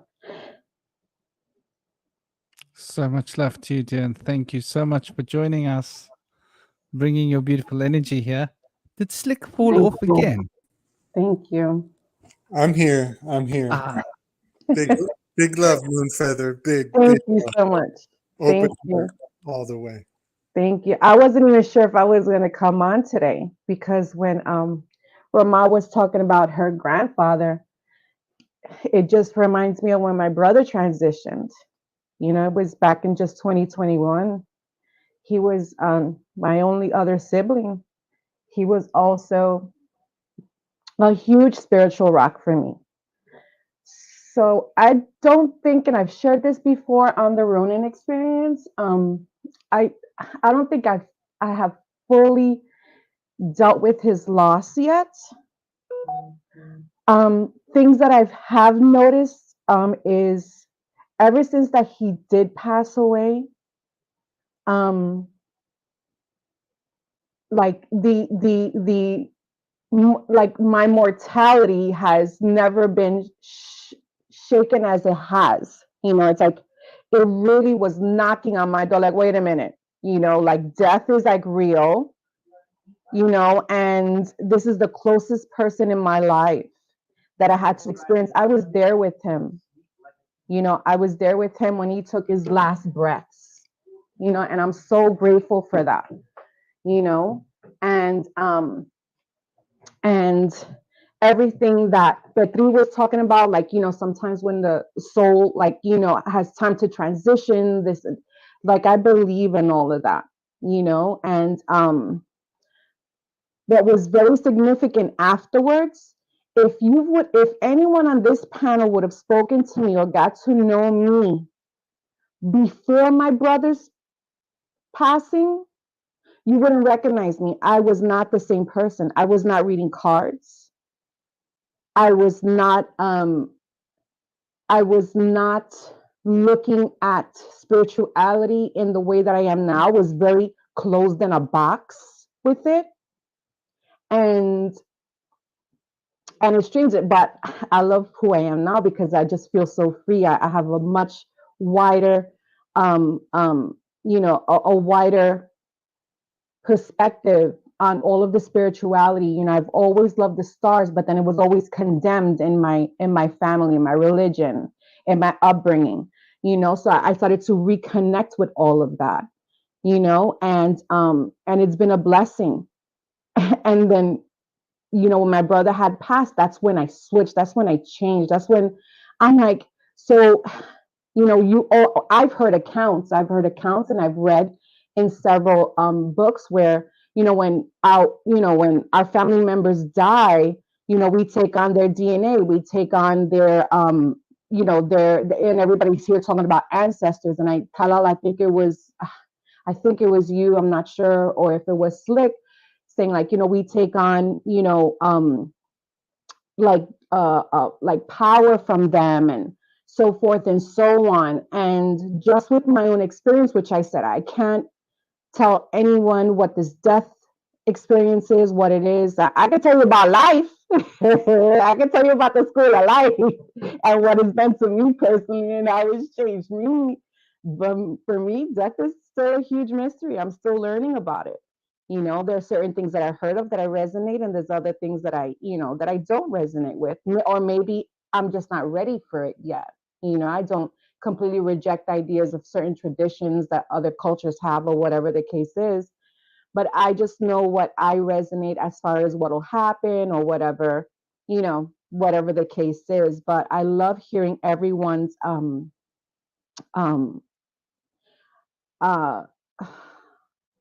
my goodness, I love hearing everyone's Testimony? knowledge. Yes, thank you. My goodness, thank you. on what they've experienced, you know. And then when Slick was talking, I'm trying to remember, and I'm trying to touch on what I've heard so far. When Slick was talking about like the ashes of your grandfather, is that right, Slick? Of your granddad? Yep. So we decided to cremate my brother as well. And then we released my cousin, because I wasn't able to go to Puerto Rico. My mother brought my brother's ashes to Puerto Rico, and my cousin released his ashes in the ocean, because I know he loved the beach. He wanted to retire, live on the beach, whether it was in Santo Domingo or whether it was in Puerto Rico, and just live that life, you know. And it just went back to the water.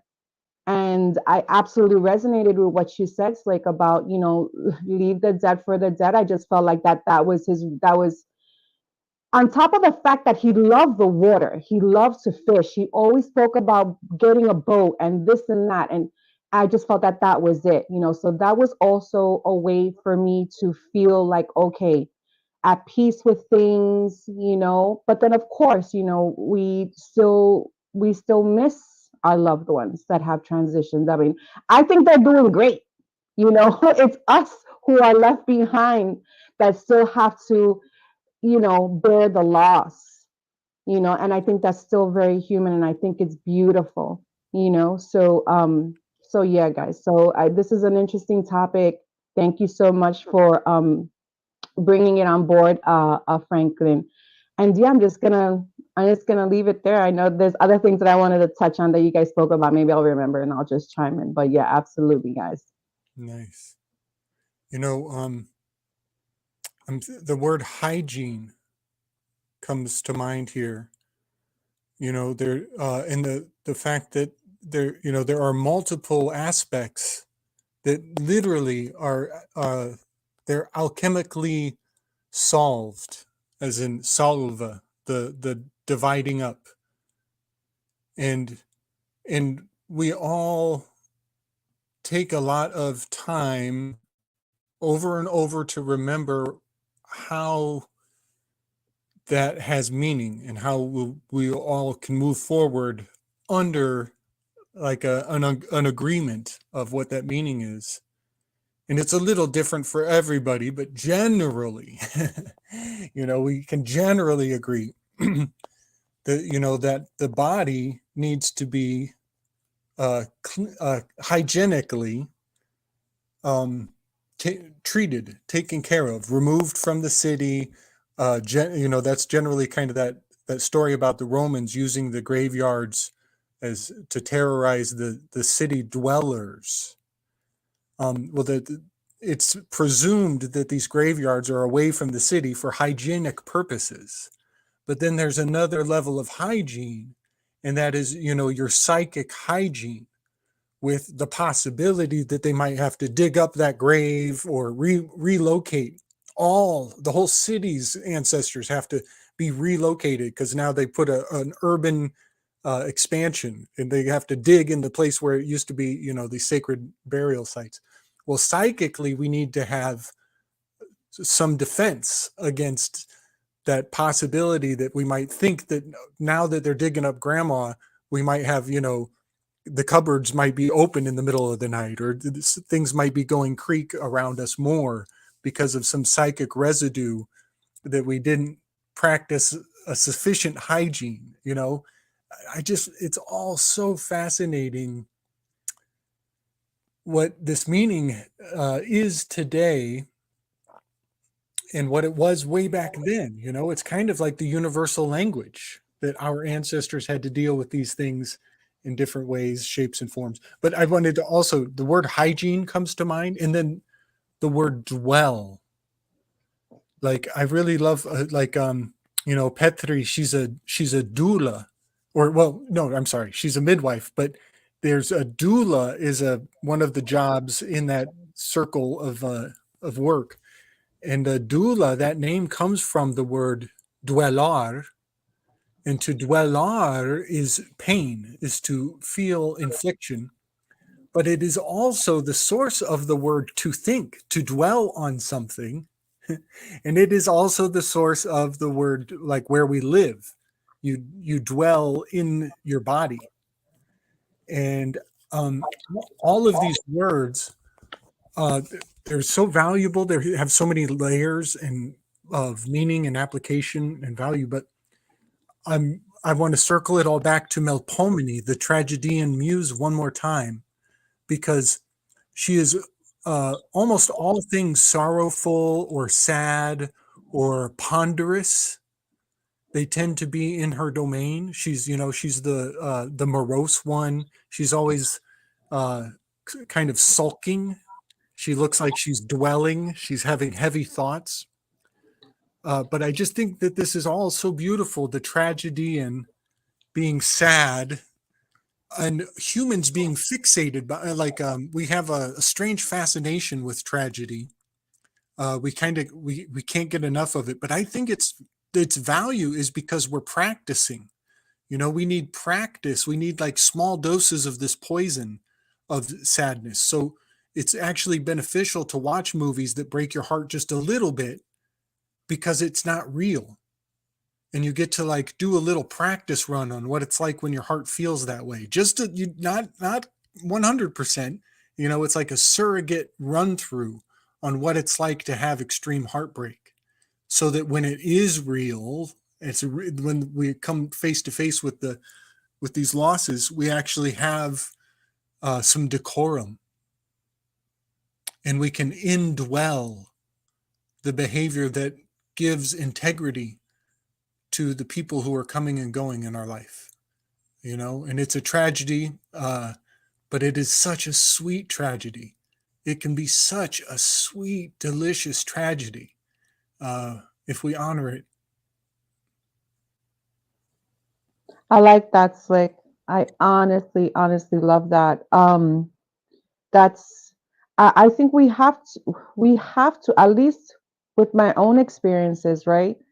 For example, with the loss of my brother, it completely changed who I am. It's like I had to level up through the pain, because of the heartache. Now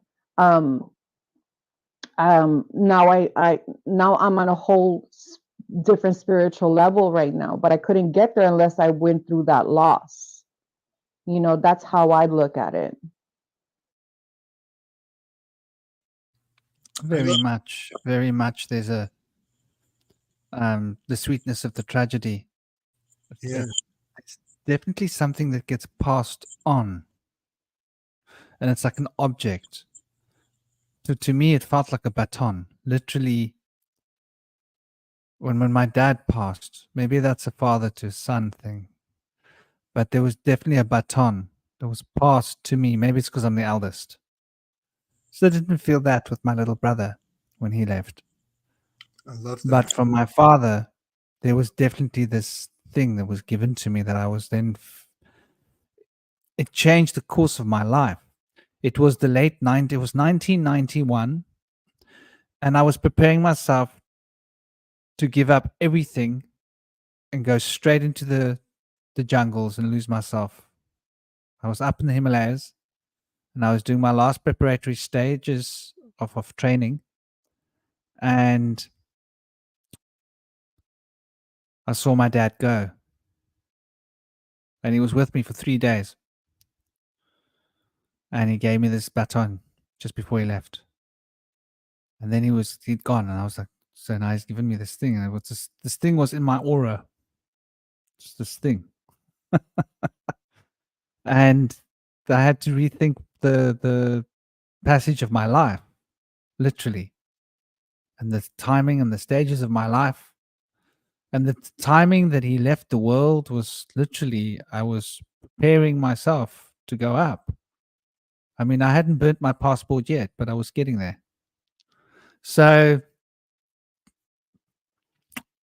yeah, timing, and it definitely has an effect on the shape of our beings. Profoundly. Yeah, I'm thinking about the baton. That's such a great way to say it. I don't even want to use the word metaphor anymore. It's like, that is what it is. I mean, it's not, that is exactly what it is. I think of the passing of a torch because it has a dangerous end. It has a safe end and a dangerous end. Mm-hmm. And I also, Moonfeather, I love how you mentioned that, like, we kind of do, we know about the phenomena of the twin consuming the other twin in the womb. That's an aspect of some people's birthing coming into the realm of, into this side. But even while we're here, we actually kind of are consuming each other in beautiful, in fun, playful ways. Mm-hmm. And, I was thinking about your brother and the fact, that you guys are on the same level of the tree branch. Like a family tree has the stems, the roots, the trunks, the thick branches and the little twigs and the tiny little leaves, and you and your brother are on the same tier Mm-hmm. of the tree. Right. Because we shared the same room and Yeah.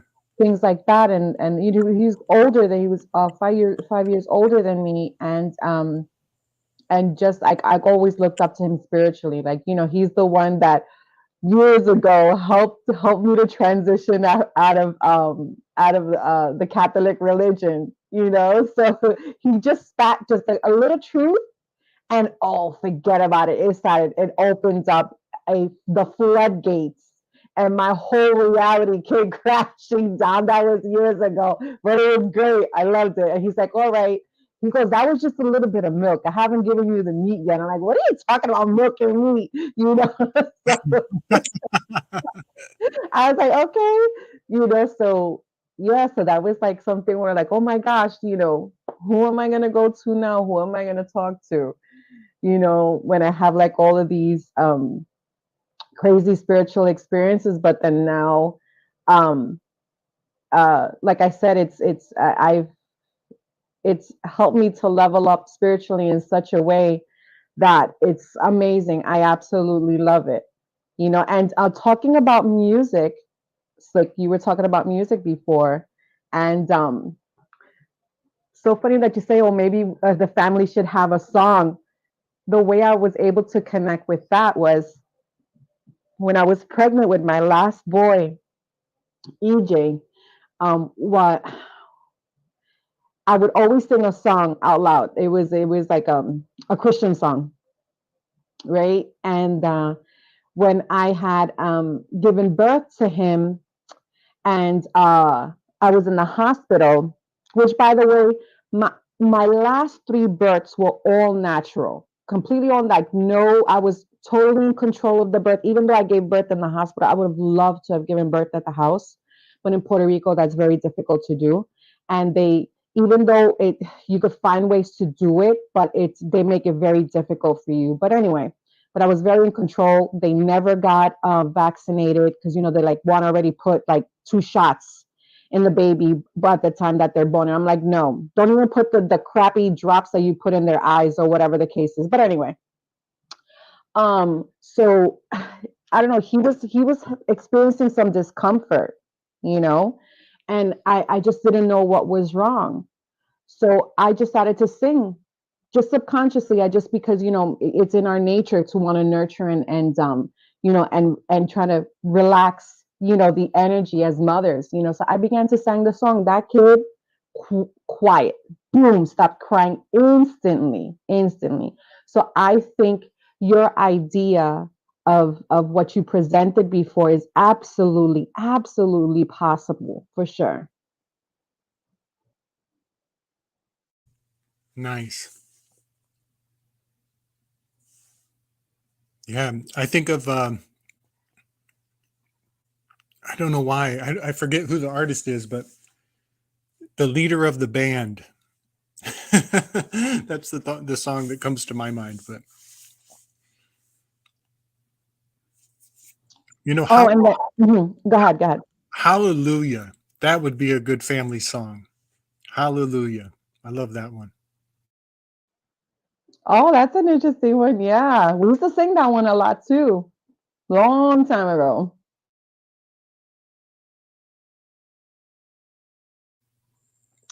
Oh, another thing that I remember that you guys were talking about. You guys were talking about spirits and things like that. So, and the chills. I think Indy was talking about that, experiencing chills on the back of your neck and something like that with Ronan, right?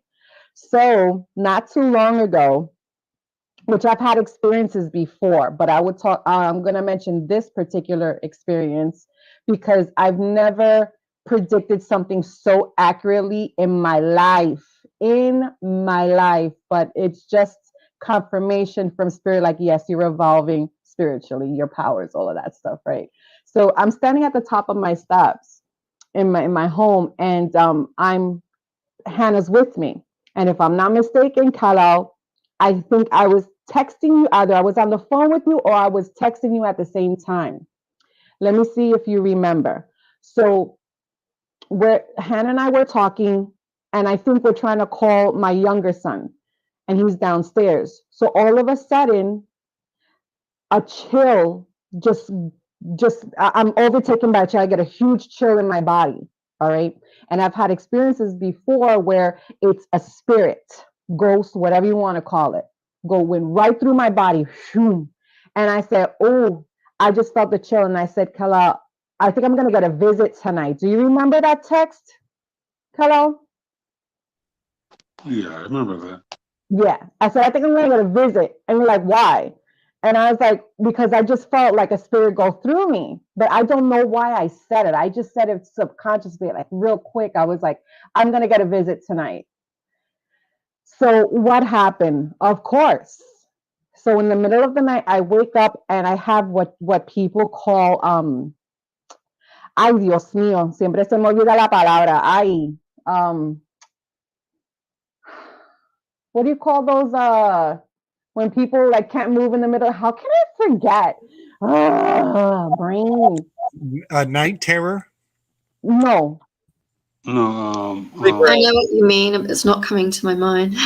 What is it, Kala? Sleep paralysis. Yeah, that's it. Yeah, sleep paralysis. That's it. Thank you, guys.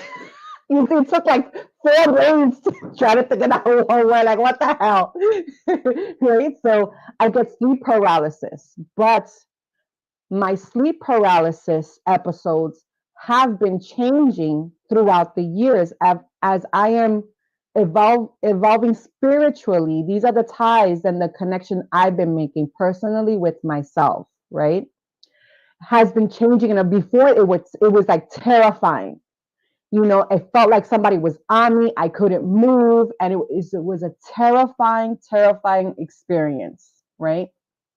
I began to work through it, right? So I'm like, you know what? I'm gonna get rid of the fear. Okay, so what? I can't move. I'm being held down. Something is holding me down. Whatever it is, and I feel the presence there, guys. I feel the presence there, like there's no mistaking, right? This time around, I said, I'm going to get a visit, and that's exactly what happened. I ended up waking up in the middle of the night, and I couldn't move. I'm face up, and I couldn't move. And whoever it is standing to the left of me. And I'm just like, okay, you're here. Now what? Like, now what? And then little by little, it just began to disappear and go, So that's just something that I wanted to experience because you guys have mentioned it before, but I was wondering if anybody has ever gone through something like that.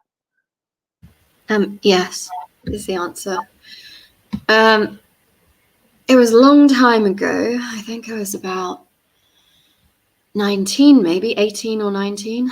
And well, it's kind of a weird story to tell on the live when there are strangers listening, but why not? Yeah, I had been staying over at my aunt's, and I was going to bed quite late, and I was laying in bed. I still had the light on, and I saw a very tall, dark black wispy figure, like I don't know, like smoke kind of almost. Mm-hmm. It was just standing there like watching me, and I didn't really know what to do. I was kind of just like, you know, acting like a kid, like maybe if I just look away or I'm under my blanket, then it won't be there again when I look. But it absolutely was. And I didn't know what to do, so I just thought, this isn't my imagination. I was like, I know there's something I can see. I've got my eyes open and I can see this thing. Mm-hmm. And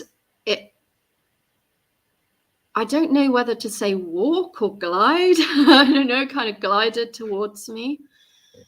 And I was really freaked out. So I don't know, when I've taught, like, because I told one of my cousins the next day, and she was like, oh, that's just sleep paralysis. But I was like, why was I able to move then? But, you know, I did have moments where I couldn't move within that, but then there were moments where I could.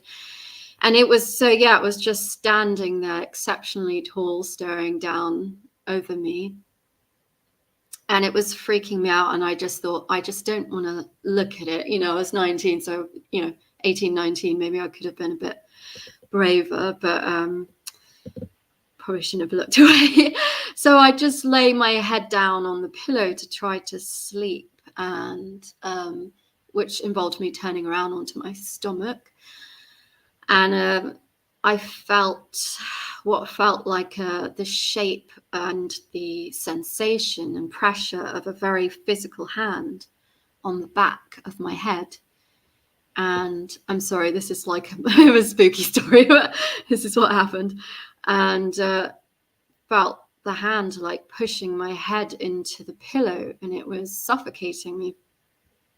And I was trying to find, you know, like using all my mental strength to get this thing to get off me.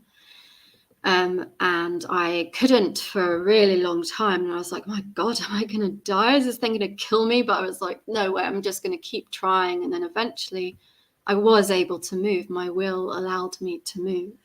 And I turned around on my back, but the thing was still there, staring at me. And I kept going into dreams. I'd fall asleep and then wake up again. Like I kept forcing myself awake. So it's like kind of semi-lucid dreams where this thing would take me into a dream where I was on some kind of stone slab and some kind of ritual was being done on me. And then I'd be like, no, I'm waking myself up. And it happened over and over again. And like, basically it was kind of like a battle between me and the thing all night, because it wanted to kill me and I didn't let it. And yeah, I was exhausted and I had to sleep during the day, and, you know, telling my cousin about it later and stuff. And it was, yeah, that was like quite traumatic. But in the end, it was like I won. So yeah, I'm still here. That was my experience with that kind of thing. That's amazing. Thanks for sharing, Rama. Anybody else? Yeah, I got a very similar story, Rama. I just super quickly, sorry to interrupt, Gabriel. I remember telling Franklin about it like many years ago, and he said he's seen these beings before, and he said they're the jinn. He's seen them up on Tabletop Mountain or wherever it is, I think. So yeah, because I hadn't heard of the jinn before he told me about that. He's like, yeah, they're in the Quran. It's like the exact same description. I was like, oh, okay, I didn't know that. Wow. Well, there are some really fun correspondences here with your story and mine. There's a Hebrew letter. There are two of them that are incredibly similar. There's Kof, like K-O-P-H, and then there's Quof, which is like Q-U-O-F. They're so similar, but they're two separate letters. one of the two, they sound so similar. They don't look the same, but they're so correspondent. But one of them means back of the head. And it's just interesting because the story I had in mind when we mentioned ghosts, it would have started so similarly to your own. I was in someone else's house, a family member's house, taking care of the space, house sitting, and the house is it's an old homestead in a very kind of spiritually supercharged location. Just a real long story short.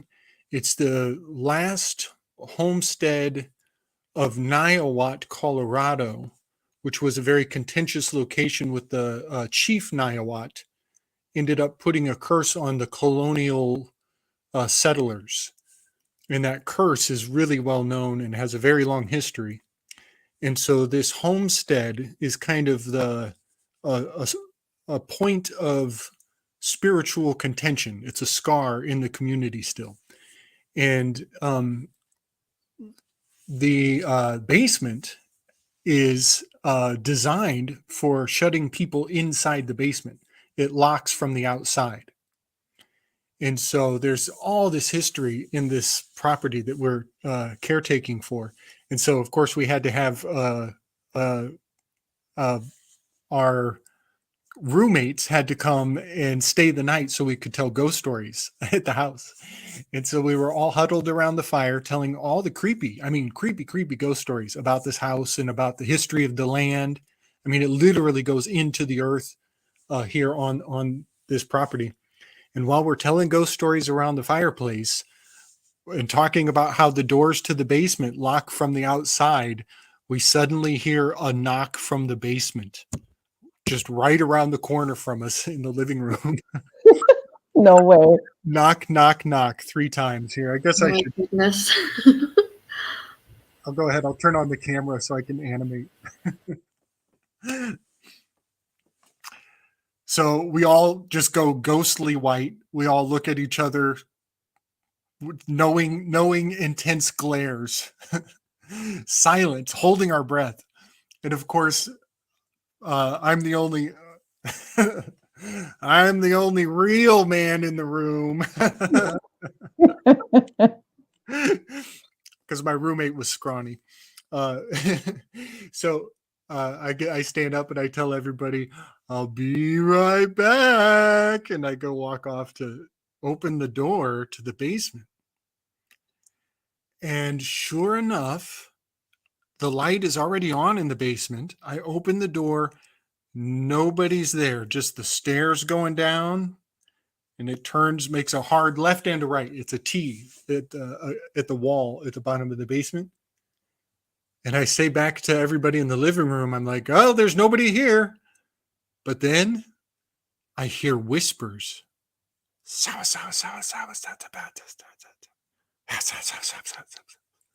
From just around the corner at the bottom of the stairs, there's somebody fucking whispering.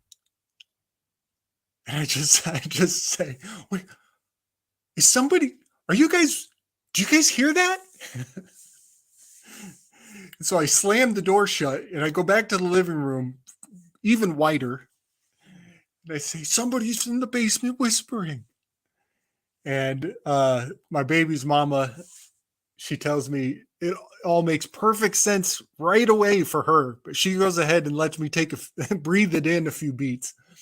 She's like, that's Joe. Joe is the macaw who lives in the basement. And one of his cool tricks that he loves to do is he does this whisper gag.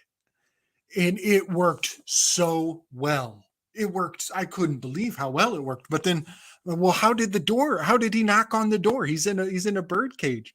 And it turns out the cats are in the basement too.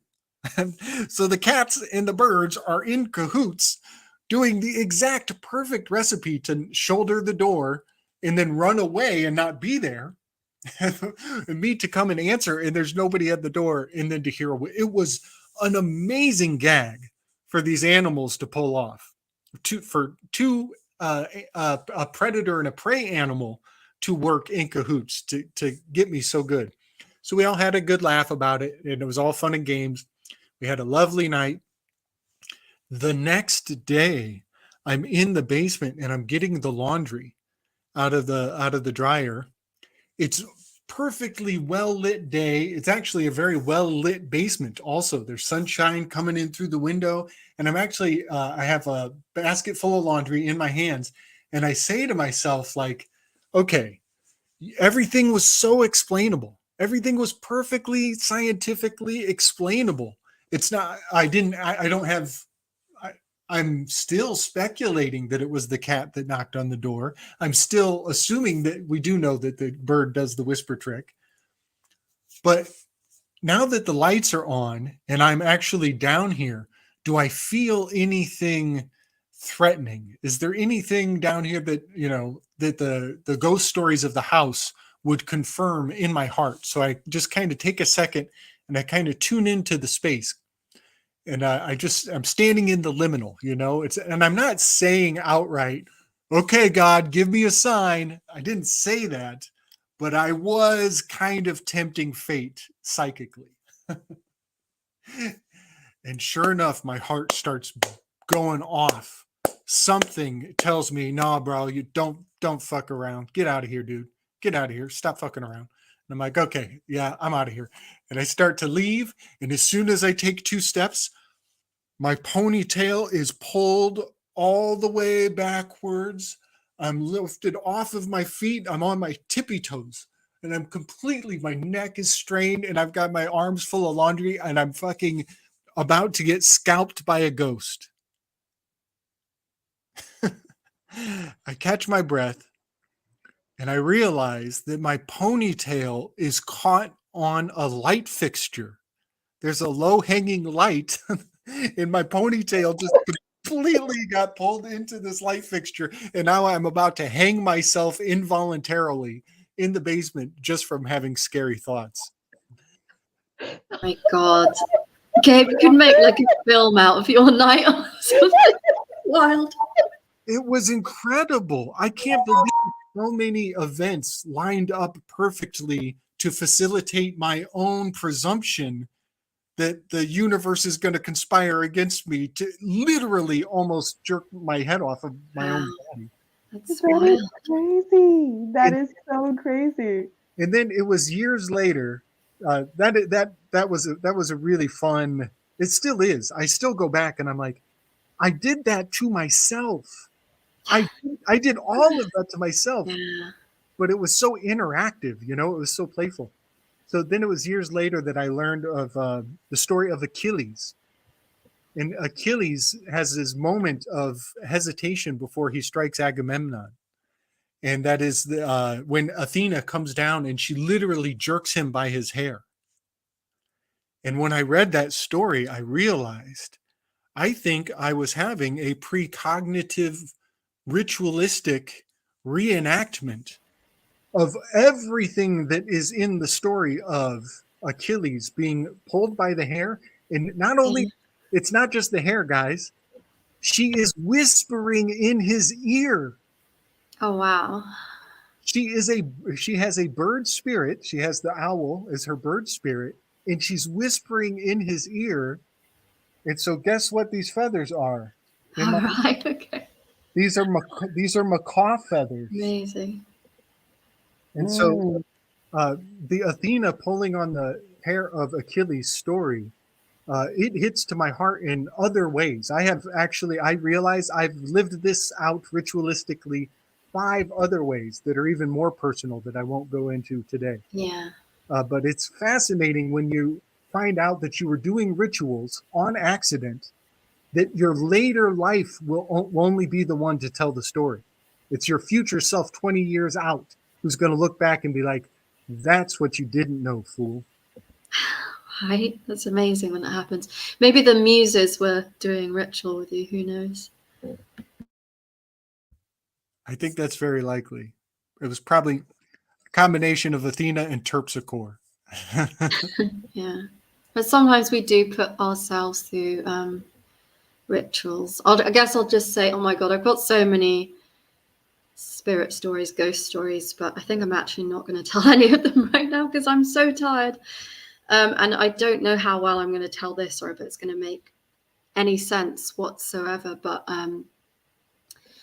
I was thinking of the Death Tarot card because before Petri went offline, Slick had been talking about a tarot card, and it made me remember this. I think it was 2 or 3 years ago now. I think I've told Moonfeather before that I did some creative work around tarot cards, around the major arcana. And with the death card was a particularly important one for me because for some reason it just kept popping up at that time in my life for me. And I basically did I guess performance art or ritual, but it was just myself and my boyfriend at home. And I was, like lying under a sheet and then gently like dancing my way from like out of it. And it was like a rebirth thing, but it was bizarre because we were trying to film it and he was doing the music for it too. He was playing guitar. And so we had to, I had to do it like a bunch of times. So I had to experience this sort of like, I'm underneath the shroud, I'm dead and I'm alive, I'm back alive, like many times. And it was like, I started to just see things in my mind's eye while I was like underneath that cloth, and it started to get really intense. Like, my ancestors are all behind my head, or my past lives, or these kinds of things, and then coming out and being rebirthed. And there was a really like scorpionic energy to that because I was like birthing myself. So there was something sexual about the energy, but it was also like death, and it was also present life and past life and future life and ancestors. So I do think we can give ourselves some little glimpses. I mean, obviously we'll never know until it's our specific time, but yeah, I do think we can give ourselves some glimpses with that.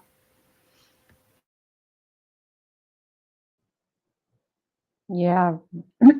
Thank you, Rama. That's amazing. I love that story, Slick. That was great. That was great. Kala, how about you? Have you had an experience with Oh, sorry, I'm muting myself.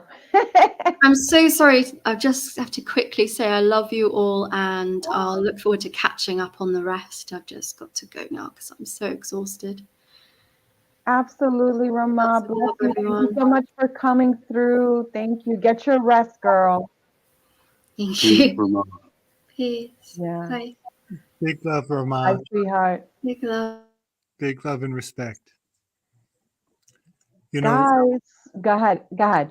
Well, one thing, if Rama is still listening, one thought I had about the back of the head and the word, that kopf word, I was thinking about there might have been an invitation in there with my late onset revelation of my experience around the anatomical significance of the ritual.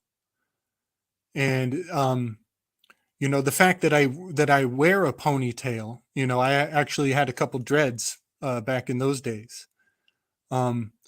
And so I had a lot of spiritual energy stored up in my hair. And so that's why I mentioned the kopf in the beginning, because Rama's experience was around, having pressure on the back of the head there with that spirit interfacing. So I wanted to just kind of focus on that commonality, that if you were to engage, or let's just say that there's a latent trauma that is being signaled by the nature of our ghost experience, right? So some people talk about having a presence on their chest that's pushing the air out of their lungs. So for them, it would be a different word, a different focal point or a different chakra even. But for Rama and myself, I just think that we're having attention drawn to a part of our body that's going to say something about what that latent information is indicating and pointing towards, so I just wanted to kind of come back to that Kopf and that common, that these spirits are interfacing with us in ways that are anatomical. And the anatomical aspect is a communication on a certain level in a certain light. And, I've seen healers, or I've talked to healers who they say they would have their clients do a coal walking ceremony, and like a low grade, beginner status. But then they would actually ask them what part of their foot was burnt from the coal walking ceremony, and the location of the burns on the feet became a means to diagnose their vulnerabilities in their field. And I just love these, that's like taking iridology, reading somebody's eyeball, but doing it with their feet and including a fire walking ceremony. It's so elaborate and beautiful and rich and culturally obscure and removed from what we normally experience in our daily life. I think that what we're doing if we engage in these practices is we are spinning the wheel of fate. You have to confuse fate to such a degree that it's blindfolded. It's out of its own context. You're no longer on the wheel of determinism, and you're letting karma come through. You're giving karma a turn. And there's something about going into uncommon ground, a ritualistic space, specialized performance, and engaging with the greatest questions you have bearing on your soul. And that means it's a different thing for each of us, but creating this sacred space is for some people it's Sunday mass, for some people it's your drive to work. I've missed my old drives to work, man. The long commutes. Sometimes the long commute is your sanctuary. Yeah. But it's just nice to coming back to the Kopf, to listen to what these supernatural experiences might have been saying in a language we don't think of, and that is often anatomical. I'll just leave it with that. That sometimes the place on our body that is engaged by the spirits is actually the alphabet or the language that is trying to say something to us.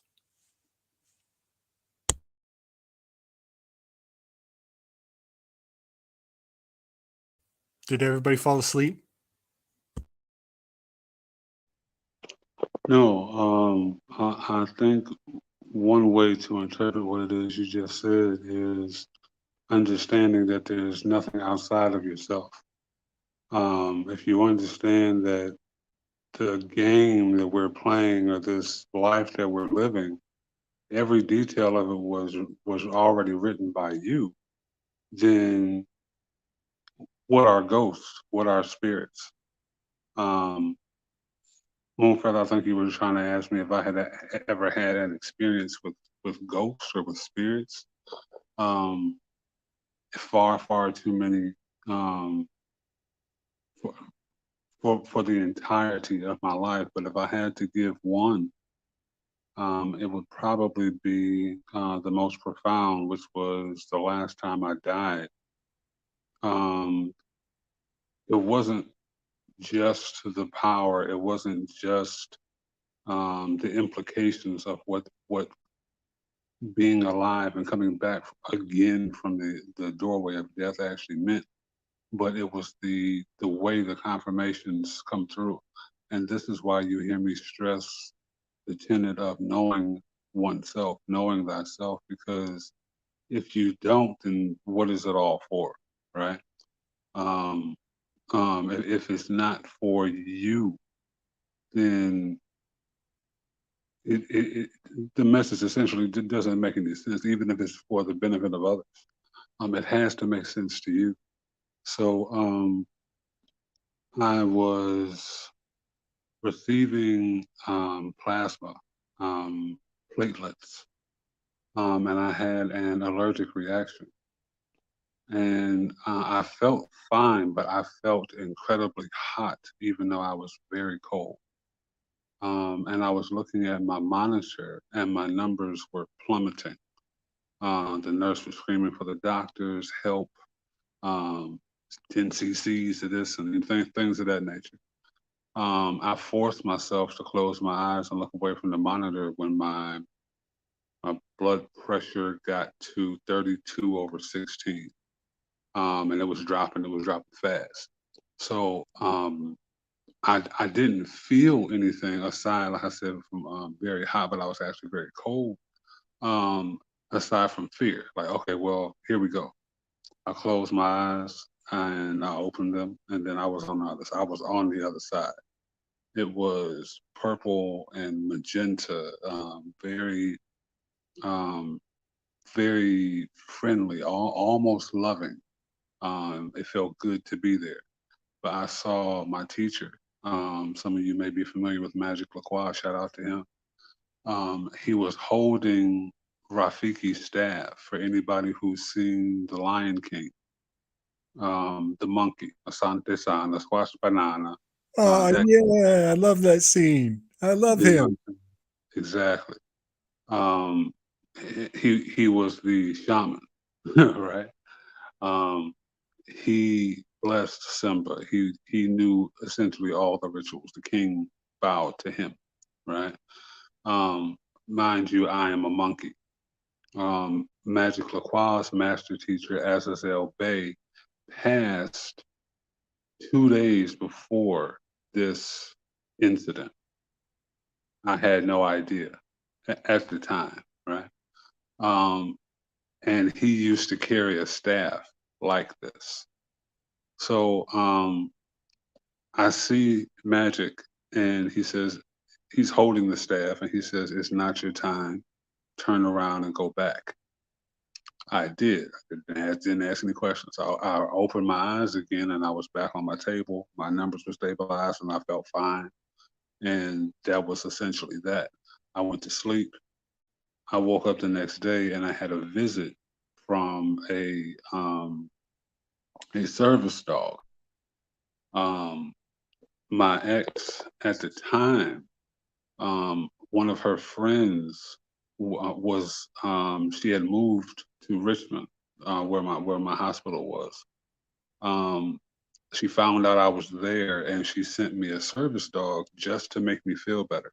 Mind you, when you journey through the underworld, you travel with Anubis, or Yanipu, or Ampu, which is the dog-headed god, right? So there's one confirmation for you. I have pictures to prove all of this. Immediately following the dog, whose name was Maggie, by the way, I got a visit from someone named Mr. Collins. The nurses called him Mr. Superman. Mind you, my name comes from Superman, right? Capital L. Mr. Collins was in my room, which was room 126, which adds up to 9, exactly a year prior, which was the fall equinox, right? 1 year prior, he needed a heart, and he needed a kidney. He got a heart half a second before they cut him open. Something was wrong with the heart, and they had to cancel the operation. If you know anything about organ transplants, that can be a very lengthy wait. Many people transition waiting for an organ, right? He did not lose a step. He didn't lose his stride, didn't lose his faith. And less than 24 hours later, he got a heart and a kidney. He worked himself back up to being strong enough to, take care of himself. He went home, and within the space of that same year, he comes back to the hospital, to that wing to visit people, specifically anybody in that room. He came to see me that next day, and he was using Rafiki's cane to walk. Wow. I have videos of that also. I'm going to post that in the Telegram, because I've been saying I was going to do that for a while, but I don't. I don't. I've told this story before. I've dealt and brushed and embraced, made love to death so many times in so many different ways. I'm not concerned with what anyone may think about me. It's not that. You can't really judge somebody for almost dying, right? It's not so much that, but my outlook on death is different than most. The Egyptians were obsessed with death. And I understand why. Sleep is the cousin of death. If you do your work, if you face, we were talking about shadows earlier and shades. If you face your shadow, if you face your shade, if you face your trauma, if you understand that you orchestrated it, you wrote that script, you're the director and the lead actor and everybody else in the background. Watch the movie Being John Malkovich for a visual representation of what it is I'm talking about. But you, even me, I'm a figment of your imagination, right? Like this is perception.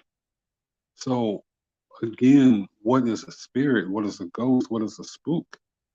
This is an aspect of you that you have forgotten. This is why it's scary. We are only afraid of what it is we don't know. That's why darkness has always been a primordial fear for man, because it's not anything there that we don't see in the light, but we can't see it. Somebody mentioned, I think it was Indy mentioned the owl earlier. The owl is so incredibly wise because it can see in the dark. It can turn its head in every direction. It has very sharp claws, and it doesn't make a lot of noise, so you don't hear it coming either. It's like bats with the sonar, like Slick was mentioning with the cards. Sonar is literally how the realm works, and it actually denotes the shape of the realm. And not to get into an argument about that, but it wouldn't really work on a spinning ball. You know what I'm saying? Like you have to have something to ping. The ping shows you the shape. This is how they're able to actually generate an image of the said child. And I want to argue because I forget exactly who it was, forgive me. Somebody mentioned in the chat earlier, one way that they try to guilt women into having a sonogram is saying, oh, don't you want to hear the heartbeat of your child? I would argue that that woman has already heard and hears consistent the heartbeat of that child. I think it would really be impossible for them not to. And whether or not they realize that or not, depending on what they've gone through, their age and maturity, their connection to themselves and their child, it's a different story. But nothing can stop a woman from hearing her child. Great point. I like the synchronicity on how trophy came up, baton, torch, staff, and we're all talking about the same thing. I think that's beautiful. I've always heard that space between being awake and falling asleep, that you're literally dead in that short space. But then also, I've always known that in that space, I have always, for some reason, if I needed information on something, whether it was to find a lost item or remember something that I couldn't, or come up with an idea, something, it was always in that space. It didn't happen a lot, but when it did, it was very significant for sure. But guys, I'm still extremely very tired. Oh, and listen, talking about I just wanted to also mention this because Kala had mentioned it about the darkness and how sometimes people fear it and stuff. But I think your most powerful self is in that dark place. It always reminds me of that Bible scripture that it says, um, I want to quote it, but then I forget it. It's I'll because I'm give very, you the treasures of darkness. no, as you will find.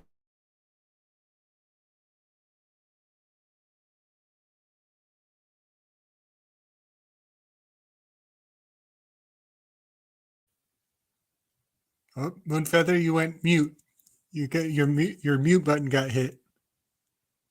Oh, sorry. No, it's something you will find protection in the shadow of God's wings, something like that. And it's like, shadow, why would you feel protected like in the shadow? Because that's dark. But I understood the analogy after that. But it's funny because I was as I was flying, um it was at night, and it was very strange because I had to twice, I had to fly during like darkness, and I really don't do that. I had to do it because it was like a last minute thing. But it's the time where I experienced the most um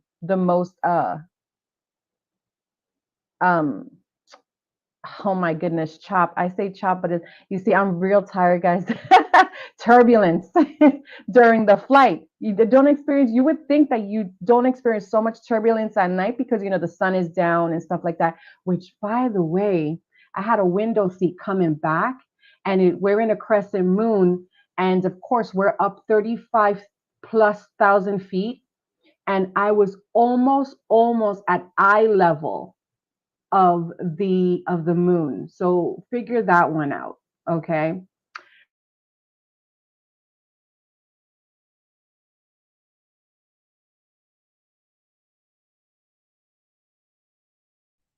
Very close to that projection.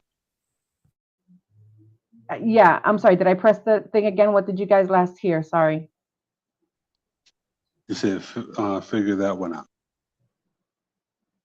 Yeah, right. So, okay. So then I'm like, all right, I'm in my element. I love air. I mean, listen, let me tell you something. The last time I took a plane before that, I said, I'm going to use this because, now I look at things differently, right? So I'm going to use this energy because, first of all, I love flying. I love it, right? So I'm like, okay, we're going like at 600 miles per hour. If anybody could just fathom that, just fathom it. The fastest I've gone on my motorcycle is 120, right? Or when I had my motorcycle 2 years ago. But anyway, we're going 600 miles per hour. And I'm like, you know what? I'm going to use this energy going through the air to start manifesting things, right? So that I did it, and when I came back in a couple of weeks, it happened, So I was like, wow, that's wild. But anyway, but during the nighttime, it was very, very strange. The turbulence was wild, especially coming back, But I was like, well, just because it's nighttime and it's dark, I'm not gonna fear it, And I know it's weird, and I know it's kind of odd bringing it up, but when Kala was talking about the darkness, I related it to that. So I was just embracing it. So instead of giving into the fear of the turbulence, because that's wild. I don't know if you guys really experience turbulence, like wild turbulence. It's just like, why am I going to be scared? Honestly, So, but anyway, I just wanted to bring that up. Well, that's what turbulence actually is, if you think about it, right? If Om is the sound that created the universe, and we go when we're trying to think of something, we're literally going into our collective or our unconscious to find something we can bump against that's recognizable. So that's the fear of the unknown is so evident in turbulence. But as you see, the higher you are, the easier it is to manifest. So what does that what does that say about thinking high or being high-minded or having high vibrational energy? It's wild. Like, it's wild. I really haven't shared it yet because I'm still taking it all in, you know, and yeah, so that was just it's like it was kind of like an experiment, you know. I said, well, I'm in my element. I'm going, you know, generating all this crazy energy, going through the stratosphere at 600 miles per hour. All right, let's manifest. And then it happened. You know, it was crazy. It was crazy.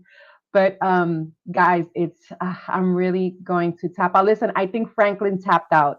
Either something happened. Uh-huh. I texted him and no response. So either the electricity got cut or that boy knocked out. Does that mean there's nobody to turn off the stream? No, it's just gonna have yeah, he's the only one in control of turning it off. So it's kind of like we're leaving a time capsule right now. Yes, that's true. We're going to be like, we're going to tell everybody, yo, peace out, see y'all later. And then this stream is going to broadcast at like 24 hours long. We could hop in later on. We'll hop, hey, what's up, guys? So people, I invite you to go forward in the feed and find the moment when Franklin comes back on the stream and realizes we're done.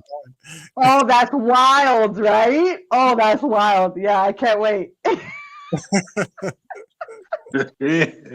Oh no. Yeah, guys.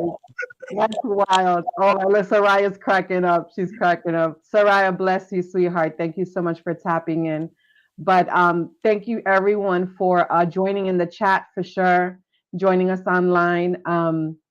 Guys, I love you guys so much. Much love to everyone that's come in and, you know, gave of their time as well. Indy, Ronan, Rama, Patri, Slick, yourself as well. Kalal, much love always. And yeah, man, we'll catch up again. We'll catch up again for sure. Bless your heart, Moon Feather. Thank you so much. I love how you say her name, Patrine. I think you just converted me. That's my new favorite way to say it. Oh, perfect. Awesome. All right, guys. Much love to you guys. Thank you so much for coming through for sure. Big hugs. Love, peace, and power, Moon Feather. Love, peace, and power, Slick. Love, peace, and power, everybody in the chat. Enjoy the rest of your day, the rest of your evening, and we will see you next week. Big love and respect. Bye.